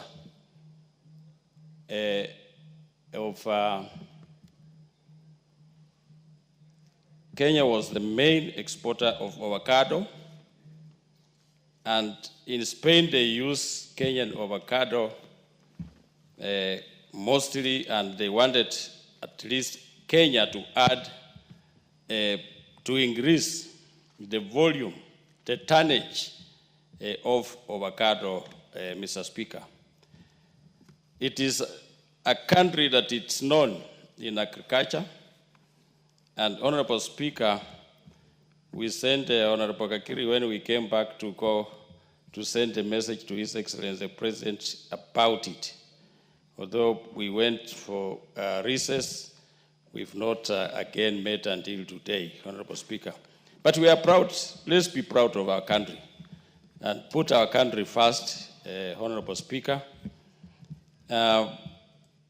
For the future of our children, Honorable Speaker, if the economy can improve the way it is going on.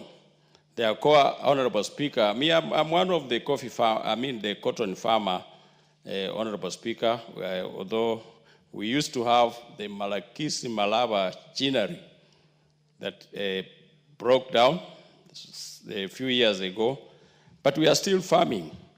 At least my constituency is taking 150 tons of cotton to to river tax. So, Honorable Speaker, and that is trying to build the economy of the country and also to make sure that our farmers also get money into their pocket. So, Honorable Speaker, with those few remarks, I want to say thank you to Honorable Kakiri, and the treaty should continue. We beg to the President of the United States, Honorable President Trump, to consider so that Kenya cannot continue begging. We want to make sure that we also develop like any other countries, Honorable Speaker. You see, like now, the food in this country, Honorable Speaker, we are not begging from outside countries to give us food like those days before, when you saw some members were wearing sufurias on their head. So I thank you, Honorable Speaker. Kirima. Thank you, Mr. Speaker, sir, for giving me this opportunity to address this important issue which pertains our country and America. Mr. Speaker, sir, first and foremost, I give thanks to Honorable Jane Kagiri for this, seeing the reason and the purpose of why we should have the extension or period of AGOA. This act is very necessary to promote the country's economy, not forgetting that as we are now, we have been having a kind of an economic meltdown. And if we don't extend this act, if this AGOA period is not extended, it means that we are going to kill the growth or the little growth which is taking place in the country. These the economic problems which are facing Kenya are not unique. The challenges are not unique to Kenya alone. They are around the world. And you see, when a problem arises, especially on economic growth, it really affects the poor. The poor countries are more affected than the rich countries, because the poor countries feel more effect. And with AGOA, see, Mr. Speaker, sir, with AGOA, there is that creation of jobs, and those jobs are really existing as we speak. To have 66,000 jobs is not a joke at all costs, taking into account that there is massive unemployment of those graduates who are leaving universities, who are leaving TVET colleges, and many other institutions which prepare the youth to get employed or to get job opportunities. And now, with the collapse of AGOA, it means that we are going to increase that unemployment to the point which is already overwhelmed, which is already full with the people who are not employed. And we will be in crisis. To increase 66,000 people, to increase jobless of 66,000 people, we are going to be in crisis. So it's necessary, or I congratulate Jane for seeing it's necessary to have this act extended. And Mr. Speaker, like now, we are talking of promoting growth of coffee. We are talking of promoting growth of tea, fruits, and other nuts. Now, if we are going to have the promotion of growth of coffee, and we want coffee money to come to the common man or to the peasant, in what form are we going to reach America without this act? So it's necessary for the government of Kenya and the government of America to speak and see to it that we have an extension of period, and that extension will be like a relief to our people, especially the common man on the ground. Yes, the rich man may not be feeling it in Kenya, but sincerely, when it comes to Mama Mboga, the ones who are really spending their times in special zones of making clothes, those who are tendering coffee, those who are tendering tea and other areas of economic gain, of which we trained with America. It will be a great blow if this act is not extended. It's my prayer that a number of Kenyans, some of us, we really supported the win and the campaign of President Trump in one way or the other. You know, Kenya is a country which believes in prayer. Even though we were not voting in America, we were really praying for the president of America to win. And we were expecting that he's going to look at our country, Kenya, with the right eye, of which I believe up to now we have not seen anything in advance. We have not seen anything adverse from the American government towards Kenyan government. It has been positive all throughout, because even if you look at what has been bothering us socially here, bothering Kenyans socially, actually when it comes to the relationship of same-sex and so on, you can see that the way the Kenyan government has been advocating, it's really what is taking place in America. That they don't advocate, the current government in America does not advocate for socializing of or intimacy between people of the same sex. And that has been our Kenyan policy. So if you look at it clearly, we will say that we have the right government in America, which corresponds with the Kenyan government in a number of issues, up to and including trade. And as for that, it's really a big plus if we have this act extended. We have farmers, especially who have been growing cotton. And like in my constituency, we have Anjinari, Konde, Anjinari. It has been producing a cotton before it collapsed. And we are intending, and we have an intention of reviving the same. And that cotton is the one which is used to make clothes which are getting exported to America. And as for that, with a view of reviving the same cotton industry, if this AGOA is not extended, then it will be a great blow to the future farmers who want to revive the generally and have cotton getting grown again, so that at least it can be able to be supplied to make clothes which we export to America. See, the people who work in this industry, the AGOA industries, the ones who work there, the ones who work for those things which are exported to America. Mr. Speaker, sir, you will see that a number of them are women. And a number of those women, they are the backbone of the economy of this country, because they support the grassroots growth of the Kenyan population. They are the ones who take care of the children who are in school. For, see, a number of men these days, they indulge in doing other things like in drinking and so on. These women are the ones who tend to children going to school. These women are the ones who make sure that there is food on the table. And you see, they get a lot of support from the trade, which we hacked or which we trained with America. Speaker, if we come to the balance of trade, if we don't have AGOA, you'll wonder how the balance of trade won't be in between Kenya and America. But if this one continues as it is, knowing that it goes on increasing, the volume increasing as time goes on, it means that there will be somehow, even though America is favored when it comes to the growth of trade, the balance of trade, even though America is favored as we speak now, then Speaker, with the extension of this one, things will be better than the way they are. So I thank Jenny Kagiri. Congratulations for seeing it, for having a timely period of having this act extended. And I pray that the government take it up as we finish this motion. The government take it up before it finishes, before it expires, and see to it that it has engaged the American government and AGOA be extended to that period we are talking of, 40 or even a longer period. If not so, as it is said here, then we should have that transitional period.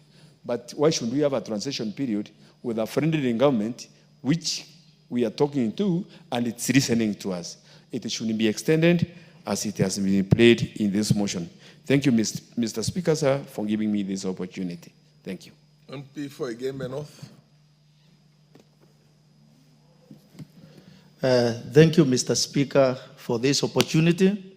My card has really done me a lot of disservice since it was not showing on the dashboard. Mr. Speaker, it is not late until late. Allow me, Mr. Speaker, to thank the Honorable Jenny Kagiri for finding it necessary to bring this novel motion that ought to have originated from the line ministry. But however, as our representatives, we found it necessary to come up with this very important motion to save the countries and Angola from these menace.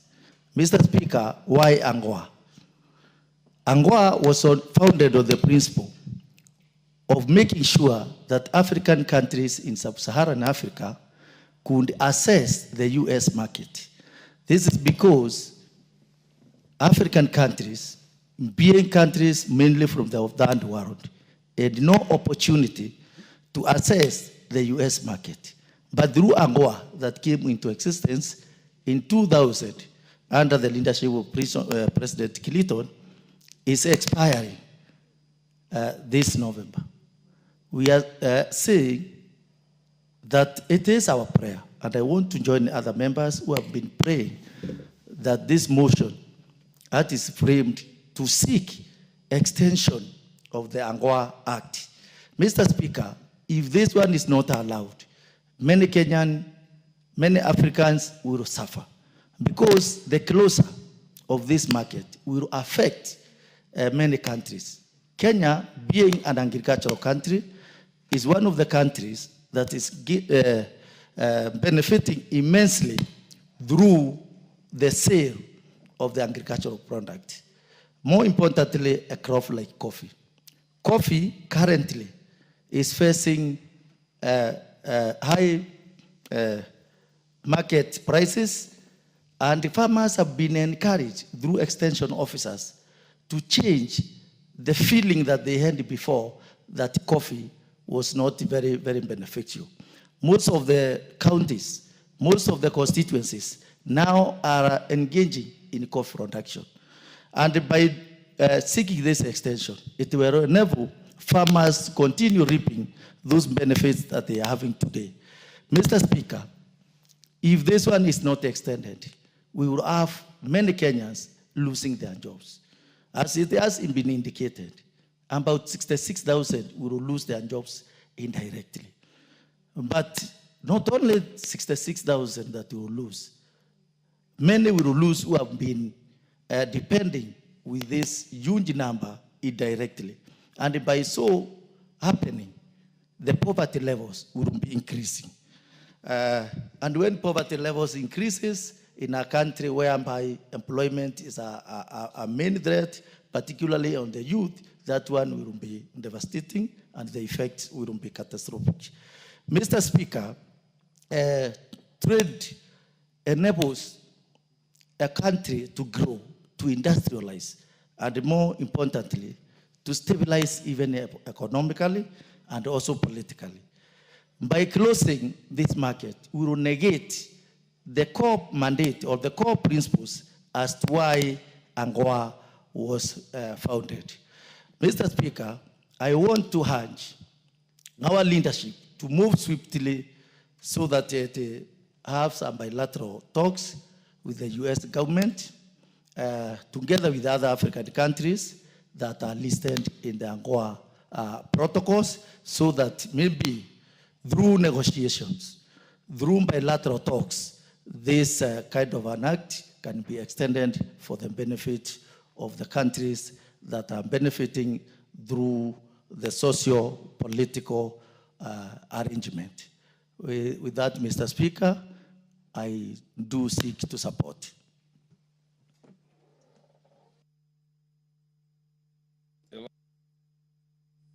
Beatrice Elachi.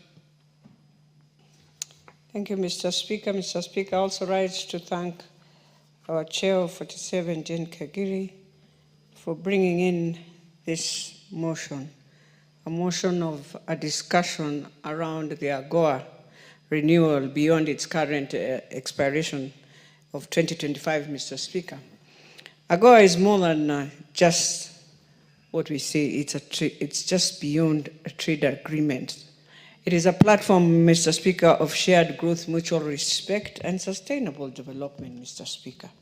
And when you look at it, when we started AGOA during the Kibaki's regime, you realize that one of the things that we were looking at as a country was to see how do we have a relationship with the US, and it was not just Kenya, because it's a cornerstone also for relationships between US and Sub-Saharan.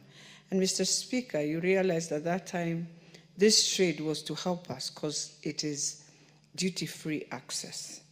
And so it was to help nations to grow, to have exports of industries, to create jobs, Mr. Speaker, to attract investors into a country.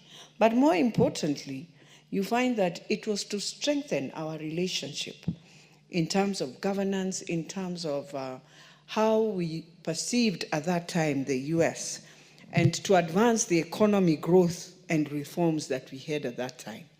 And after that, you realize we attracted especially good trade in textile, good trade in agriculture, good trade in leather, and even manufacturing goods.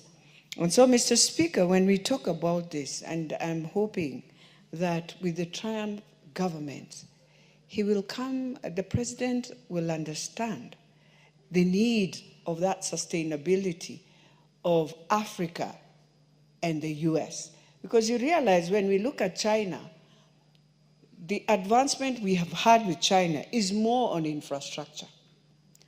And so you find that that relationship has really grown until many countries feel scared about the relationship China and Africa has. It's the same relationship that many people have always wondered, how do you deal with this relationship that the US have? And now let me come home, Mr. Speaker. You see, this is one thing that was to add value addition in our industries. It was to build that regional integration and infrastructure. That public partnership, public-private partnership was critical, and it's still critical. And so for us, even as Jane presents this, we want to plead, and I'm hoping even as we continue with UNGA that is happening at the UN at this time, that some of the talks the African leaders will have is to ask ourselves, how do we move beyond? Now that we have also challenges coming from the US on the tariffs and all the things that are there, how do we negotiate and have a good agreement that will caution Kenya, not just on anything else, but the policy, the consistency that has been there, so that to maintain eligibility and attract investors, Mr. Speaker. And so for us in Kenya, we should be asking ourselves, our EPZs, our CCZs, what are we going to do? And we have so many of them, not just nowadays in Kitengela the way they used to be. We have in Kisumu, EPZ, Dada. We have very many places who have tried to now build into the system.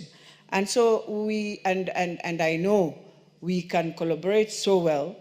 Now that China is also having their challenges, this would have been an opportunity for Africa to engage and find themselves now benefiting more than what we see, Mr. Speaker. So for us, as we speak about AGOA and appreciate, first of all, what our third president did, the late Kibaki, is that in all that we see today, and I want to really thank Ambassador Meg. I know everyone has their own opinions on her, but one of the things she did was to boost completely the AGOA in Kenya. And you realize that the president also had to now bring in and open up more spaces. And so we have many young people employed in this sector. And so first of all, we need to ask ourselves, we are grappling on the matter, on the issue of unemployment. So what do we do? It is to really sit down with the Trump government and to negotiate and to see and to bring in reasons why he needs to look at it at a broader way. We also need to expand our own sectors. We have agriculture that has been doing very well. At that time, I believe, when we went with my whip, Naomi, and we sat in a meeting, and one of the things they were talking about was agriculture and pyrethrum. And it was our prayer at that time, Mr. Speaker, that in all these talks, which they do during the prayer breakfast, that we will have Nakuru get back its feet on pyrethra. We've also seen, Mr. Speaker, then they came in and now we have technology. And I know Kenya can do so well in matters of IT and matters of just giving a hub. We are already with the infrastructure. All we need is to agree. People are talking about banking, Mr. Speaker.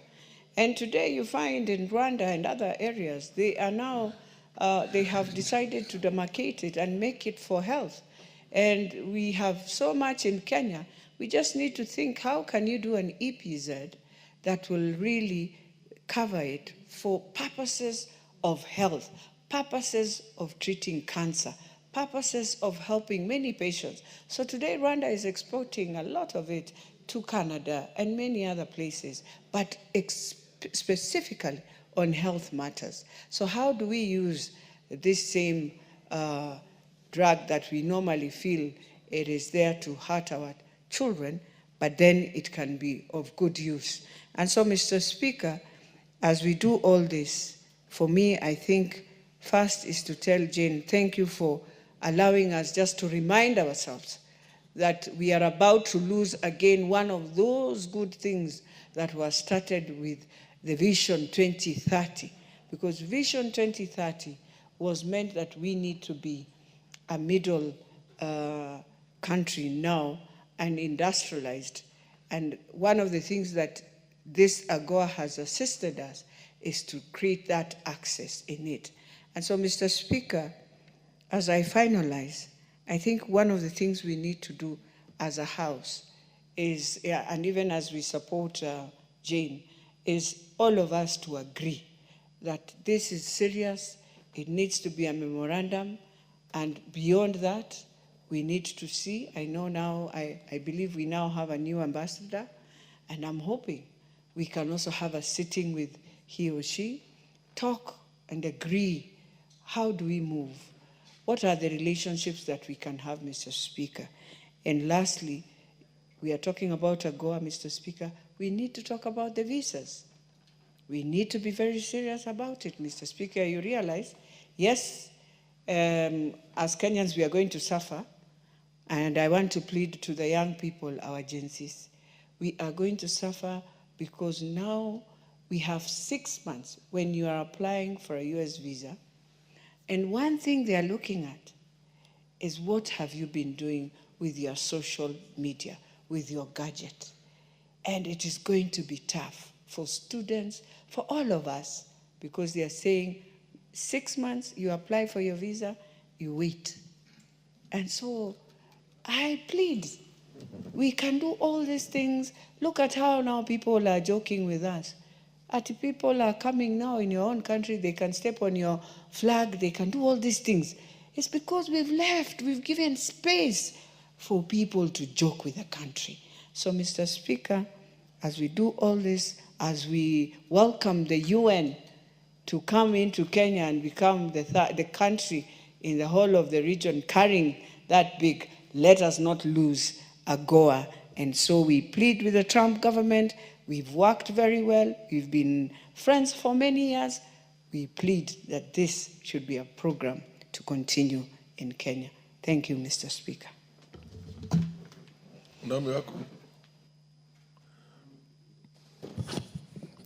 Thank you very much, Honorable Speaker, for giving me this opportunity to add my voice to this debate on this motion on extension of the term of the African Growth and Opportunity Act. Honorable Speaker, I also want to congratulate Honorable Jane, who is our chair, for thinking about this and for bringing up this motion, which is very timely.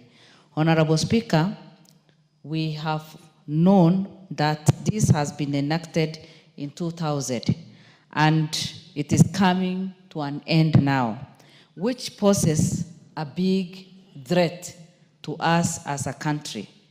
215, it was granted in 2015, and it is expiring 2025 September, which is this month.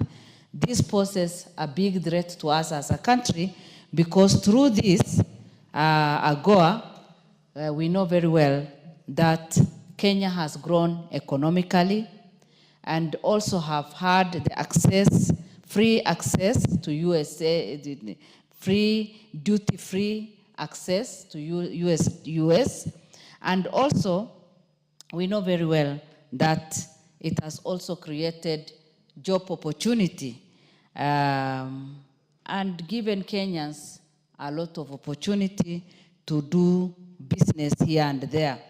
Again, one important thing that we have noted is 75% women comprises approximately 75% of the direct beneficiary of AGOA.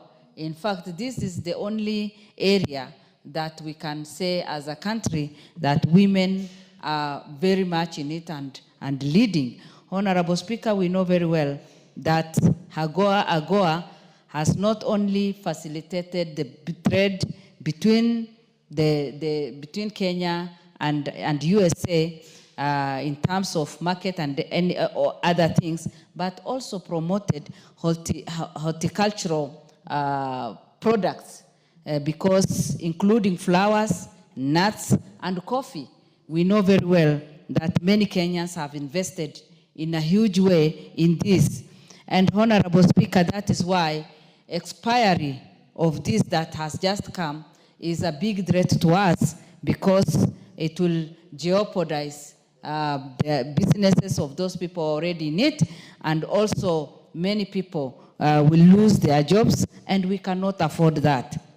It is high time for us also to cultivate that good relationship with US because there is a lot they can get from us, and we can also be of benefit to them. Honorable Speaker, as a country, we know very well that Kenyans are very innovative, very creative, and we just need to invest more in this area so that we can expand, we can enhance, so that more Kenyans will be able to benefit. In fact, the number of those who may lose their jobs is about 66,000 Kenyans. But we need to retain this and, if possible, see how we can also enhance and just see how we can increase this number. Honorable Speaker,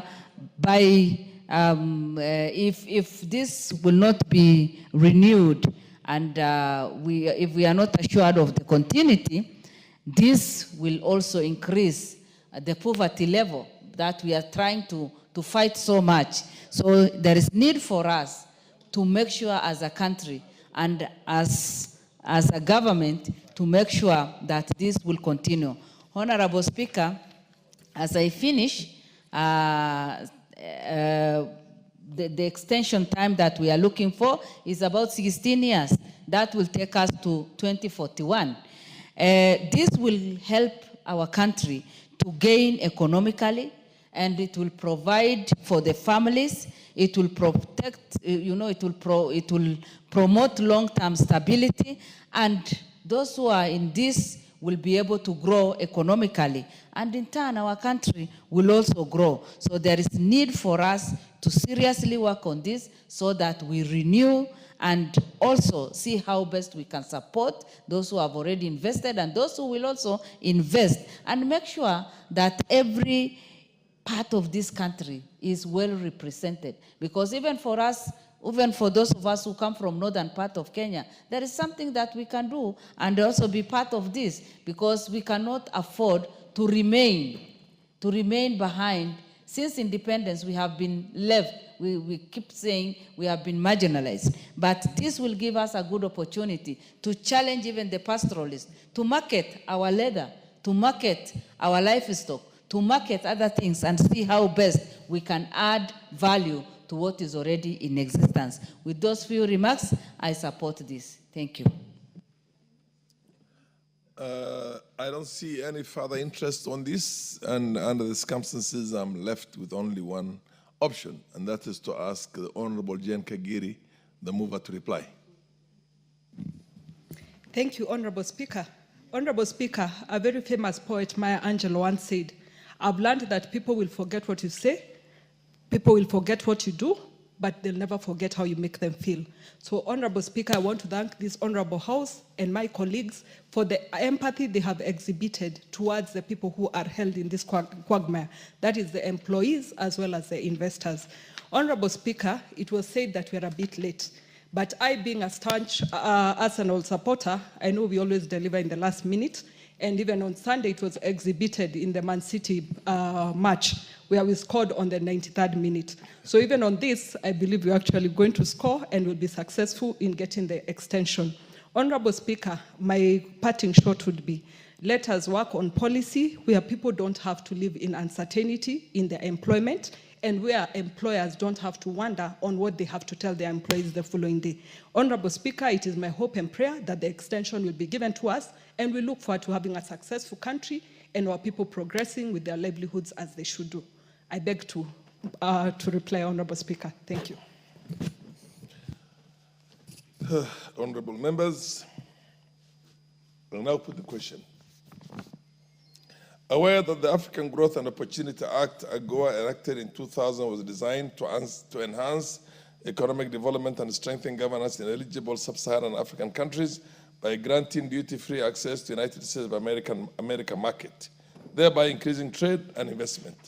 Recognizing that AGOA has played a critical role in expanding trade, attracting investment, and creating employment, especially for the low-income workers, thus fostering economic growth and social stability. Concerned that the current extension of the AGOA program, which was granted in 2015, is set to expire in September 2025, posing a serious risk of economic disruption, will cause job losses of approximately 66,000 Kenyans and many other related indirect job losses, and result in increased poverty across AGOA-dependent sectors in the sub-Saharan region. Noting that women comprise approximately 75% of the direct beneficiaries of AGOA, and that their incomes directly support education, healthcare, and poverty alleviation. Acknowledging that AGOA has significantly boosted African exports to the United States of America, including agricultural products such as coffee, nuts, fruits, and vegetables, amounting to over US dollars 500 million in 2020, as well as enhancing local textile and cotton industries that have generated thousands of jobs. Further acknowledging that the expiration of the term of AGOA would trigger market uncertainty, deter investment, disrupt supply chains, and adversely impact both African and American businesses that rely on AGOA-linked trade. Cognizant of the fact that AGOA has been greatly beneficial to the United States by supporting supply chain diversification, strengthening bilateral trade ties, and connecting United States of America businesses to opportunities under the African Continental Free Trade Area, appreciating that the continued existence of the AGOA framework would enhance the trade and investment prospects for both the United States of America and the eligible countries in Africa. Now, therefore, this House urges the government of Kenya, in collaboration with the government of the United States of America, to pursue an extension of the African Growth and Opportunity Act for an additional 16 years until 2041 to safeguard the economic gains, protect livelihoods, and promote long-term stability and prosperity across the African continent. And in the alternative, in the case of non-renewal, there be a transition period of 2 years to develop a trade deal that shall safeguard the business and job opportunities in both Kenya and the United States of America. Will as many of the opinion say aye? Aye. Will as many of the contrary opinion say nay? The ayes have it. Next order. Order number 12, the Kenya Roads Amendment number 3 Bill, National Assembly Bill number 34 of 2025. Resumption of debate. I do have Beatrice Elachi. I think the last person was it Oyembaya? There being no. I think Beatrice Elachi is now on my screen. Beatrice, proceed and contribute to this debate, to this bill. Thank you, Mr. Speaker. I rise to support the amendment bill. of roads, of the Kenya roads. And Mr. Speaker, what suscitated this amendment from Honorable Kalumba was because of the reasons that we had with our governors. And Mr. Speaker, this is one very critical amendment for us in this House, because it will assist us to see how we proceed from the issues that were raised in court and how we make sure that we look at them. Mr. Speaker, when you look at the roads today, the roads network in Kenya, one of the challenges that we still face is that equity is really equity that we need to deal with, that we need to just sit down and agree and look at the whole country and ask ourselves, who has benefited more than the other? How do we ensure equity comes in? You find that today we are grappling, even in Nairobi, Mr. Speaker. The roads you see, while we want the county to do these roads, I think we've gone also very slow in that process. And the president had really supported us, really given money to the county for the county now to proceed. And so you find that we are also asking ourselves, is Kura going to do it? How do we bring in Kera? We realize the CS also doesn't want to hear so much Kera in Nairobi. But I want to plead with him and tell him, Kura is also very overwhelmed. And so many of these roads are just not moving. But if you would have given us the two institutions, maybe some of these roads would have been moving now. So for me, why I decided to sit is because I've realized in Nairobi we are going to have the same challenges we've had. You've released money, billions, but because the institution is also doing maintenance, and so the amendment has to help us to really classify. And I'm pleading also with the counties.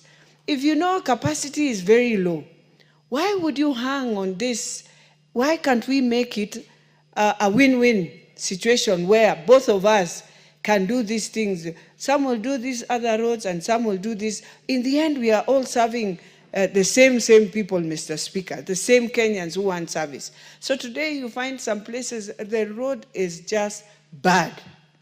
You don't know who to ask. You don't know whether it's a Kura road or it's a county road. And but no, more sadly, the county has decided we have given Kura to support us so that they move faster. So for me, Mr. Speaker, this amendment, and I was hoping we can finalize today this amendment so that we move to the next, because we've also taken a while and time is moving. And you remember when you look at the law, the judgment that we were given, there's also a time frame we were given to sort out all these things and come up with a law that is very clear, so that when we come into the next budget also, we are not fighting again. We know this is money of levy that will go this side, this will go this side. How do we share with the counties? It will be very critical, Mr. Speaker. And so, Mr. Speaker, as I support this, my plea is to Kura, my plea is to our CS. The work he has done is a good work. He has securitized the money. We can see contractors are back on the road, but also what is killing us is our feeder roads. People have taken advantage of that. We've had a lot of insecurity. We are having a lot of people taking advantage of that, just snatching people whatever they want and leaving people just running. We have so many people who are being killed, burned because of the same. But if the road was good, the road network, then the security team is also able to do their security work.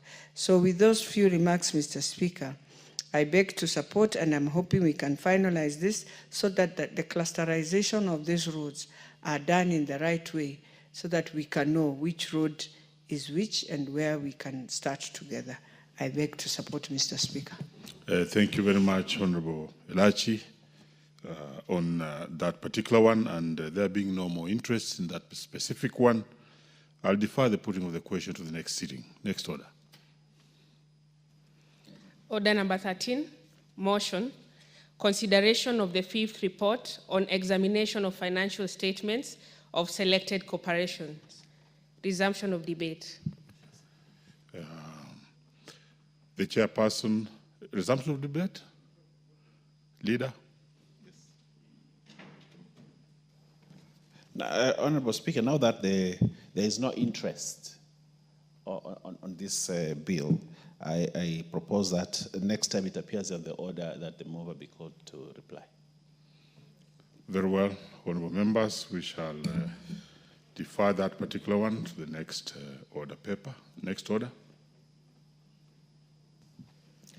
Order number 14, Committee of the Whole House. Leader. Honorable Speaker, before we go into Committee of the Whole Speaker, this is supposed to be done by the leader of the majority party, but I stand now, Honorable Speaker. I would like to stand down so that we do it freshly tomorrow, if you will indulge me, Honorable Speaker. Very well, you are indulged. Next order. Order number 15, motion, consideration of the report on the examination of financial statements for the Water Sector Trust Fund. The chairperson, Special Funds Accounts Committee, is in the House. In his absence, Leader. In the absence of the Chair, Honorable Speaker, I'll request that you indulge me to step it down until we are able to reschedule it on the order paper next, Honorable Speaker. Very well obliged. Next order. Order number 16, the privatization bill, National Assembly Bill number 36 of 2025, second reading. This one again, Leader. You indulge me, Honorable Speaker, to step it down until next time. Thank you.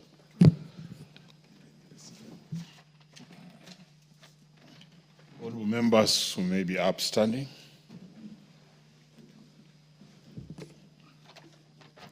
Honorable members, and the time being now 7:46 p.m. This House stands adjourned until Thursday, 25th September 2025 at 2:30 p.m.